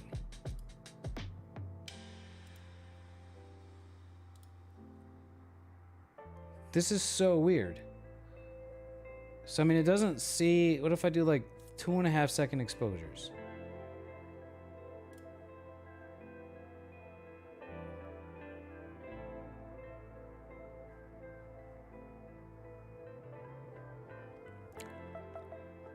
Yeah, and well, I mean, yes, but Star Traveler, but no, because we're not.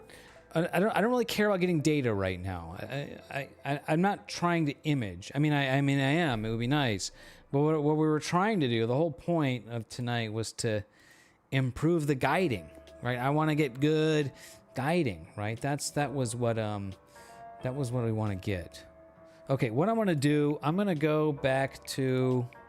Okay, I'm gonna slew. I'm thinking maybe there's just not enough stars in this region.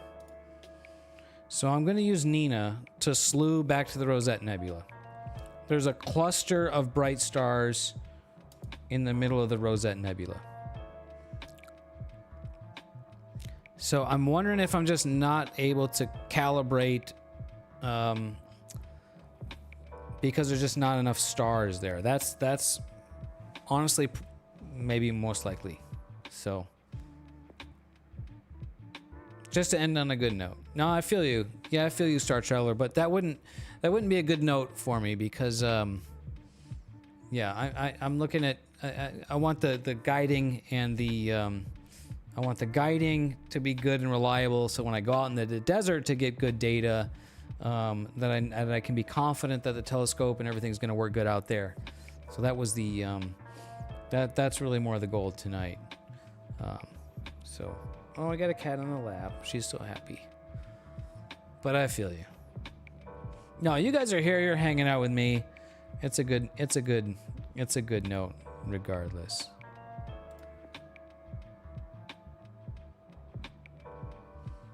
An IR pass filter on the guider.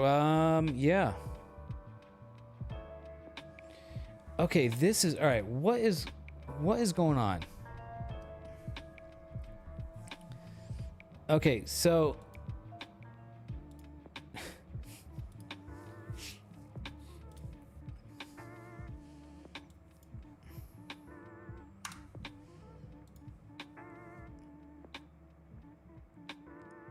okay, so 5-second exposure on the Rosette Nebula. Look at all these stars here. PhD shows like it's looking at, it sees like 1 star. That's with 2.5-second exposure time.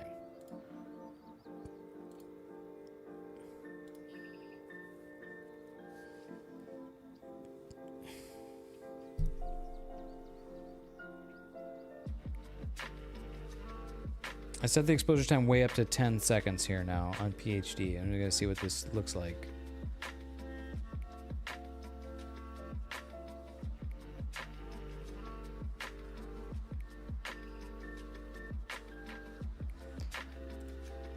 At this point,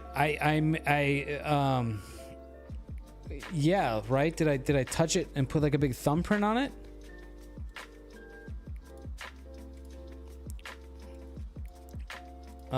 What's the gain? So the gain has been set at 1, but we've been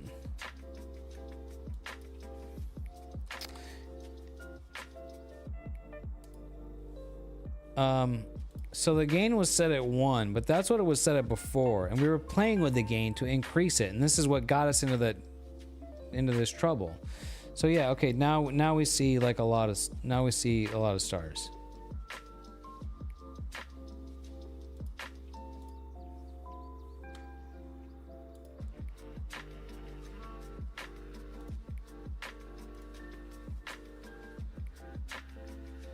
I mean maybe. Dew is a possibility. Pretty hot and dry today. I really doubt it. I'm not seeing that on the main imaging. The main imaging camera.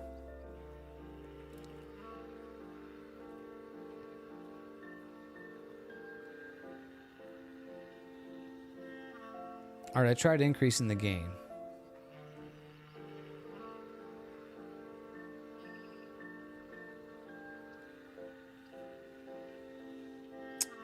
Oh, the slider for the gamma adjustment. Oh, interesting.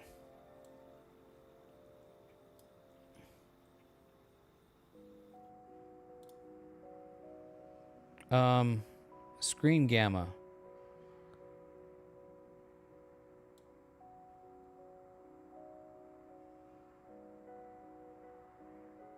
Oh, was that it?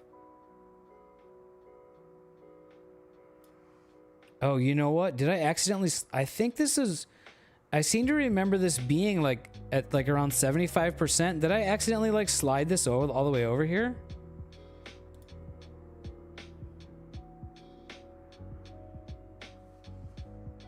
Damn, dude, was that the... Oh, man.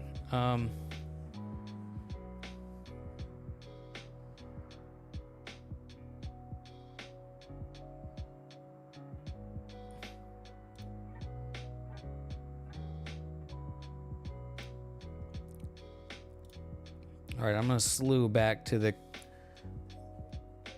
the ideal calibration area. I wonder, you can probably look back at my on YouTube. You can probably rewind the stream, and you could probably see. You might be able to see that the position of that slider.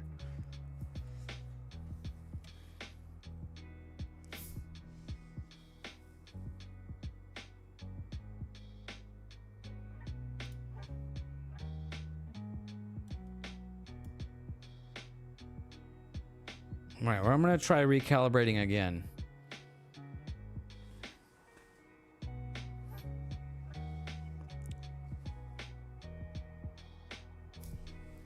Cross those fingers, bros.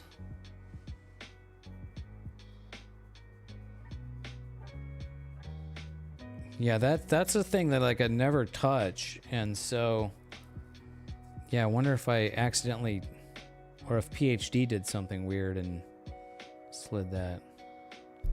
So running the calibration in the all night, it's been like it gets like halfway through the calibration and then it starts losing the star. So it's starting just fine right now. We'll see if that trend continues.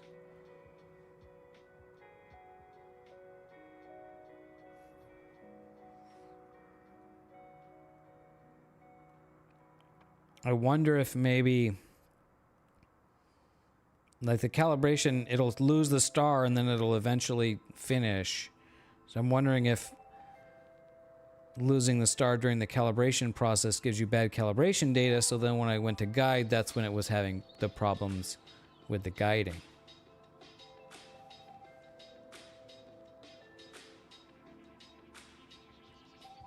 Not really. Maybe. It might have been a very simple mistake that I made one solid cube. Jose pointed something out that I hadn't noticed, and nobody else noticed.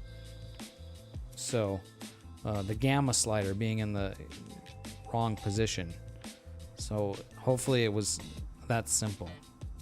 So, fingers crossed. We're calibrating.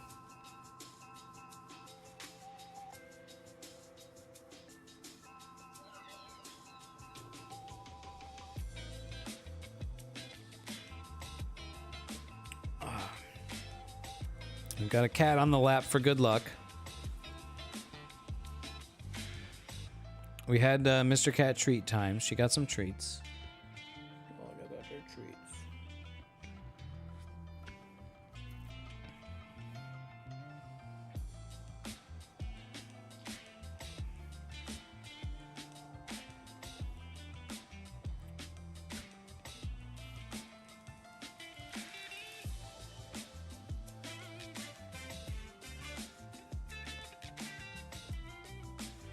Still going. Nope, now it tells me star lost. An hour and 41 minutes ago, I had the gamma max. Got it. So it got like halfway through the calibration process and then it loses the star.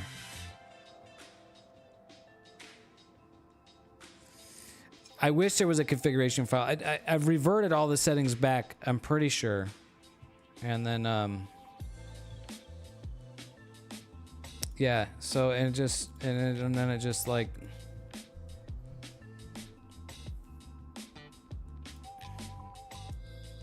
yeah, so if I look at the calibration data, there's a bunch of bad points over here. I'm guessing that's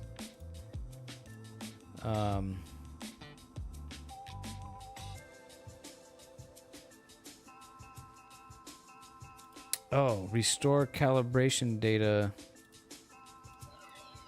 Oh, no. Let's see. Tools. Modify calibration. Clear calibration data.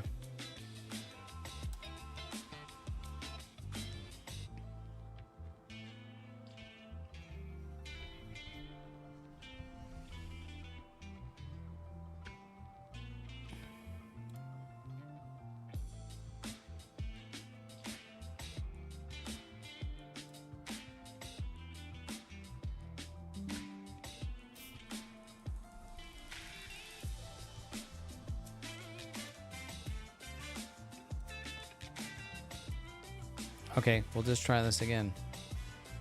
All right, I gotta go make another pee. I'll BRB. BRB while I go make a pee. Oh, sorry, cat. Oh, sorry, cat.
All right, well, calibrating is going.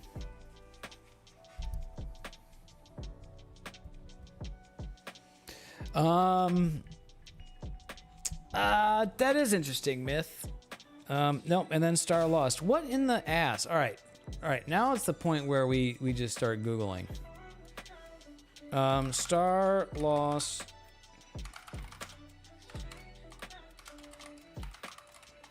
Star lost during PhD calibration.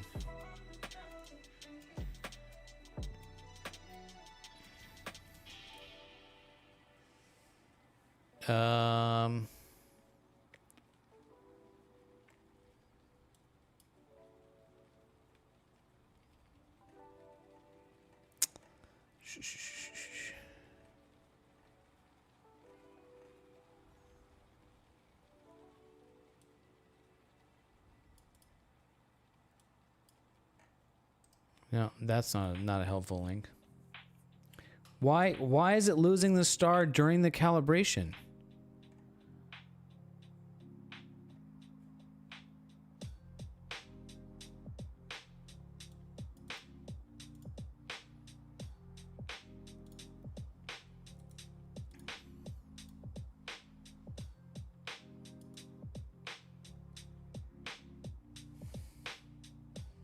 I mean, maybe there's just not... I mean, there's tons of stars here, but maybe there's just not... I mean, not enough. Like, it's so weird. We're gonna go back to the Rosette Nebula now. 'Cause I know there's lots of bright stars there, and we'll calibrate there, even if it's not the ideal place to calibrate. Like, we just need to get something out of this.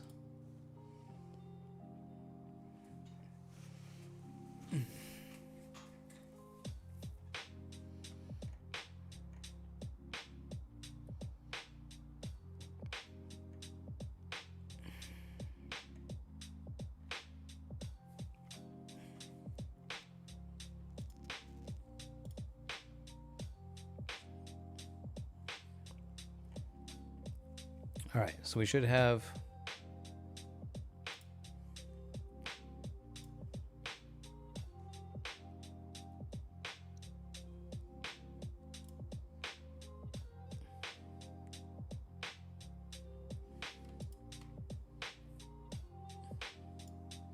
Okay, we're running the calibration now again. I slew the telescope to point at the Rosette Nebula.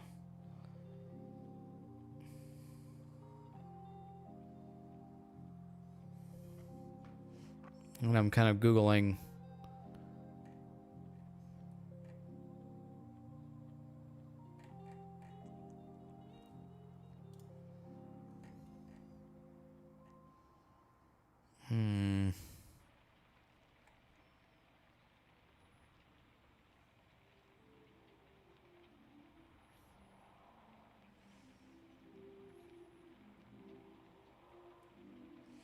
So Star Traveler PhD has a calibration assistant, and it slews to the ideal spot in the sky for calibrating. So that's what I've been doing.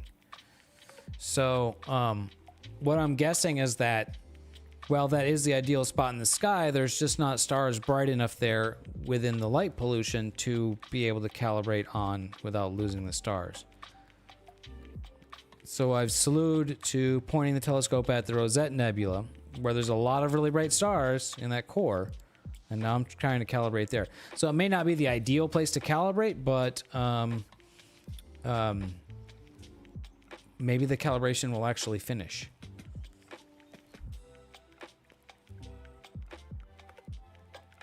Yeah, we've already restarted one solid cube. Yeah. So yeah, restarting everything is definitely one of the main things. So it's fine, right? Okay, so it's calibrating, like it does its first calibration thing and it's good. Now it's doing the next step of the calibration. It's been doing like steps 1 and 2 and 3 of calibration, and then it loses the star. Then it can't do it.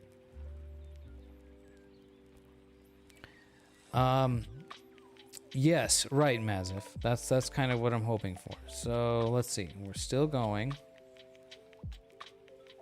It's letting it drift to the north.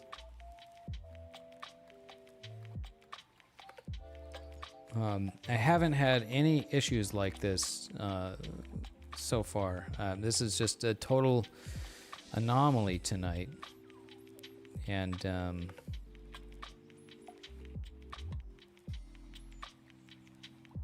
okay, now it's doing the south. And now it says star lost. Like, motherfucker. Like, dude, it... Why? What?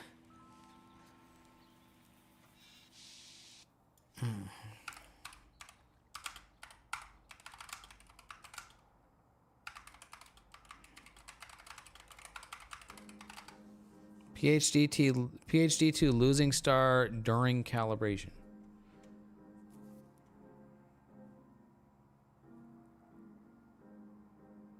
Awesome, Myth.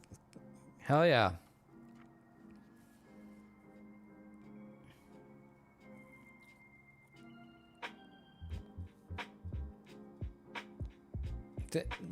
Something is just not... I don't know, I think it's not like... I think PhD is not communicating with the mount correctly. Okay, now it picked it up again. Well, that's better than me, Myth, right now.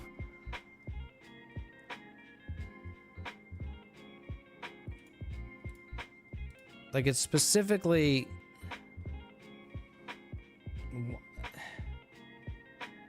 Yeah, what is going on? This was...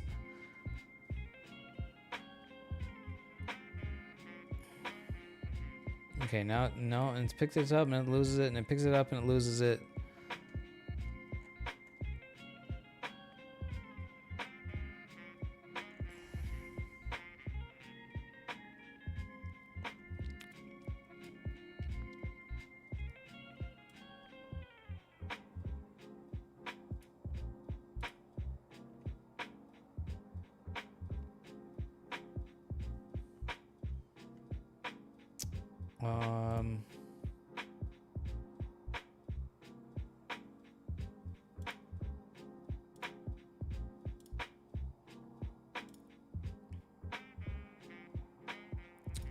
Oh. Okay, hold on. hold on. There is a setting that we changed. I'm gonna park the telescope again. There is I set a backlash setting in the ASCOM driver on the declination. I wonder if that's screwing me up. We kind of just made a guess at it. And so, yeah, I don't have everything reset exactly to the way it was. So I'm going to do that. I'm going to do that now. Okay. That has stopped. We're going to close that. Okay, ASCOM, tools, setup, ASCOM telescope. So we set a backlash setting for the declination. I'm going to set that back to, reset that back to 0. Okay, and I don't know if I need to restart for that to take effect, but I'm going to. So I'm going to restart. I'll be right back.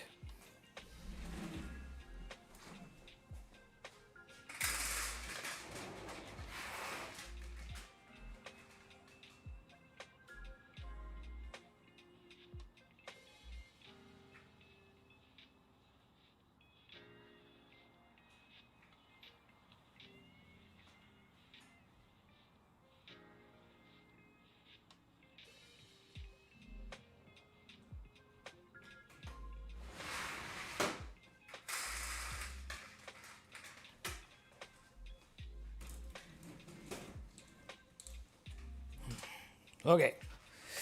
Is there a cache filling up somewhere? No. No. Nope. Yeah, it shouldn't be a cable issue. If it was a cable issue, then the camera wouldn't connect at all.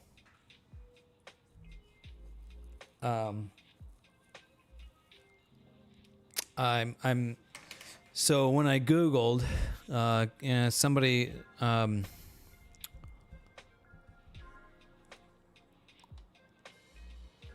okay. So I Googled the issue of it losing the guide star while it's calibrating. And one guy's gives some things to try. Number one, he says, make sure you don't have any backlash compensation enabled in the mount. That will be a recipe for disaster and would explain the behavior you see when this guide star zooms too far to the east. So that's kind of exactly what I was seeing, I think. And I had backlash compensation enabled. And we did just totally take a wild ass guess at the setting on that. So that's one thing for sure that I changed from the last time that I had the telescope out and it was working pretty reliably. So I've reverted that setting now and restarted. And once everything connects, I'm going to verify that setting has reverted. Okay, connect.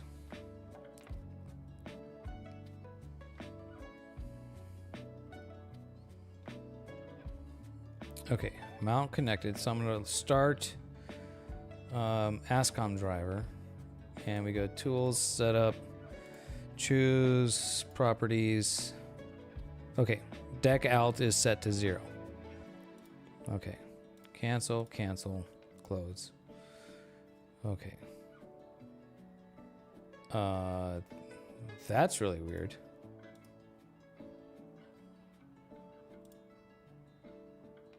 Why is that?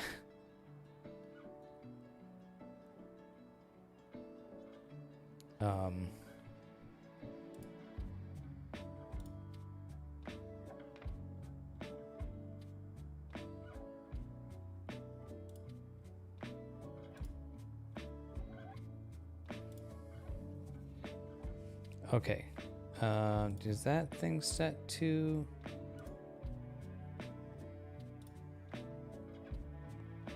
Cool. Yeah.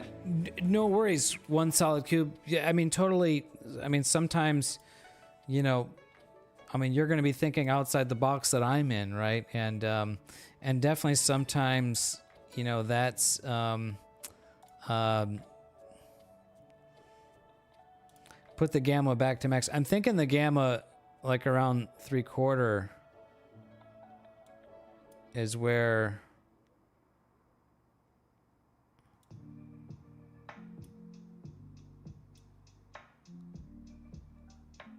Actually, here where I'm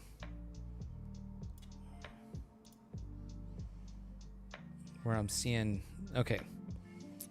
Okay, so that's good. Okay, now we'll go guide, we'll go tools, calibration assistant, slew. Okay, now we are slewing.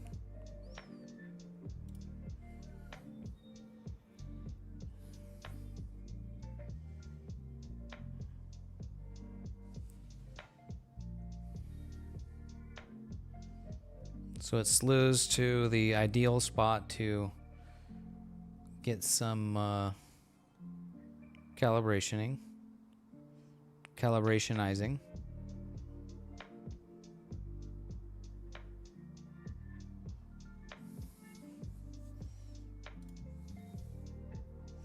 Almost 5 hours.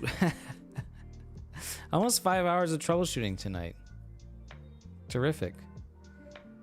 Okay, I'm gonna pop over into Nina and I'm gonna just shoot a quick 5-second exposure on the main imaging camera to verify that the mount is guiding, if the stars are reasonably round. Bunch of stars. They look like circles. Not very bright stars in there, but okay, let's click calibrate. I've got it set to half-second exposures, so this maybe is maybe I should set it back to 1.5 seconds, but it is calibrating. It's doing its thing. So it starts with west step. So I'm pretty sure what it does is it just like it stops the mount, or it just lets the star move in one direction and then sees how much it moves and then lets it move. I don't know. I don't know. It says it's doing west step. So it goes west, then it goes east, then it goes north, then it goes south. Okay, I finished the west, now it's going east.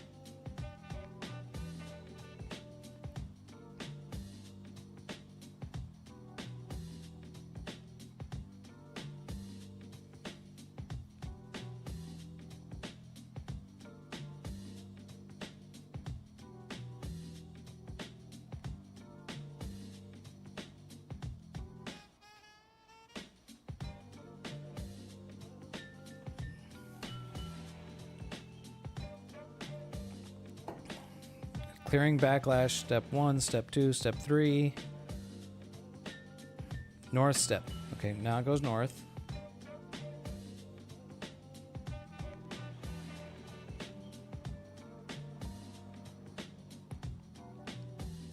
And this is the declination axis, the north-south. So the declination axis, I had that backlash compensation. So I'm thinking I had way too much backlash compensation. North step, step 11, south step. So now it goes back to the south. So it was erroring where it was losing the star. Yeah, where it was losing the star was when it was calibrating, changing direction from north to south. So the too much backlash compensation, it just wasn't moving the motors, and so the star would drift and it can't track it. Google did the trick. Everyone give a big thanks to Bruce Waddington for his reply in a Google Groups. And there we go. Now we're guiding. And we're guiding poorly. At least to start here. Maybe it'll settle.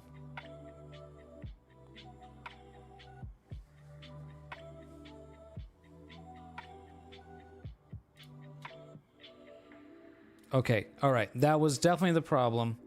I'm gonna do a new dark library.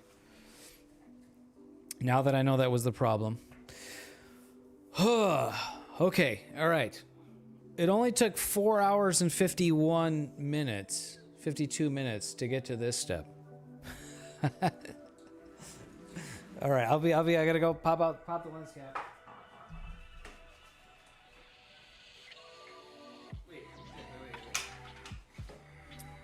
Wait, no, my dark library should be good. My dark library should be good. I shouldn't need to do it. I think I can just. Oh, it's already. It is using the dark library. Okay, we're good. Okay, all right. Motherfucker. All right. Okay, Nina. And at this point, now I don't even know if we can shoot the. No, I think I got the Rosette Nebula till like 1 in the morning. Let me load my image back up here.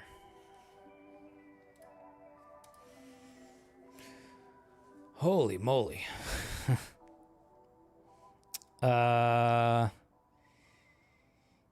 I've got the Rosette Nebula till midnight. I've got the Rosette, so I can do about another hour on it, maybe, hopefully. Okay, we're gonna slew and center on the Rosette Nebula.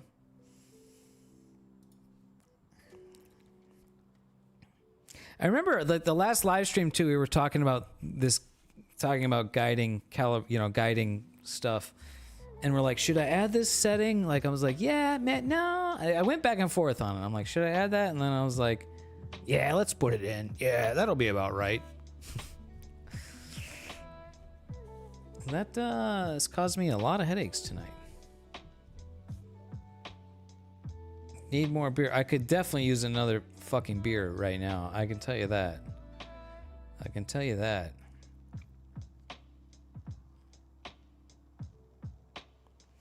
Maz, if the solution was I had backlash compensation set in the ASCOM drivers for the mount. And in the last stream we were talking about optimizing and calibrating. Yeah, I added that, and it was mostly, well, it was partially a wild ass guess. I guess wrong. It was, and I distinctly remember we were talking about it on the last stream and thinking like, maybe I should not add this. And I was like, yeah, we'll just add it. And so that was maybe a bad decision. I'm gonna disable the autofocus because I know we're in focus. I just want to start running this, and so we can start getting some. Hopefully, we can start working on optimizing the guiding here.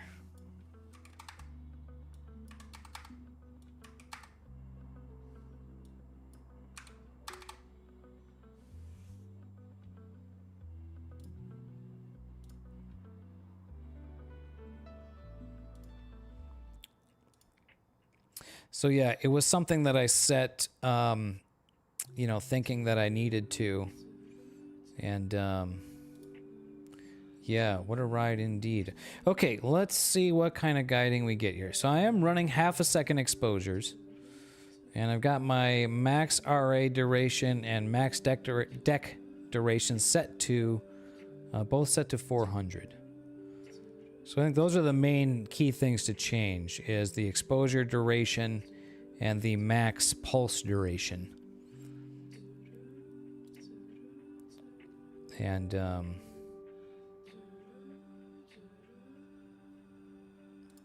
so starting out right around a little less than an arc second, 0.91 arc second total error. And we're imaging.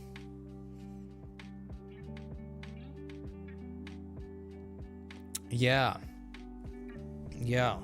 Learning is don't make wild ass guesses. Small changes. But this guiding is looking really good to start.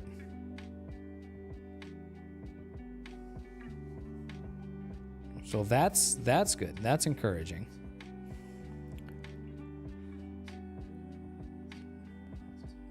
And if this works without having to buy a new guide camera, that also would be very good.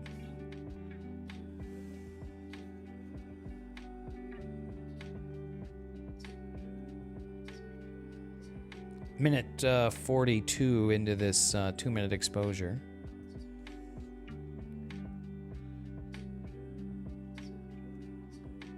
Yeah, small steps. I made a big step a big step change without even really knowing what I was setting. Hey, thanks for being here, Mayor West.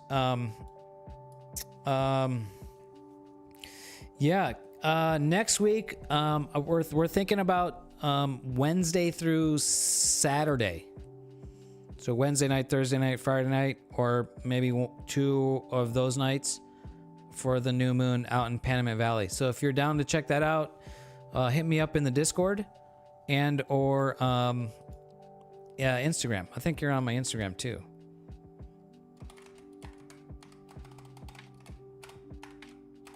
It would be cool to have you out there.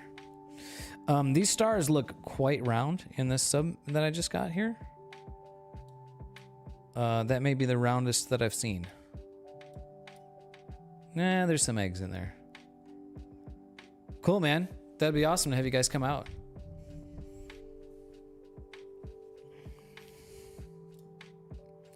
And although I'm seeing 1.15 arc seconds total error, so not really amazing there.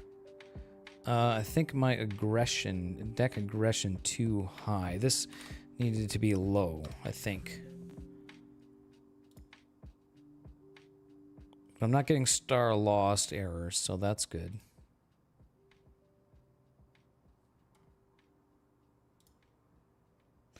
Exclamation point Discord, that is that only works on Twitch, unfortunately, Star Traveler. I haven't it doesn't work on Twitch unless you spell it right either, but thank you for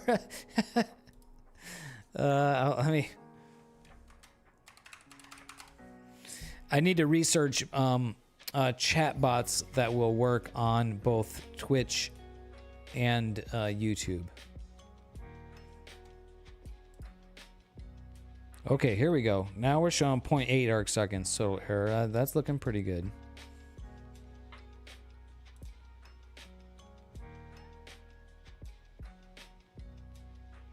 Definitely still some misshapen stars here. This one in particular is looking not very good.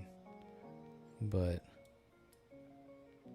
yeah, this one, I think maybe this second one was kind of particularly not great. There's still a lot of cool detail in there.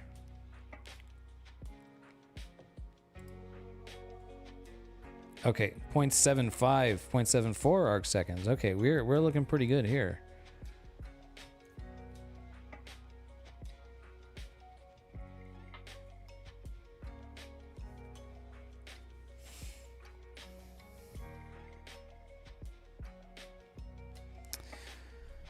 Does it work like PID? I don't know. That's a good question, One Solid Cube. Yeah,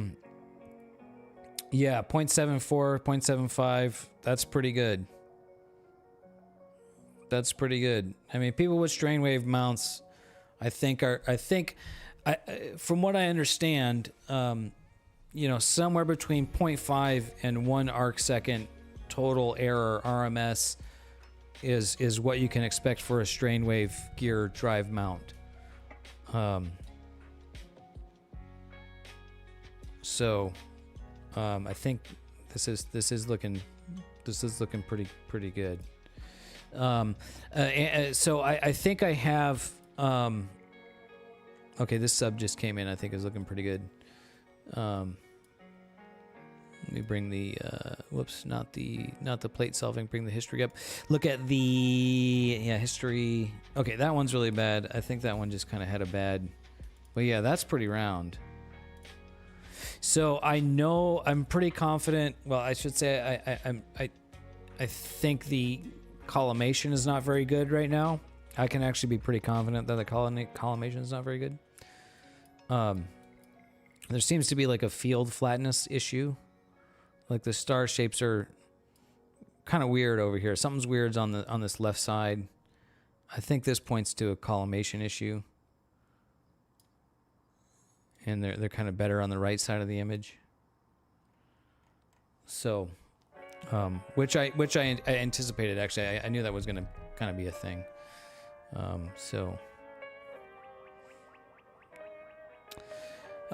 You're sitting at around 1.5 to 2 at the moment. Yep. So yours, Myth.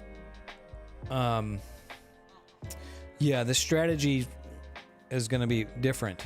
We talked about that. So, but we're both imaging at similar pixel scales. So, we both have similar needs in guiding.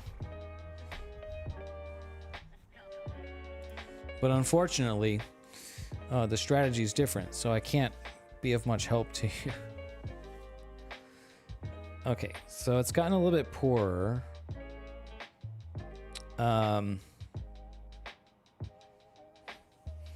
Okay, so I've got some notes. Let me review my notes. Yeah, well, but the thing is, with the worm gears, it's predictable, right? The periodic error is predictable with worm gears, so it should be easier to tune. The whole thing with strain wave gear drives is harder to tune and harder to guide because it's significantly less. It's significantly less predictable, less of a thing. Okay, so my notes I have here. I can get better than 0.5 second arc second total RMS error with this fancy mount at times. Blah blah blah blah blah. 0.5 second guide exposure. Set my max RA and declination to 135 milliseconds. Yeah. So way shorter. And setting the aggressiveness lower. Not all two are alike.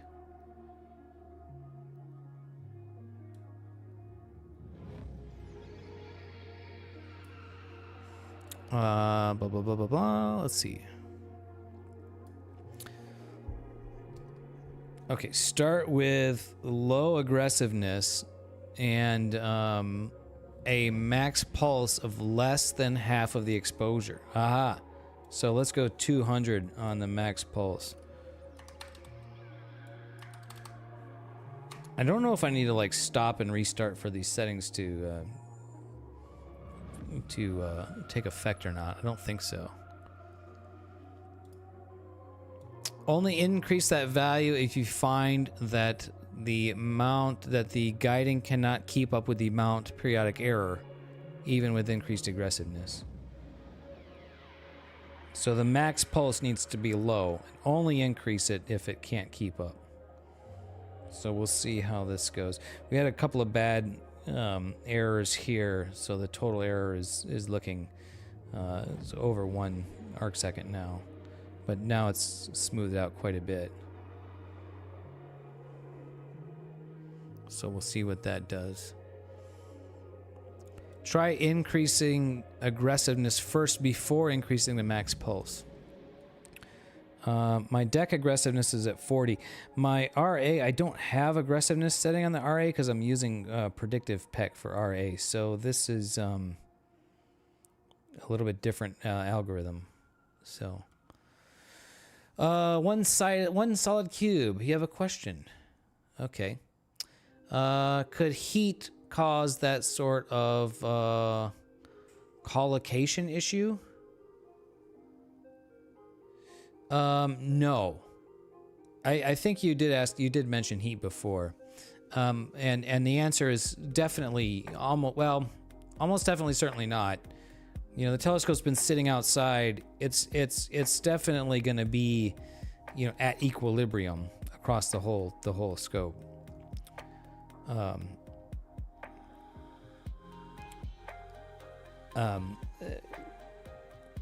What we're seeing, I think you're referring to the the fact that the stars are kind of one shape on one side of the frame and different on the other.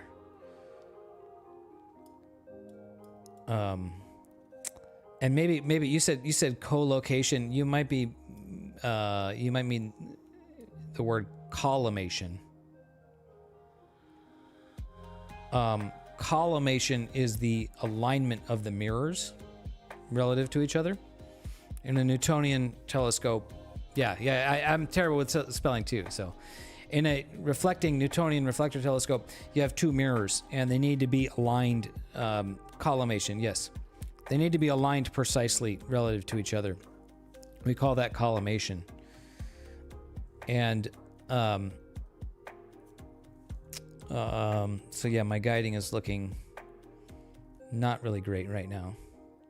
Yeah, getting like good for a little while, and then you get really bad spots, which is to be expected. So, so I know my collimation is not ideal right now, and that's partially a procedural thing. So yeah, what I have is either a combination of collimation issues. Like I'm just not collimated very well, and or the field is not flat. The camera sensor is tilted slightly, which is kind of in the same vein as collimation. It's not aligned like you would want. So, yeah, these settings are not looking great. I think it was really looking better when I had this at 400, wasn't it?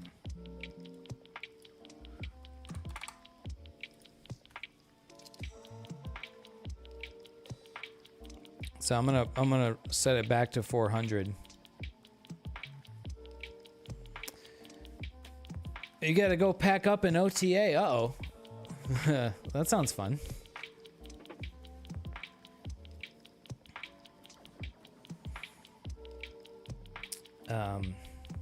Let's see. Well, we'll just try that.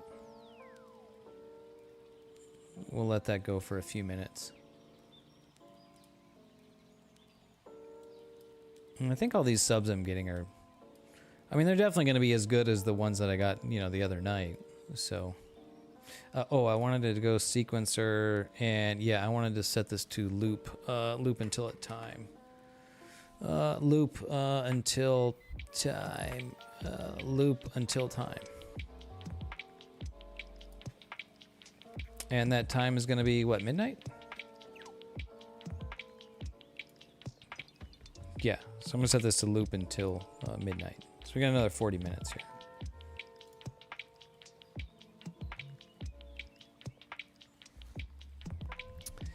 Yeah. No, I would be surprised if the iPhone would get the word collimation correctly. Get that correct.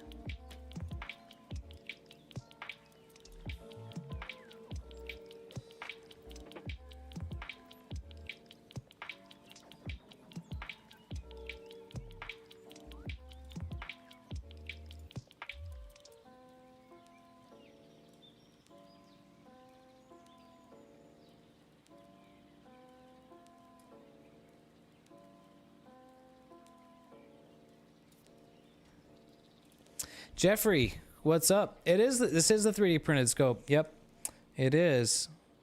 And we're mostly looking at the guiding performance tonight. But we're getting some data here. This is the Rosette Nebula. Let me bring up, I can actually bring up the can get a better view of the sub exposure here. Let me bring that up. on the screen. These are what we're getting on the Rosette Nebula. So pretty good. Star shapes are kind of not what I want, but I that could be a collimation issue. We're mostly working on the guiding tonight, but we are finally getting some data. We've gone through quite a bit of troubleshooting, and did finally solve the issue, the main issue that I was having. But now we're trying to optimize the guiding, and yeah, I'm getting good and then not good. So I'm gonna try something.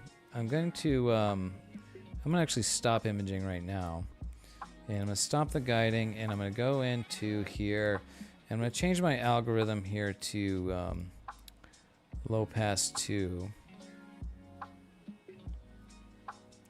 and let's try 40 aggressiveness on there. All right, we're gonna try a different guiding algorithm, and let's guide with a different algorithm and see what this does.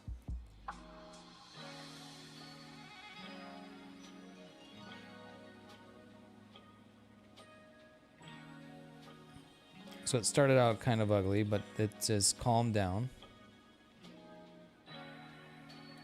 Okay, let's go ahead and start imaging again. And we'll watch the guiding here and see how we do here. Although actually I think these should be 200. I should have done that before I started.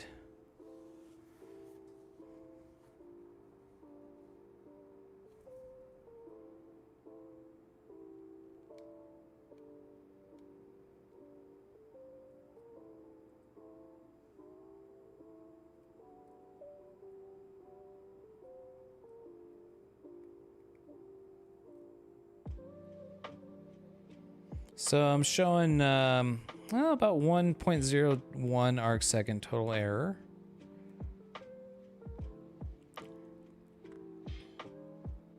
And I made those changes. Now we're gonna just let it go and see if that improves. So it is improving. We really need to let it go for some time here to know what it's gonna get an idea what it's gonna look like. I could start a live stack. Let me do that. Let me start a live stack of this. Oh, we were gonna work on this guy's image. Well, I guess not tonight.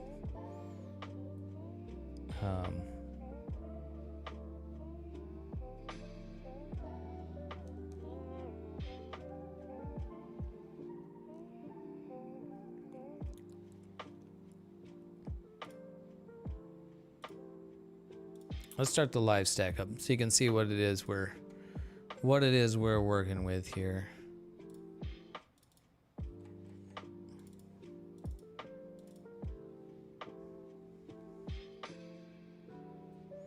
Yeah. There was like, man, this was an adventure.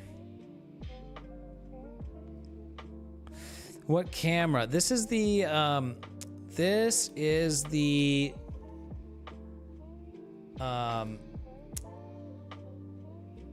Uranus C from Player One Astronomy.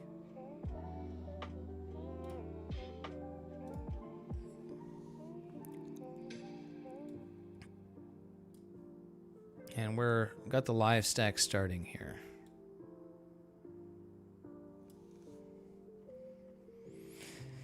And this guiding is not looking any better than what I had before.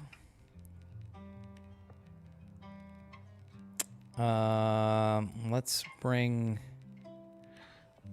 bump that up to 400. Just the RA.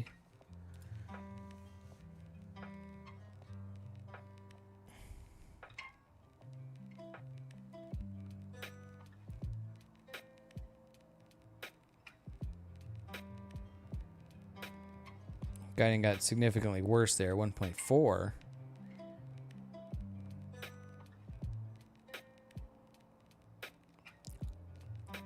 We had a couple of really bad spots. That might be the Oh, I was reading my notes here.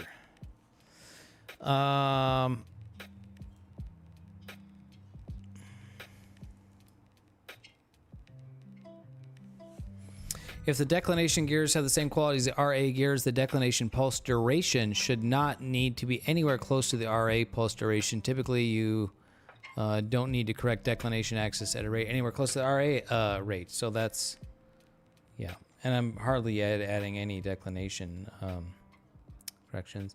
What's up, Draw Curiosity? What are you doing up this late this evening? We're doing exciting stuff. We're watching graphs. Well, that's a picture of the Rosette Nebula. Well, it's going. We had quite an adventure. And this is, you're always up late. All right. Well, this is science type stuff, so you probably science people appreciate graphs. So we're really mostly interested in looking at the graph here is what we're looking at tonight. So this is the guide camera software, for imaging, and the main goal tonight was to optimize and tune the auto guiding, and trying a few different things. You do like graphs? Yes, this is astrophotography. Yes. This is the exciting part of astrophotography, is watching the graphs come in.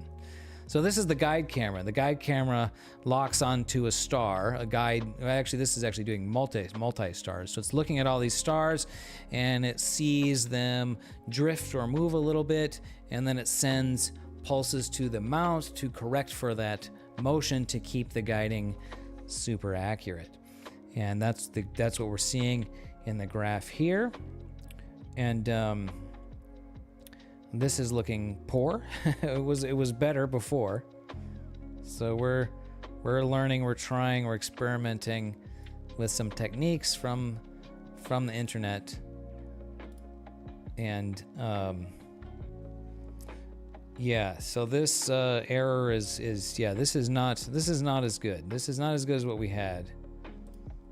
So I'm gonna I think I'm just gonna stop this, and I'm going to tracking is gonna be a tough time with the FA. Yeah, with the FA so high. Yes, that may be. Yeah. So the graph you probably can't read the text is probably hard to read. It's probably small on the screen. Let me restart here, and then I'll give you the explanation. But I'm going to switch back to the predictive PEC algorithm, which seemed to be working pretty good. And okay, I'm going to lower that, and okay, now we'll start guiding again. So we've got red and blue, and let me clear this and start imaging. So the red is RA, that's right ascension axis, and the blue is the RA, is the right ascension, and the red is the declination. And so the line, the jaggedy line, is the position of the guide star that PHD is measuring. And then the bars, the little bars are pulses. Those are corrections.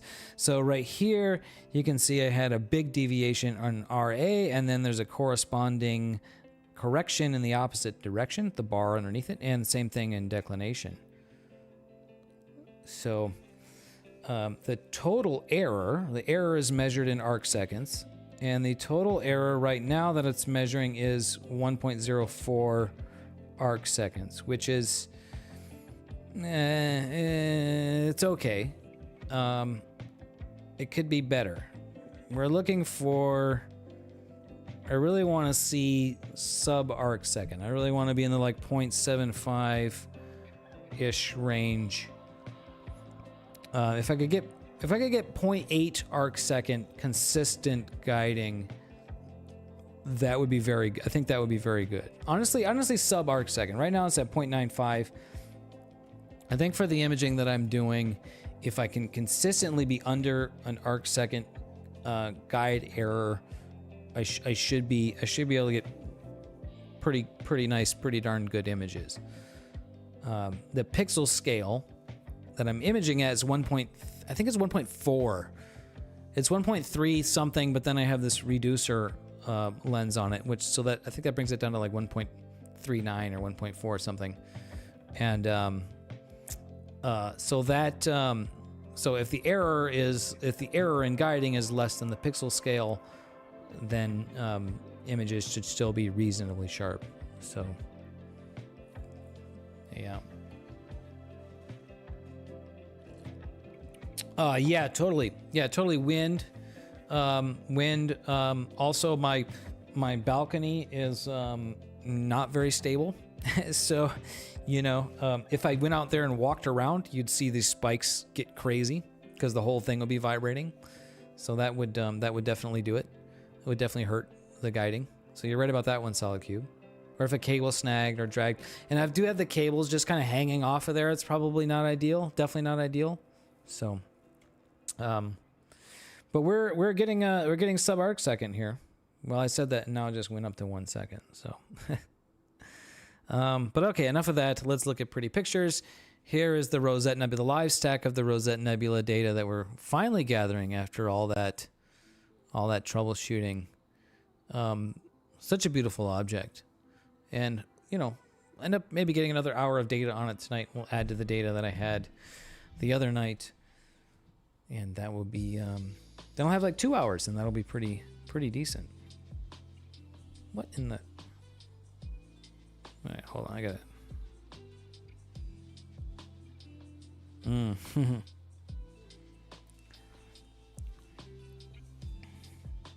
Okay, so now we just got a big chunk of error and showing 1.25 arc seconds.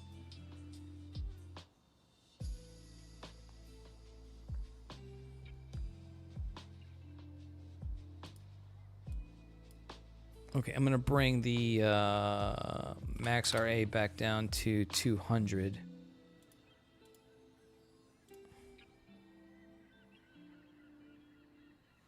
Okay, I need to go for another bathroom break. I drank all that beer. Awesome, Myth. Throw a quick screenshot up in the cat's outside. Scratching the tripod. The cat's definitely not out there rubbing against the tripod, but that would definitely introduce some error. All right, I gotta go for a restroom break. I'll BRB. I'll let you guys take a look at that Rosette Nebula while I go do that.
The seal's been broke. The seal's been broke for a long time, bro. All right, how's my guide looking? 1.04 arc seconds. All right, I think we can do better. Right? That's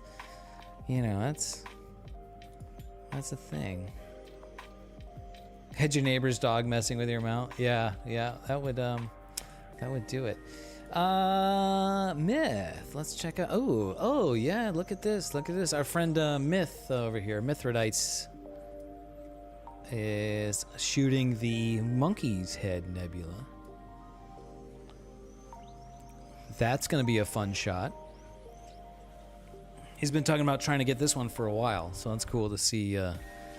Cool to see some data coming in on that. Very cool, man. Very cool.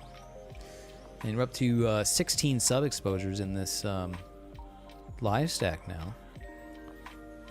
And this is looking pretty good. Really bad gradient, but that's to be expected with the light pollution and everything. So, yeah, man. Right on. Right on. So, what are we looking at here? We're looking at one.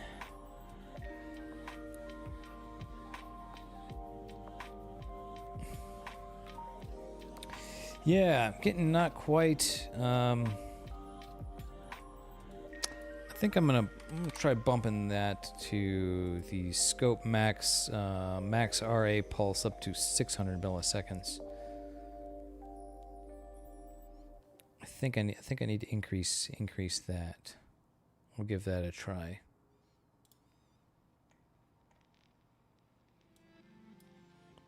But stars are still looking pretty round. So that's a good sign.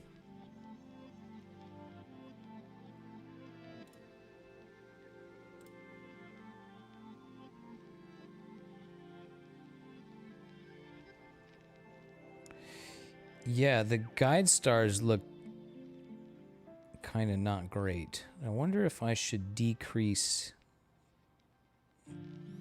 the gamma a little bit.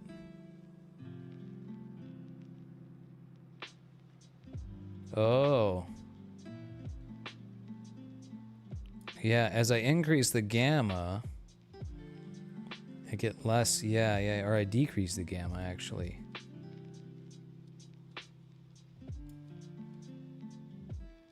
Okay, we'll give that a try, too. Maybe that'll help. Oh, you guys couldn't see what I was doing there. Sorry. So the gamma setting, I either moved it to the right more, and the guide star that it's showing looks much more smaller here. It looks more like a circle and less like a blobous shape. So I wonder if Star Traveler, have a good night, man. Thank you for being here. I'm glad you were entertained. Oh yeah, the Rokinon. No, I'm not making any decision on that for a little while at least. So if you're looking for one, if you find one, used, I would say go for that deal. I don't know yet if I want to part with that. So, yeah, I would say if you find one, if you find one somewhere else, you find a deal, go for that. Yeah. So I'll just leave it at that, I think.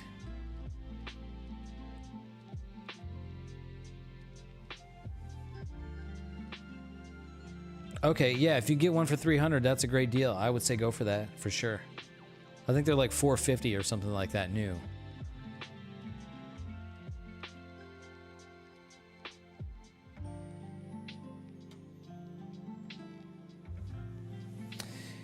Yeah, the Rokinon. It's really just the lens. Everything else is the same. The mount, the camera, the guide scope, but yeah, I mean, it's kind of built around that lens. And I was just thinking, like, I mean, I'm definitely not going to use it when I've got, pretty much all my time's going to be spent, working on this scope and optimizing this new scope. So, it's like I could just sell that since it's not going to use it, and then if I ever did want one, I could just buy another one later, right? But I don't know. There's not an urgency to sell it.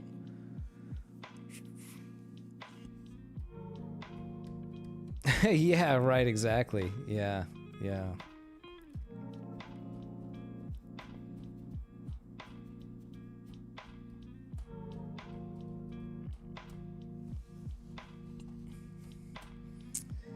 Okay, so yeah, I'm getting like, 1.9, 1.09, sorry, 1.09.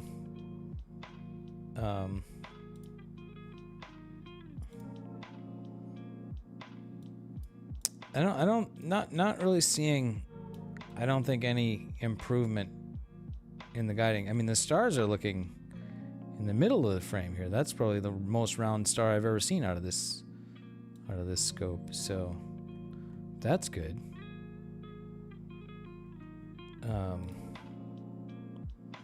But I don't think I can say that I'm seeing any kind of really improvement in the guiding here.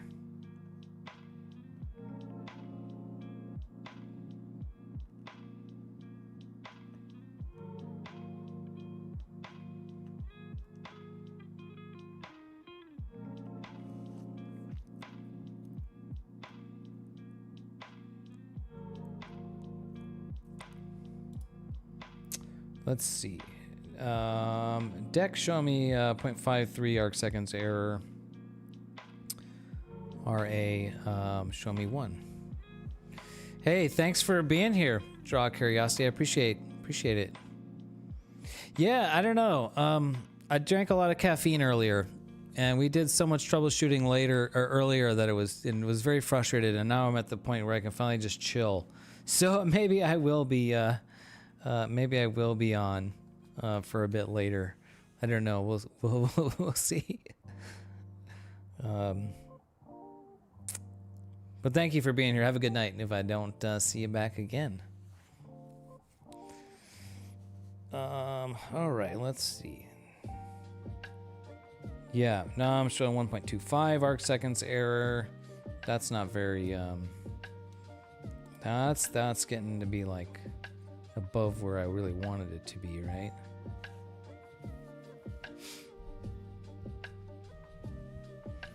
Go back to my notes here. Back to my notes. Let's see.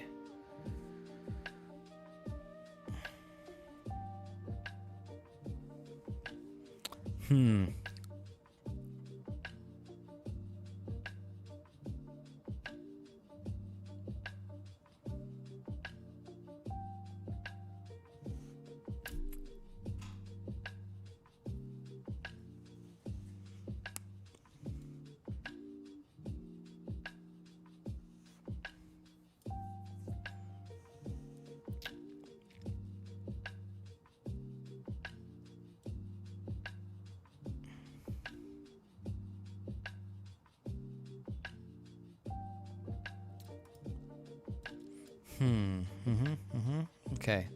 So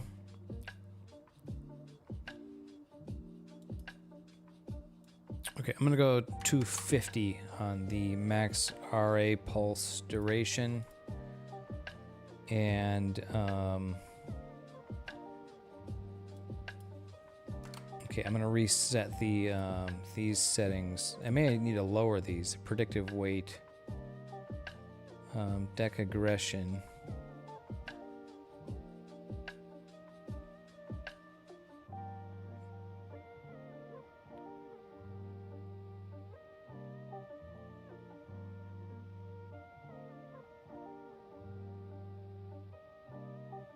Yeah, let me try that. We're deck aggression, our RA predictive weight default setting is 50, so I've lowered that to 50 and set the max pulse to 250 on the RA.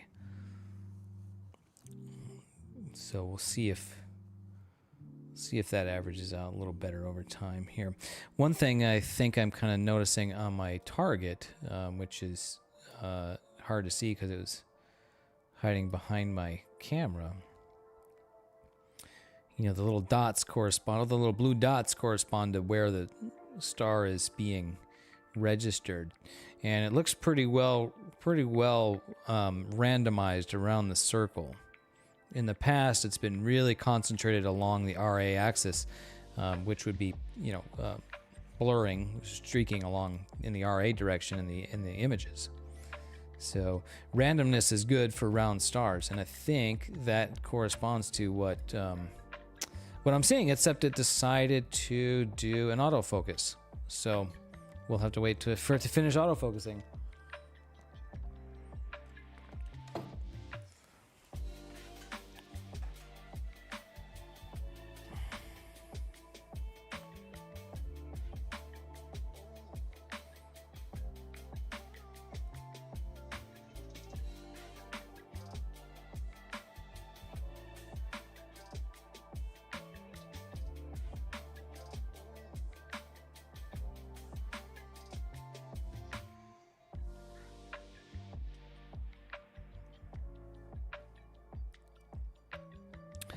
Autofocusing is looking pretty good. Yeah. So that's working good. Happy about that, because I was struggling with the autofocus for a little bit with this telescope, and with my focus motor, I was having some issues with that. But okay, done and rocking and rolling. Okay, so the guiding is going to be bad while it's autofocusing, and it did get worse there. Well, that's to be expected.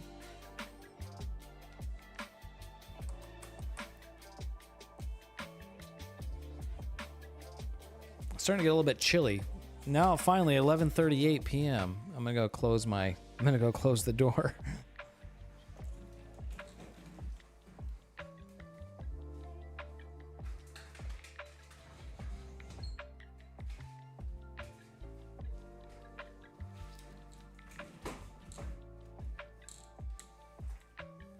Okie dokie.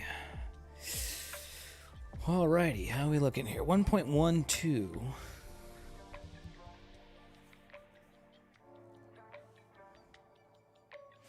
Not sure I can say that really I'm seeing, any improvement at all from any of these trying to tune settings out here.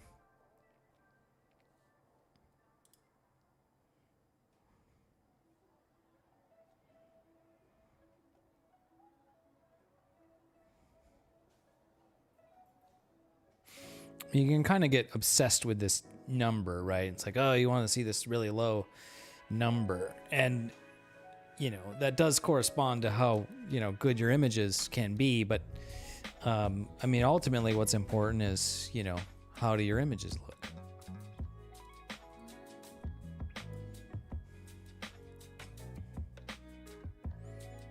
Okay, so it finished that exposure and we're dithering. The most recent exposure, that's got a little bit of egg-shaped going on in there. It's not that great. Definitely could be better, but...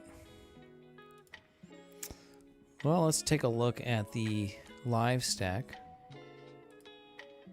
And that's just adding the latest image to the stack. Got 21 files in there now. And that's looking pretty good. Stars are a little funky shaped, but...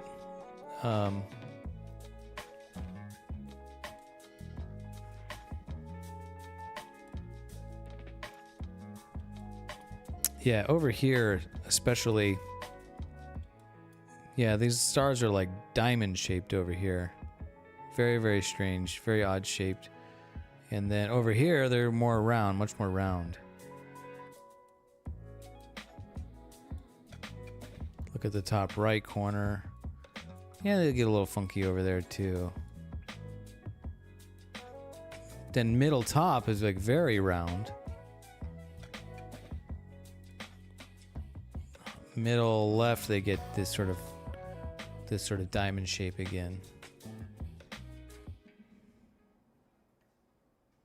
Yeah, I think that's just mostly a collimation issue.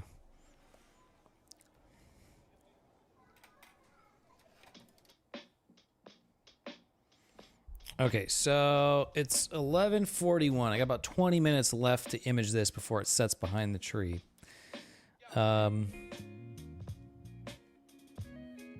Should I pick something else to shoot, I think, during the night. Let's take a look at Stellarium.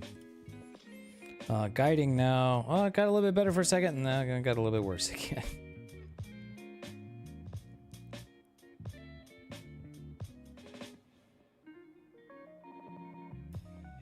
I think what I'll do is I'll let this finish. We'll get what data we can get on here.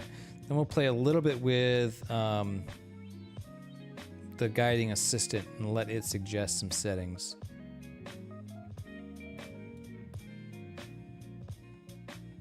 And in the meantime, we need to kind of look at what we can image here.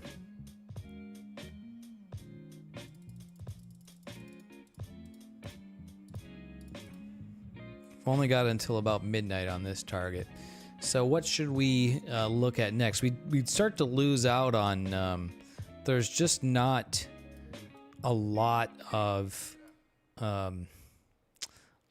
targets. That the obvious thing I think is Bode's galaxy. That we can see with the filter that I have. It won't be great, but we can see it, and that will be available for the rest of the night. So I could shoot that the rest of the night, and that would be kind of.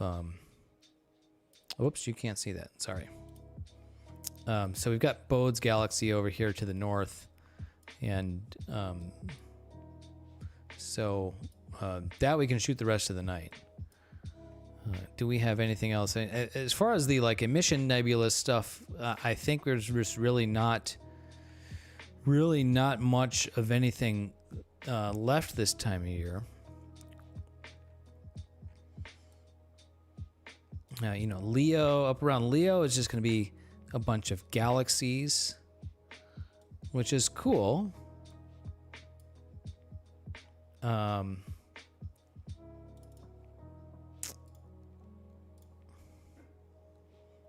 M95 spiral galaxy there, but I don't know how much of this we're going to be able to see, because galaxies are broadband targets, right? So definitely not ideal to image at all in the light pollution. So I think kind of I'm not trying to keep things in perspective with what we're trying to do, and is really looking for the mountain performance, right? That's what I'm really interested in. So if it's not really amazing data, that's okay. Yeah, all galaxies here. There's a reason they call it galaxy season.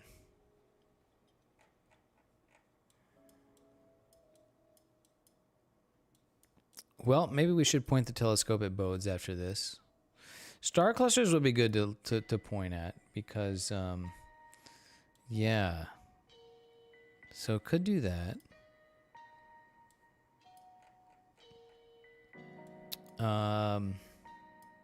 Yeah, that's just, it's all galaxies. Because this time of year, in the night sky, we're looking away from the core of our galaxy, core of the Milky Way. So we're kind of looking out. We don't have at nearly as many stars blocking our view of the night sky. Stars and dust and stuff that's in the core of our galaxy. What's that? No, it's gonna set pretty soon.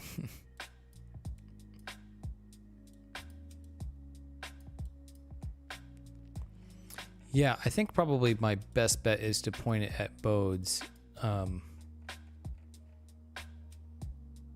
next and see how well we can do there.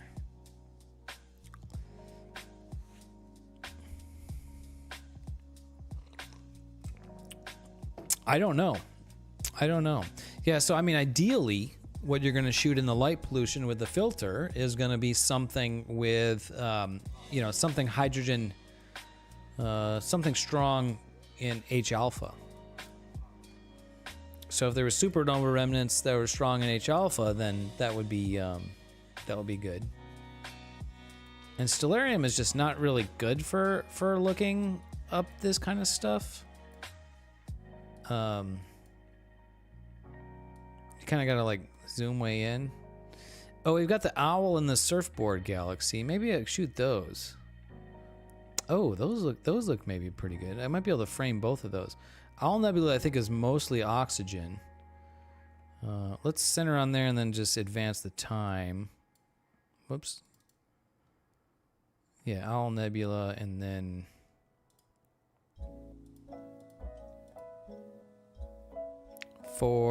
yeah, so we can image that till 5 in the morning. So maybe let's look at that. Let's see what I can frame up of the owl. I have an image of that with my from the long ago, from my old rig. So guiding showing 1.23 arc seconds here now. So not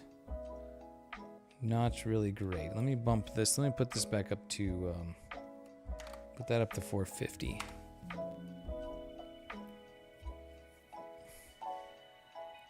In the way back when, the long ago. Okay, Sky Atlas, or first we need to go to framing, and we just need to set the image source to offline sky map. Sky Atlas, and we'll go Owl. Owl Nebula is a planetary nebula. Set for framing assistant. And yeah, we can definitely get both in the frame, but I'm not sure what the camera rotation is.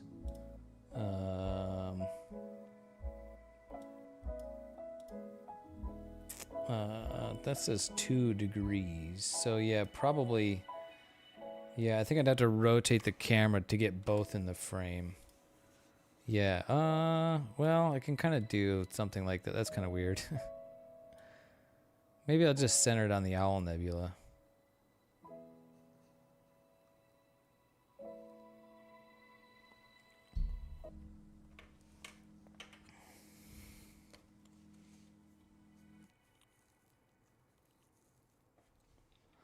Well, I'll wait until we've only got about 10 more minutes here, so I'll wait until this finishes.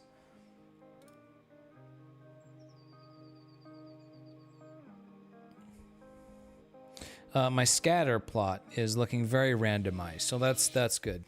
That's good to see. In the past, my scatter plots were very, which is hidden by the chat here. This is the target. So my scatter was very much like a line along the RA axis. So, meaning most of my error was in RA, which definitely would lead to streaked stars. So, while my total error is higher than I would like, it's at least pretty randomized. It's like a pretty good balance between RA and declination error right now, because yeah, I'm seeing declination at RA error 0.73 and declination 0.57. I'm going to drop the declination aggression down to 15. Like a lot lower on that. Because I think that's what you want. But having the error being very randomized and or matched between RA and declination means that stars are more likely to be round because the error is distributed more evenly around the circle, right? Not just along one axis.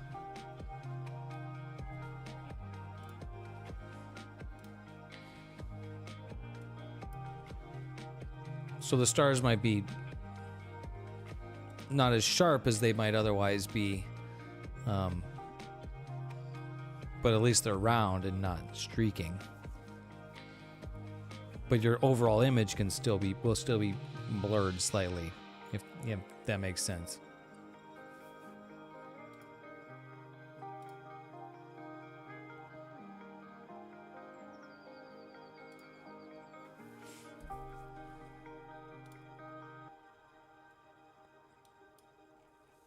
But this is pretty nice data here. Definitely need to work on my procedure for collimating and polar aligning and focusing. And it may be that I need to, yeah, maybe that focuser is not going to work out. Benji, what's up, brother? How are you? Thank you for showing up here at, oh my gosh, you're in like South Carolina, North Carolina, so it's like very early or late for you. What's going on, brother? Check out Rosette Nebula data we're getting finally after struggling. We went through some struggles tonight.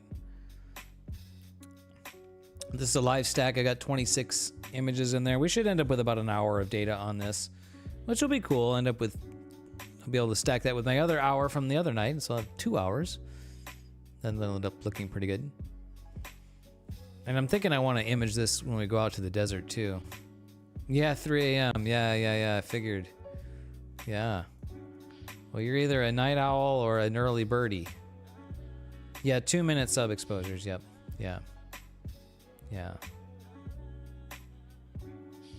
I haven't tried shooting longer.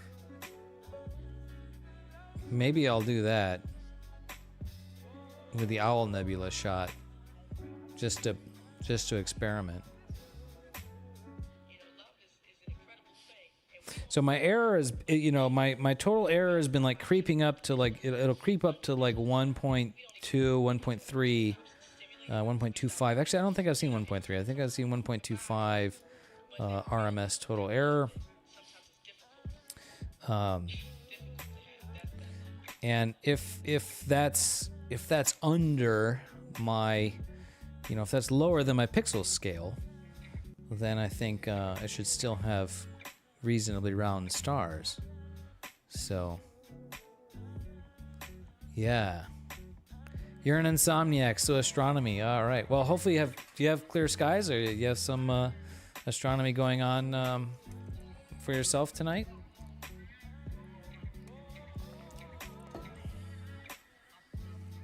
And now my error has bumped up to, all right, let's bring that deck aggression back up to, let's go 25 on the deck aggression. It's really hard to tune the guiding because you make a change and then you have to wait a period of time to see if that has an effect.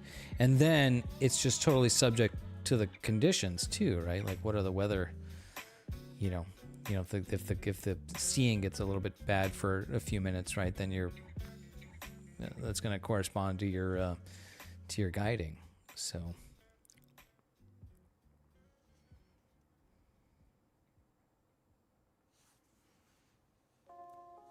oh man. Yeah, make a change, wait and see the impact, but then it's really hard to know if you're seeing an impact, because are you seeing an impact because of the change you made, or are you seeing an impact because of the weather? Because the seeing is always changing. So it's really difficult to you really need to have an average over multiple nights, right?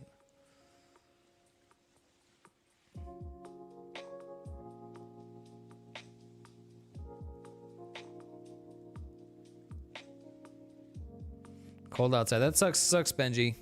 I hate to I hate to brag. Maybe I kind of like to brag, because it was pretty warm. I just a few minutes ago got up to close the door because it was starting to feel a little bit chilly in here. So it was a very warm SoCal early spring day today. I really appreciated that. Very nice. And then we were doing we were going through some troubleshooting, and I was spending a lot of time out on the balcony, and luckily it was not uncomfortable to be out there, at least temperature wise. So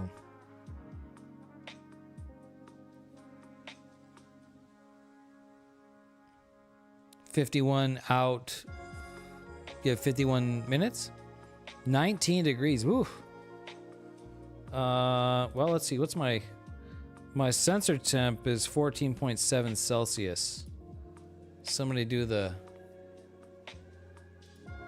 14.7 C2F. 58. My sensor temp is at 58. Yeah, you got 51 down there. Yeah, so it's probably about 51. Yeah. Yep. Sorry, Benji.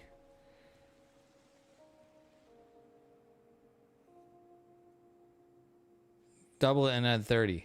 All right. Yeah. Okay.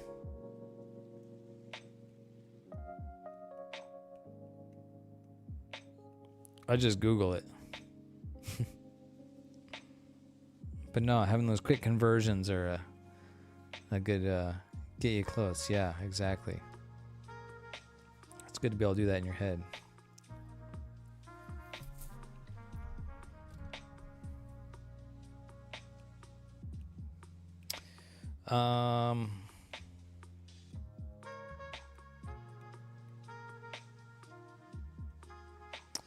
Yeah, I'm not I don't know that I'm seeing much improvement here in the guiding.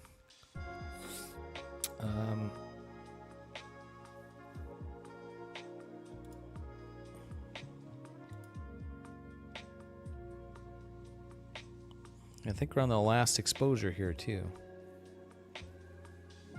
But those stars are pretty round. Yeah, that would be the opposite of double it and add by 30. Or the inverse operation. I math sometimes.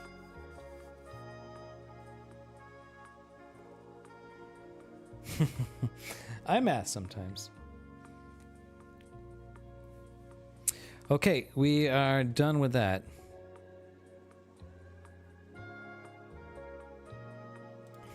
Okay. So I'm going to stop guiding.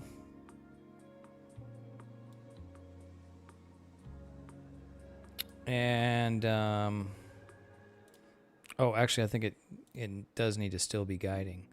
And I'm going to go tools, guiding assistant. And I'm going to allow the guiding assistant to run.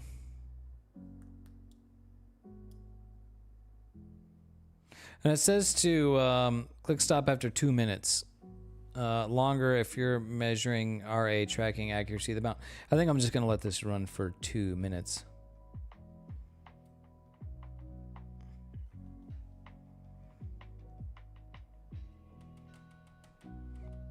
Oh, I think I should have stopped it. Oh, I did stop it, didn't I? Stop and restart it? Yeah, because I think that'll stop and restart the log. So I want to be able to see the log, the PHD log. Let's see, what time is it? It's midnight right now, so we'll go for 12:02, and then we'll stop this, and then we will run it. Then we will see what it says.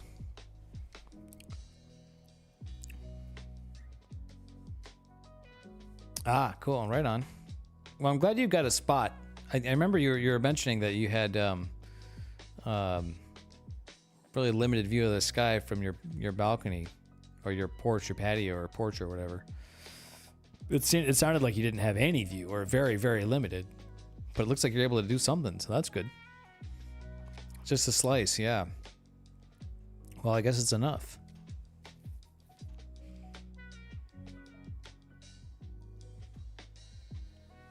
So that's cool. Okay, this thing is running. And that's the final live stack of the Rosette Nebula. Looks exactly like the one from the other night, which is good, I guess.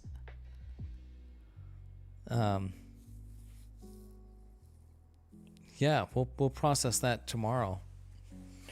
What's the weather like tomorrow? I think tomorrow night's gonna be good too.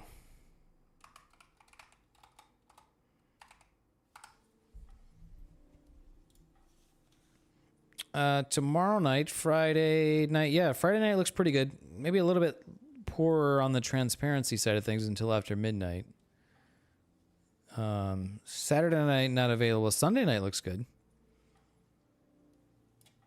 Yeah, more of the same for the next couple of days. That's good. Well, tomorrow night, I mean, if it's good, I'm definitely gonna get the telescope out. I don't know if I'll stream again. We'll see. Maybe I will.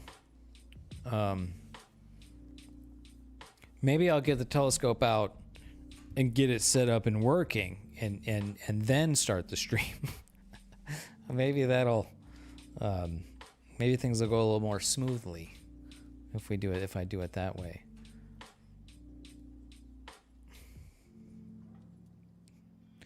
Yeah, maybe. Okay, we've been about 2 minutes on this thing, so we're gonna stop. And now it says measuring backlash.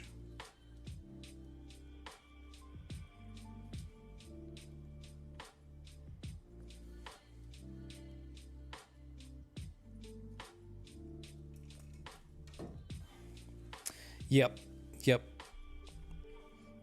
I mean, there kind of is something to that, you know, because you're distracted. You know, doing the streaming, I'm distracted. I'm trying to chat, interact with chat. You know, I've got to have all the stuff set up. I got the music and worrying about running, you know, Twitch ads and,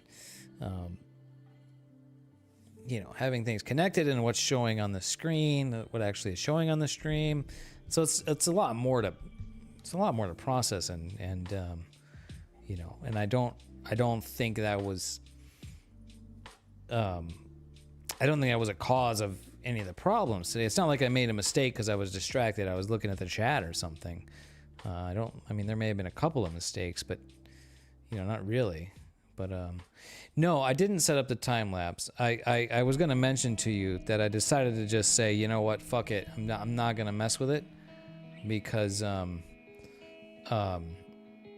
with everything that's going on, I'm like, forget it. I'm not going to mess with it. Okay, so it ran its thing, and it says, try to keep your exposures times in the range of 1.5 to 3.5 seconds. Well, I know that's not very good. That's not what I want. Consider trying to improve the focus on the guide camera. Yeah, I know it said that before. Okay, try setting RA min move to 0.11. So I'll do that. And the deck min move to 0.18. I was already at that.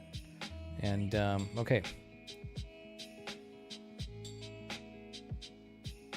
Okay, so I'll stop and I'll clear and I'll go to Nina, and we'll go back to, we go Owl Nebula, and let's slew and center on the Owl Nebula.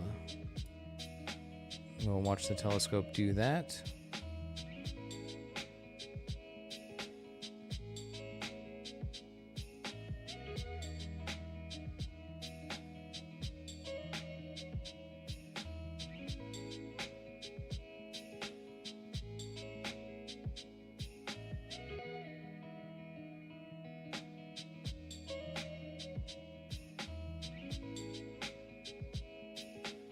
This is a totally different part of the sky, so this will be interesting to see how the guiding behaves. Different part of the sky. This will be actually less of a challenge for the RA. And oh crap.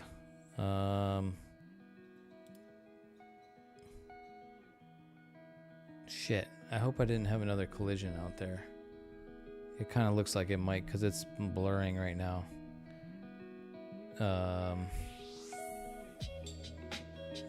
Let me just let this go for a second.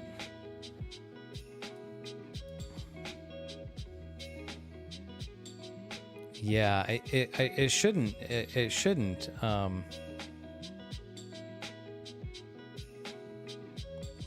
Saying we're getting a result here.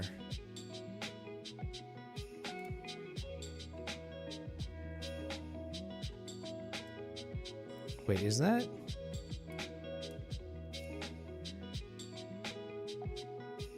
Yeah, the patio above you. Did that just go to some crazy, totally different?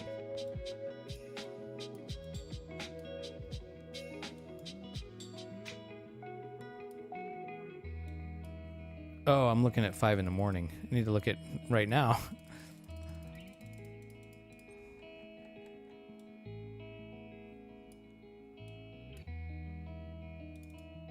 It's definitely not right above. Did I might have exceeded the overhead limit, which the on-step driver will tell me in the app. Yeah, it's pretty high, but it shouldn't be too high.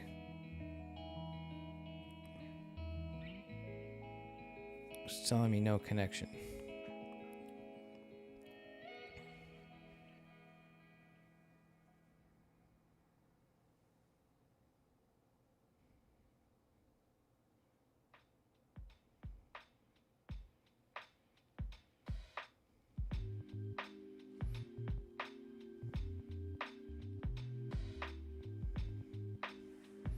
I'm gonna go pop my head outside real quick. I don't think that's...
Yep, that can definitely collide. So that's a problem. Crap. Wow, that's weird.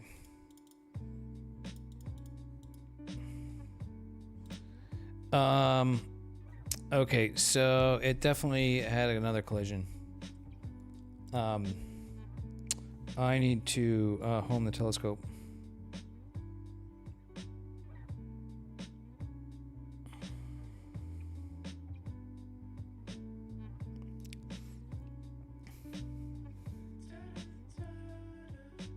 What the heck? I didn't even... It's definitely slewing on its own right now. Why are you slewing on your own right now, telescope?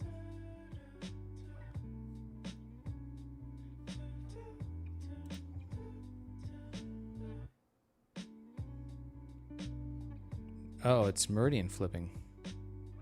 That actually might be okay.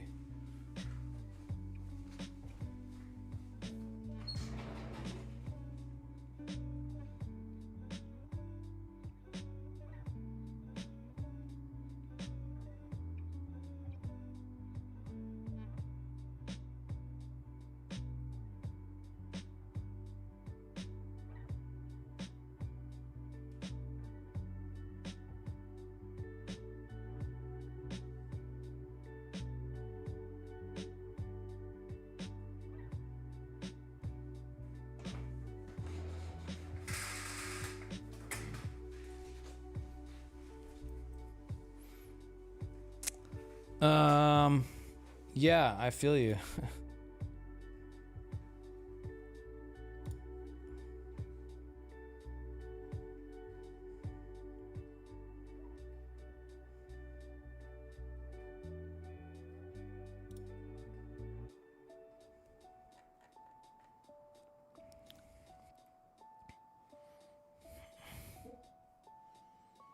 Okay, I gotta rehome it.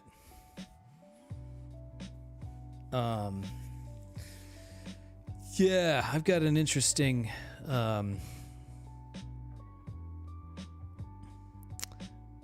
bit of a potential collision issue. I don't know why I didn't see that before. I mean, I definitely slewed the thing around and you know, to check, and I gotta pop outside.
All right, just a little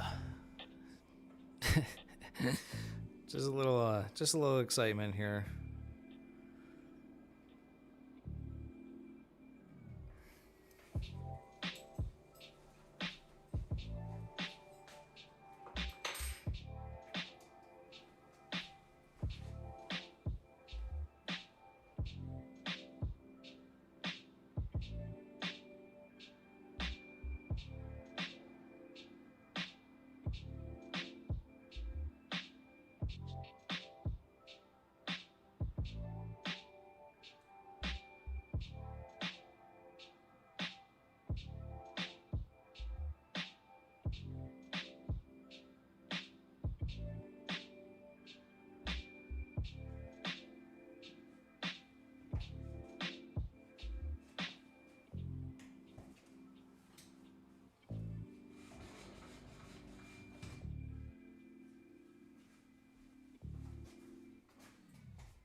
Yes. Oh, are you filling somebody in, Myth? Oh, misadventures. Oh, bro. Funny. We've had some misadventures, all right. Yeah. Yeah, we've had some misadventures in Astro. For sure.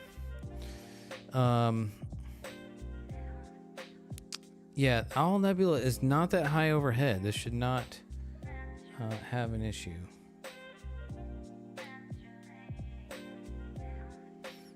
I think I need the tablet here.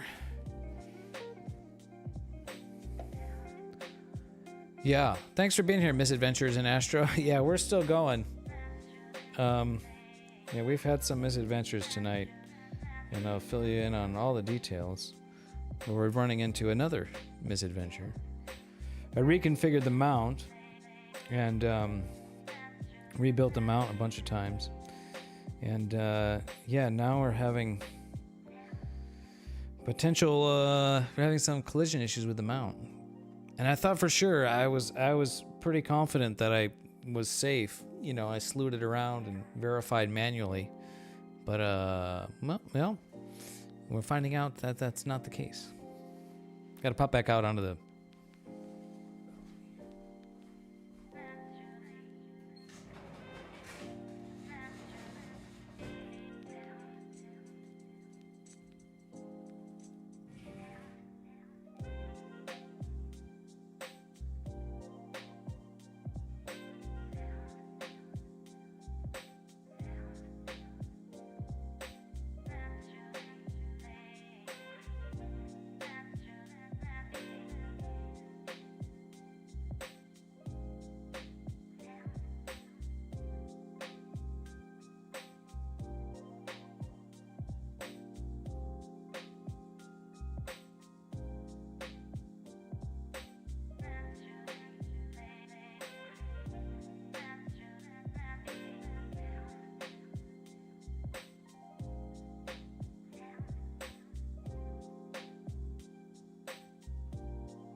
Yeah, I have a major mount collision issue.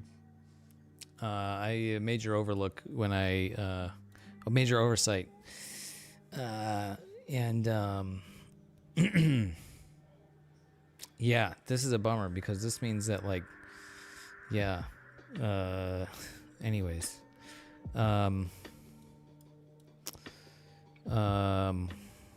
yeah, I'm not sure. I just don't have the right kind of spacing on the mount.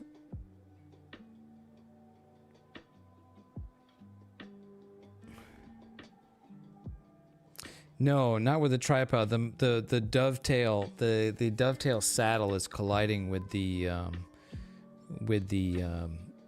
RA axis. With the wedge adapter block thing that I built. The new part for the mount. Yeah. I'm gonna go slew it around manually really quickly. Well, it's not gonna be really quickly, but I'll be out there.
Okay.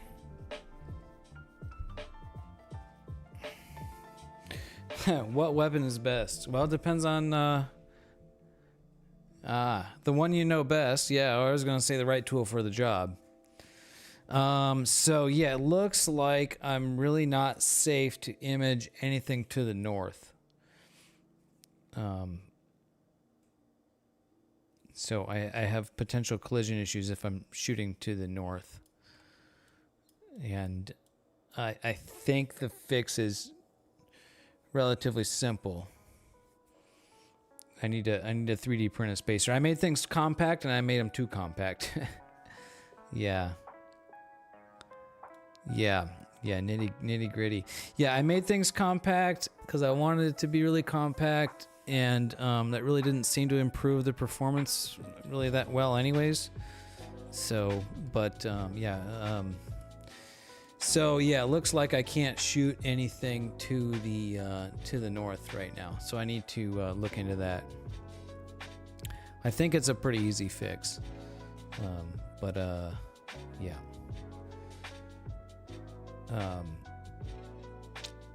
So let me bring back up the remote desktop and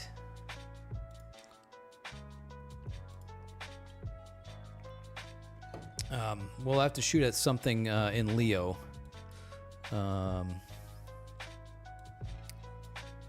M95, M96. I can frame both of those up.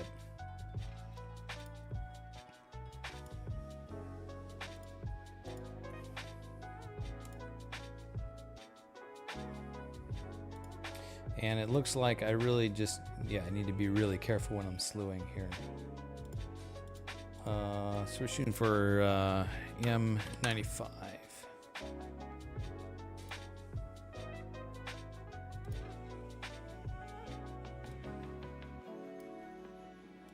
I think my camera's about like 2 degrees rotation. So those will both frame nicely in there. I don't know what we'll be able to see in the light pollution, but oh, stop that. Yeah. Yeah, so, okay. All right.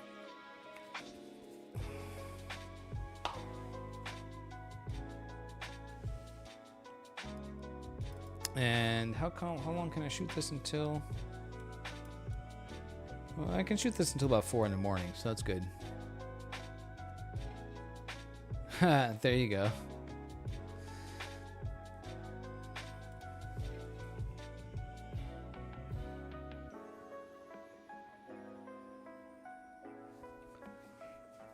Alrighty, I'm gonna slew to this target and I'm gonna go outside and watch it while it does it.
This total galaxy.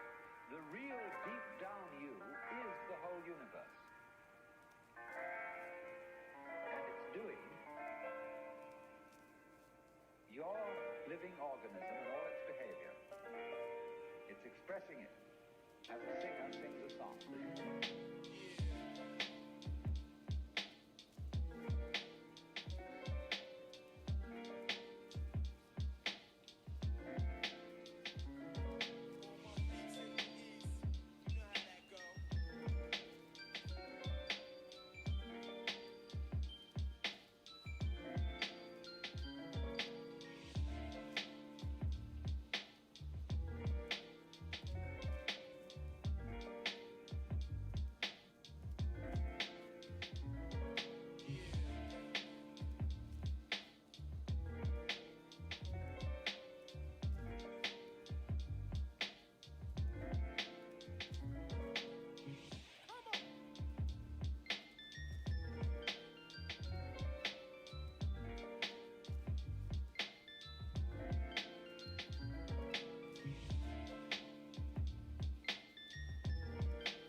All right. You may have some clear skies soon. Yeah, hopefully. Thank you. I appreciate the lurk. Yeah. Well, clearance is clearance. In that case, I don't know how I didn't catch this before, but like I'm like there's a 1/16 of an inch of clearance between the dovetail saddle and the side of my mount.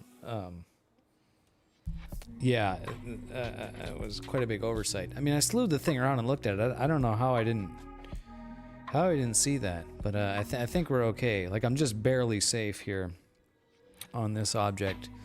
I think the fix is simple. I just need to make a spacer, and I should be able to 3D print a spacer. It should be fine. Yeah. I mean, well, really should just need. I mean, it's like. Yeah, should really just need like 1/8 of an inch, maybe 1/4 inch spacer to be safe, and some longer screws, and I think it'll be okay. I don't know how I didn't see that before. But wow, yeah, good. I mean, frustrating, but man, I would much rather figure that out here now than out in the desert, right? So, yeah. And it's having trouble solving. There's very few stars in this area. So it did upload it to astrometry.net.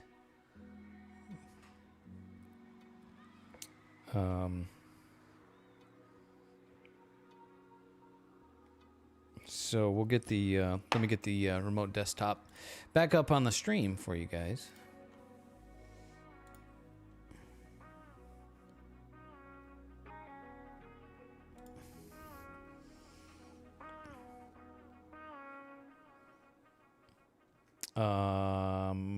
Okay, I guess it must have.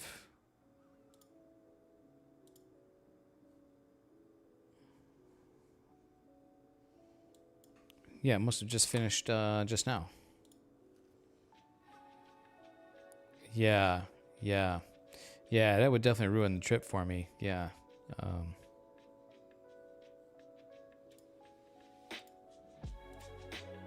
Yeah, there's 2 galaxies there in the shot. So, all right, let's yeah, that's clear. Yeah, no worries. Okay, let's add this to my sequence. I can delete the rosette out of there. And I'm actually going to delete the slew and center and rotate, and I'm going to delete the autofocus because I don't want it to run. There's so few stars in this field of view right now that yeah, that trying to get it to run the autofocus, I feel like that might fail. I'm gonna start with 120-second exposures, and then we might bump it up to 5 minutes. We'll see how the we'll see how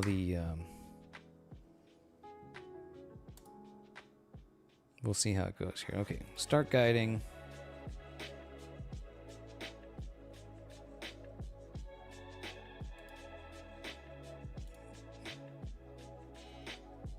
Let the guider settle, and then we'll start imaging here.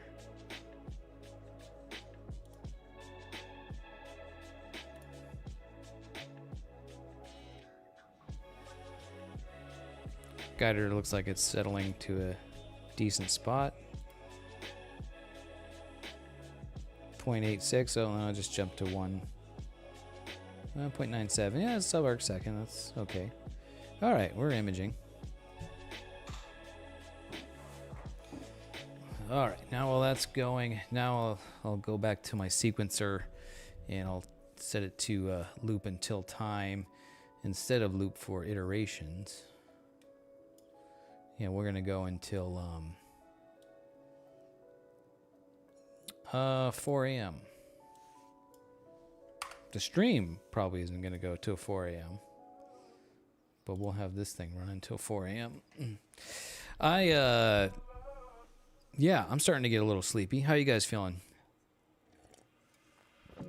How we doing, chat? What do we got? We still got some people watching here. That's crazy. What are you guys doing here still? I'm kidding. Thank you for being here. Hour and 30 of data on the Monkey Head Nebula. Oh, exciting. Very fun. Very fun. Yeah, everything I've seen from you has been galaxies, so now we'll have some nebula, some color to play with your images. Cool. Yeah, I think I'm gonna let this run till 4. I'll go to bed and I'll tear it down in the morning, you know, when I get up. And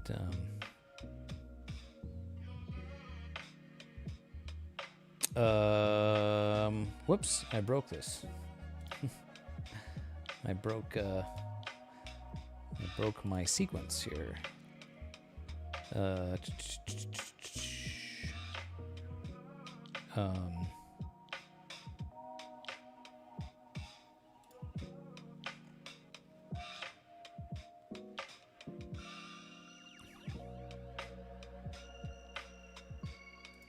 I need to reset this.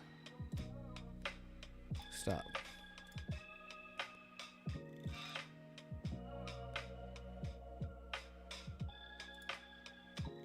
Okay, there we go.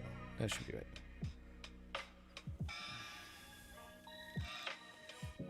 Ah, very fun. Yeah. The Monkey Head Nebula looks like Alf. I think I know what you're saying, Benji. I think I know what you're saying. Okay, we're back. Yeah, I broke my sequence by changing the loop condition in the middle of the loop.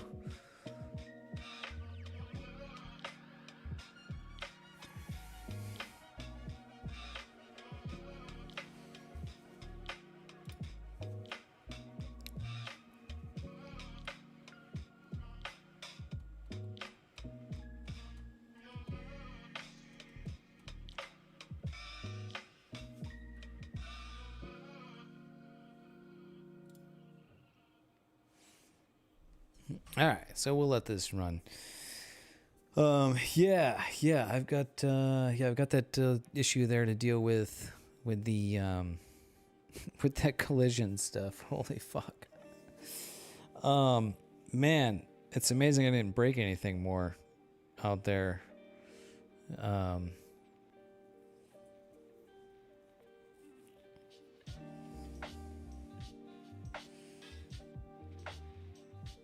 Oh yeah, you need a lot more than 25 minutes. Crab Nebula is one of my favorites. Such a cool object, such a cool target.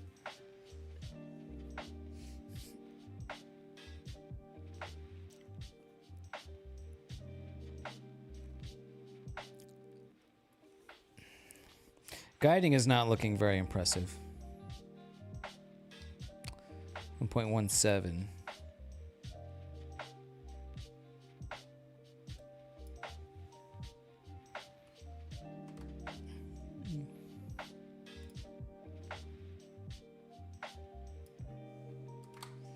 I'll put some of these numbers back a little bit higher than I had previously. I don't know if you need to. I don't know if you make these settings, these changes to the guiding. I don't know if you need to stop and then restart the guiding, or if they take effect immediately. That I don't know. So that's kind of a. I think you just put them in and then they update they update on the fly. But I don't know. So I don't know if I'm making settings and not doing anything. So. The universe is truly fascinating. I agree. Oh, man. 20 to 40 minutes. Well, you can get a lot of various targets over a night, I guess. Like a typewriter.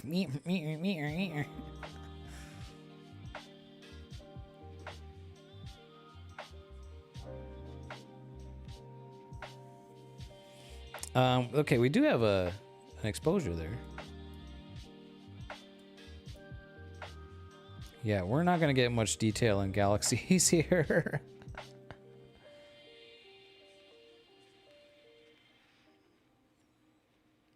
Yeah. Yeah, and the guiding is not this is looking worse. Maybe than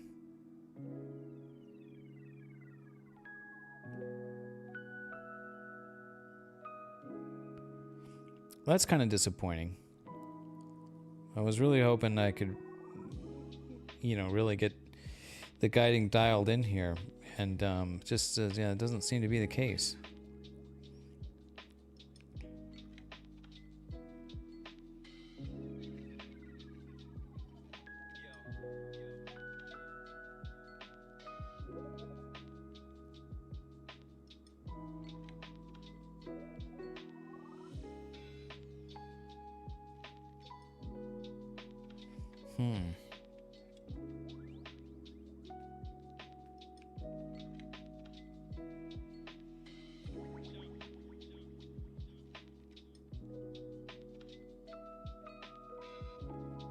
Yeah.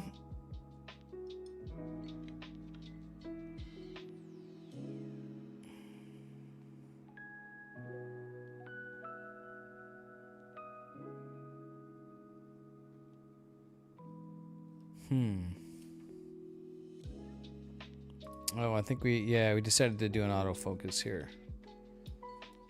All right. Well, that autofocus is. I'm gonna go do some dental hygiene. You guys watch this autofocus graph come in here.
Oh shit.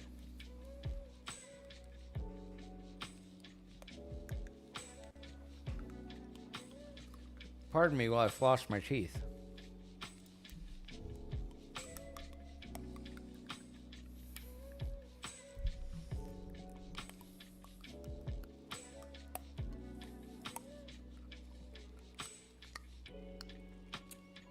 You guys floss your teeth regularly? Don't forget to floss those teeth.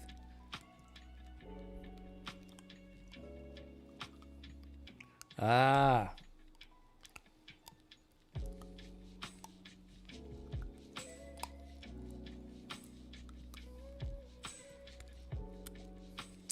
Well, there you go. That marine layer is a sneaky bitch, isn't she?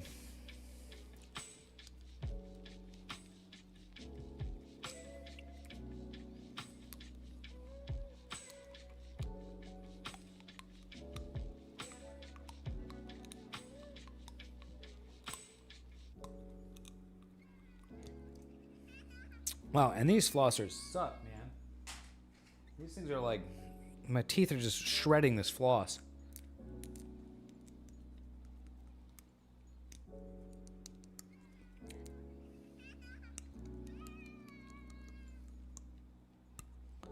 Oh yeah, in the summertime.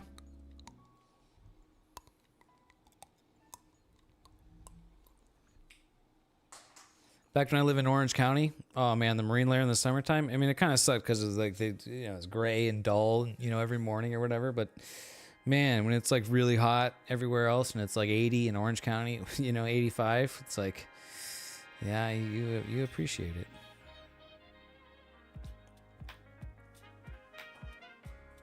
Weird.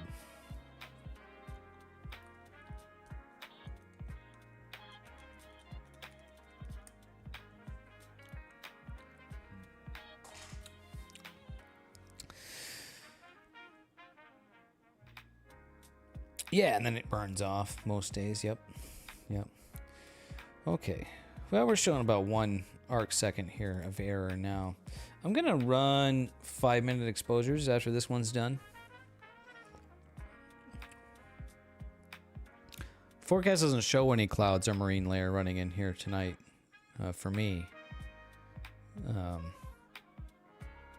So hopefully that stays. Yeah, I'm gonna finish this one and then I'm gonna switch to 5-minute exposures. All right, I'm just gonna stop that.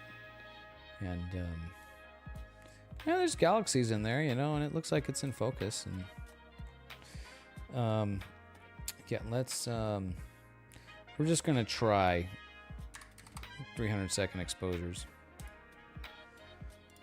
Since this isn't gonna be very good data anyways, might as well give her a try and you know, see if the guiding can keep up.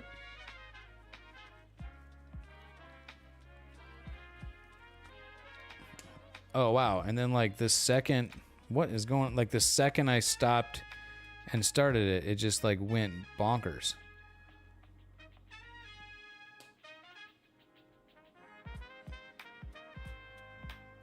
Wow, we'll just let that sort itself out for a minute here. That's weird.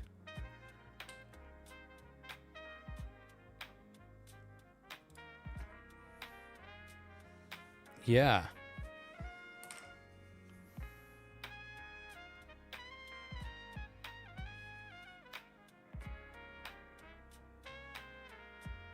Oh, was it dithering? Oh, hold on, I might be stupid. Oh, yeah, it was dithering. I don't know why. Oh, I think it was... It got itself confused. I think because I stopped and I started it in the middle of the... of the dither.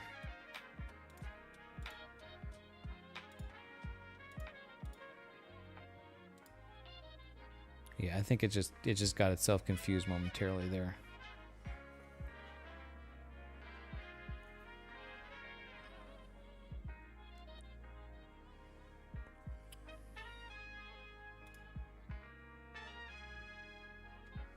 All right, we'll try again here. Start over. Elevator music. Yeah, I don't know what we're at. We're still on the Chill Hop Radio.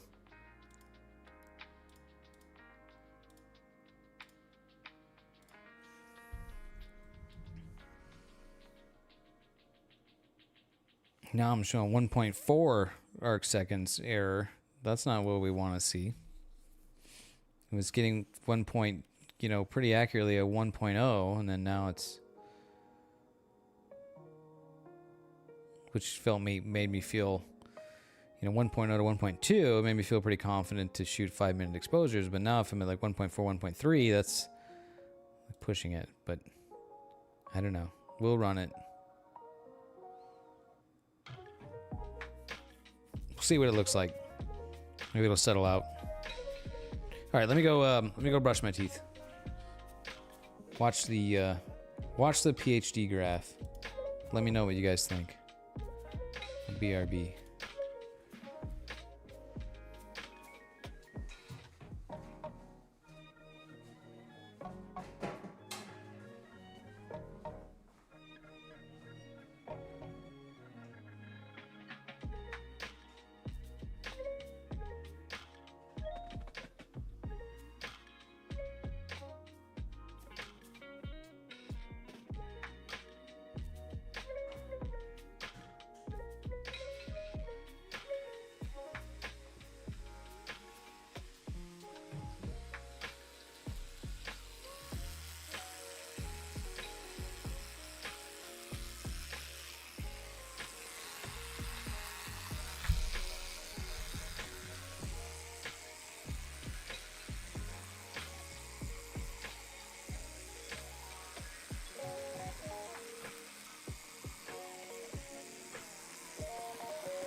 All right, dental hygiene complete. I'm wondering if I am. I wonder if I'm getting poor guiding here just because of there's not really good bright guide stars. But my errors, RA and deck error, are like the same. So my scatter is going to be even, and my stars will probably be round. Well, let's take a look at finish and exposure. That's a 5-minute exposure. Yeah, stars look round.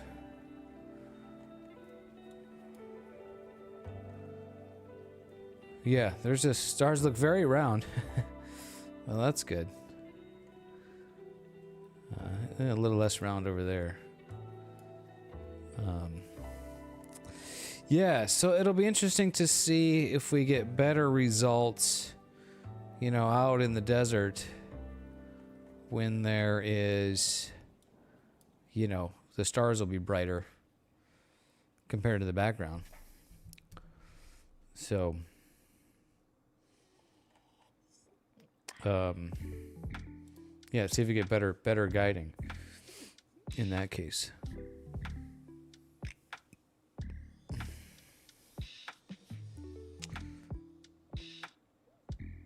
Oh yeah, that's what or that and or the collimation being out, myth. Combination of those two things. Yeah, I'm thinking may need to build the version that uses this focuser. May have to kind of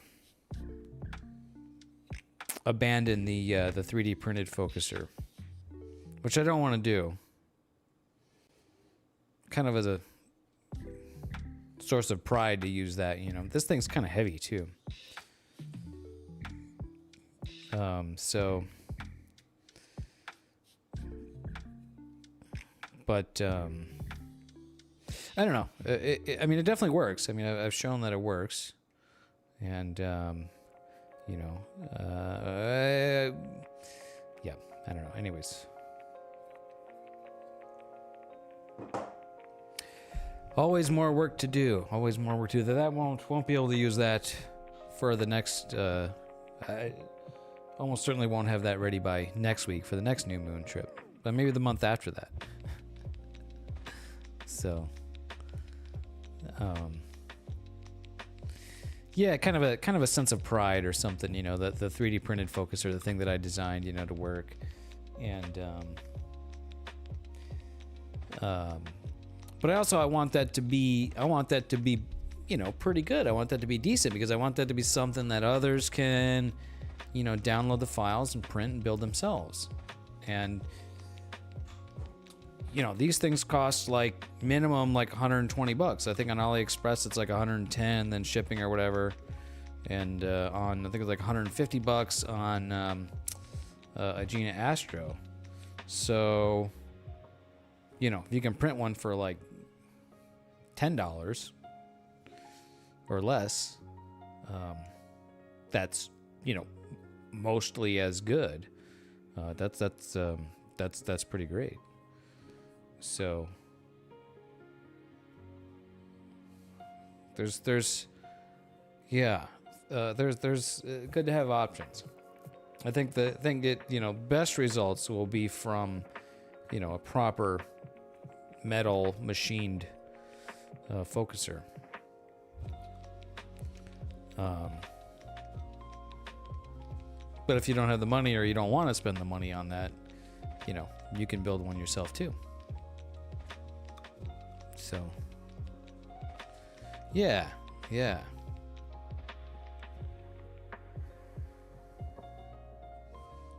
I think so. And honestly, I mean, like if I, you know, was looking at telescope designs, or somebody was like, hey, I've got a design for, you know, a 3D printed telescope, you know, the first thing I would think would be like, oh, cool, what focuser am I going to buy to put on it, right? I'm not going to 3D print a focuser to use for astrophotography. For visual astronomy, yeah, okay. Yeah, it can be pretty good. But for astrophotography, nah. You need the rigidness, you need the you know, the precision that you can get from a proper machined device focuser.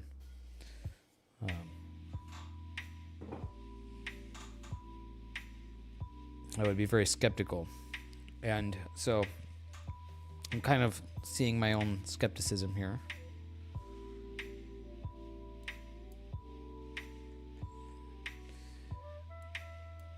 Well, I'm definitely shooting 5 minutes here.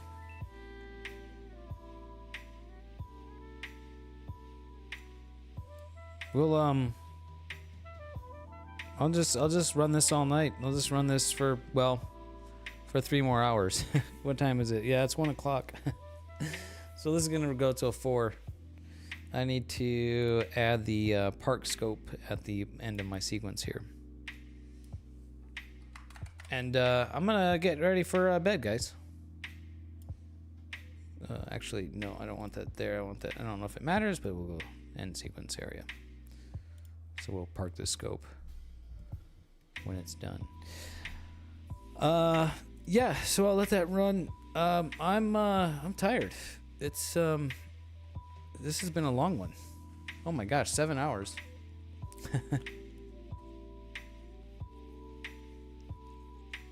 And my chapstick is at the point to where it's run out. It's like below the surface of the plastic, so you're like rubbing the edges of the plastic uncomfortably on your lips. But I think I should have other sticks somewhere.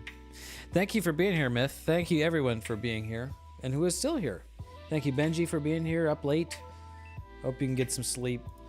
Of course, a massive thank you to our friend Zach for his very generous contribution. And let's see, we had Jose also with a super chat on YouTube. Thank you, Jose. And we had a subscriber. We had, who was that? Dan Hidden subscribed with Prime sub on Twitch. So very cool. Appreciate all you guys. And appreciate everybody else for being here, Myth. And yeah. You've never kept a tube of chapstick? I go through them, brother. I go through them. It's probably the dry air in SoCal. You need it in the lips, you know. So, yeah, we'll let this run, and I'll stack the data. We'll see what we get. Might be surprised at what we get out of it. That'd be kind of neat. Got a little bit more data on the Rosette Nebula too, so that'll be fun to add into what I previously had. And I got some work to do on the scope, or on the mount again. I'm glad I was able to get it out. So tomorrow I'll have to do that. Get those. I just need to make a shim, like a 1/4 inch. Probably is. I probably don't even need a 1/4 inch, maybe 1/8 of an inch. I should be able to print it, 3D print it to be totally fine. Yeah, I just need a shim to move that away so I don't collide the mount with the mount. And yeah, then might be able to put my thumb nut back on there. Yeah, look forward to the desert next week as well. Is there anybody on Twitch this late to raid? Nope. Check the science and technology section. Oh, we're number 3 on science and technology right now, which is not saying much. We're number 3 behind the number 1 on science and technology category is the live seismic monitor. So there's more people. And number 2 is aircraft, EQs, weather, space station. So yeah, make of that what you will.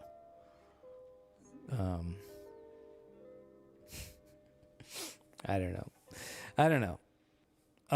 But I know that I need to go to sleep. I'm tired. This was a challenging one. So, thank you everyone for being here again. I probably will not stream tomorrow night. Oh, Mr. Cat. Say goodnight. Say goodnight. Say goodnight, Mr. Cat.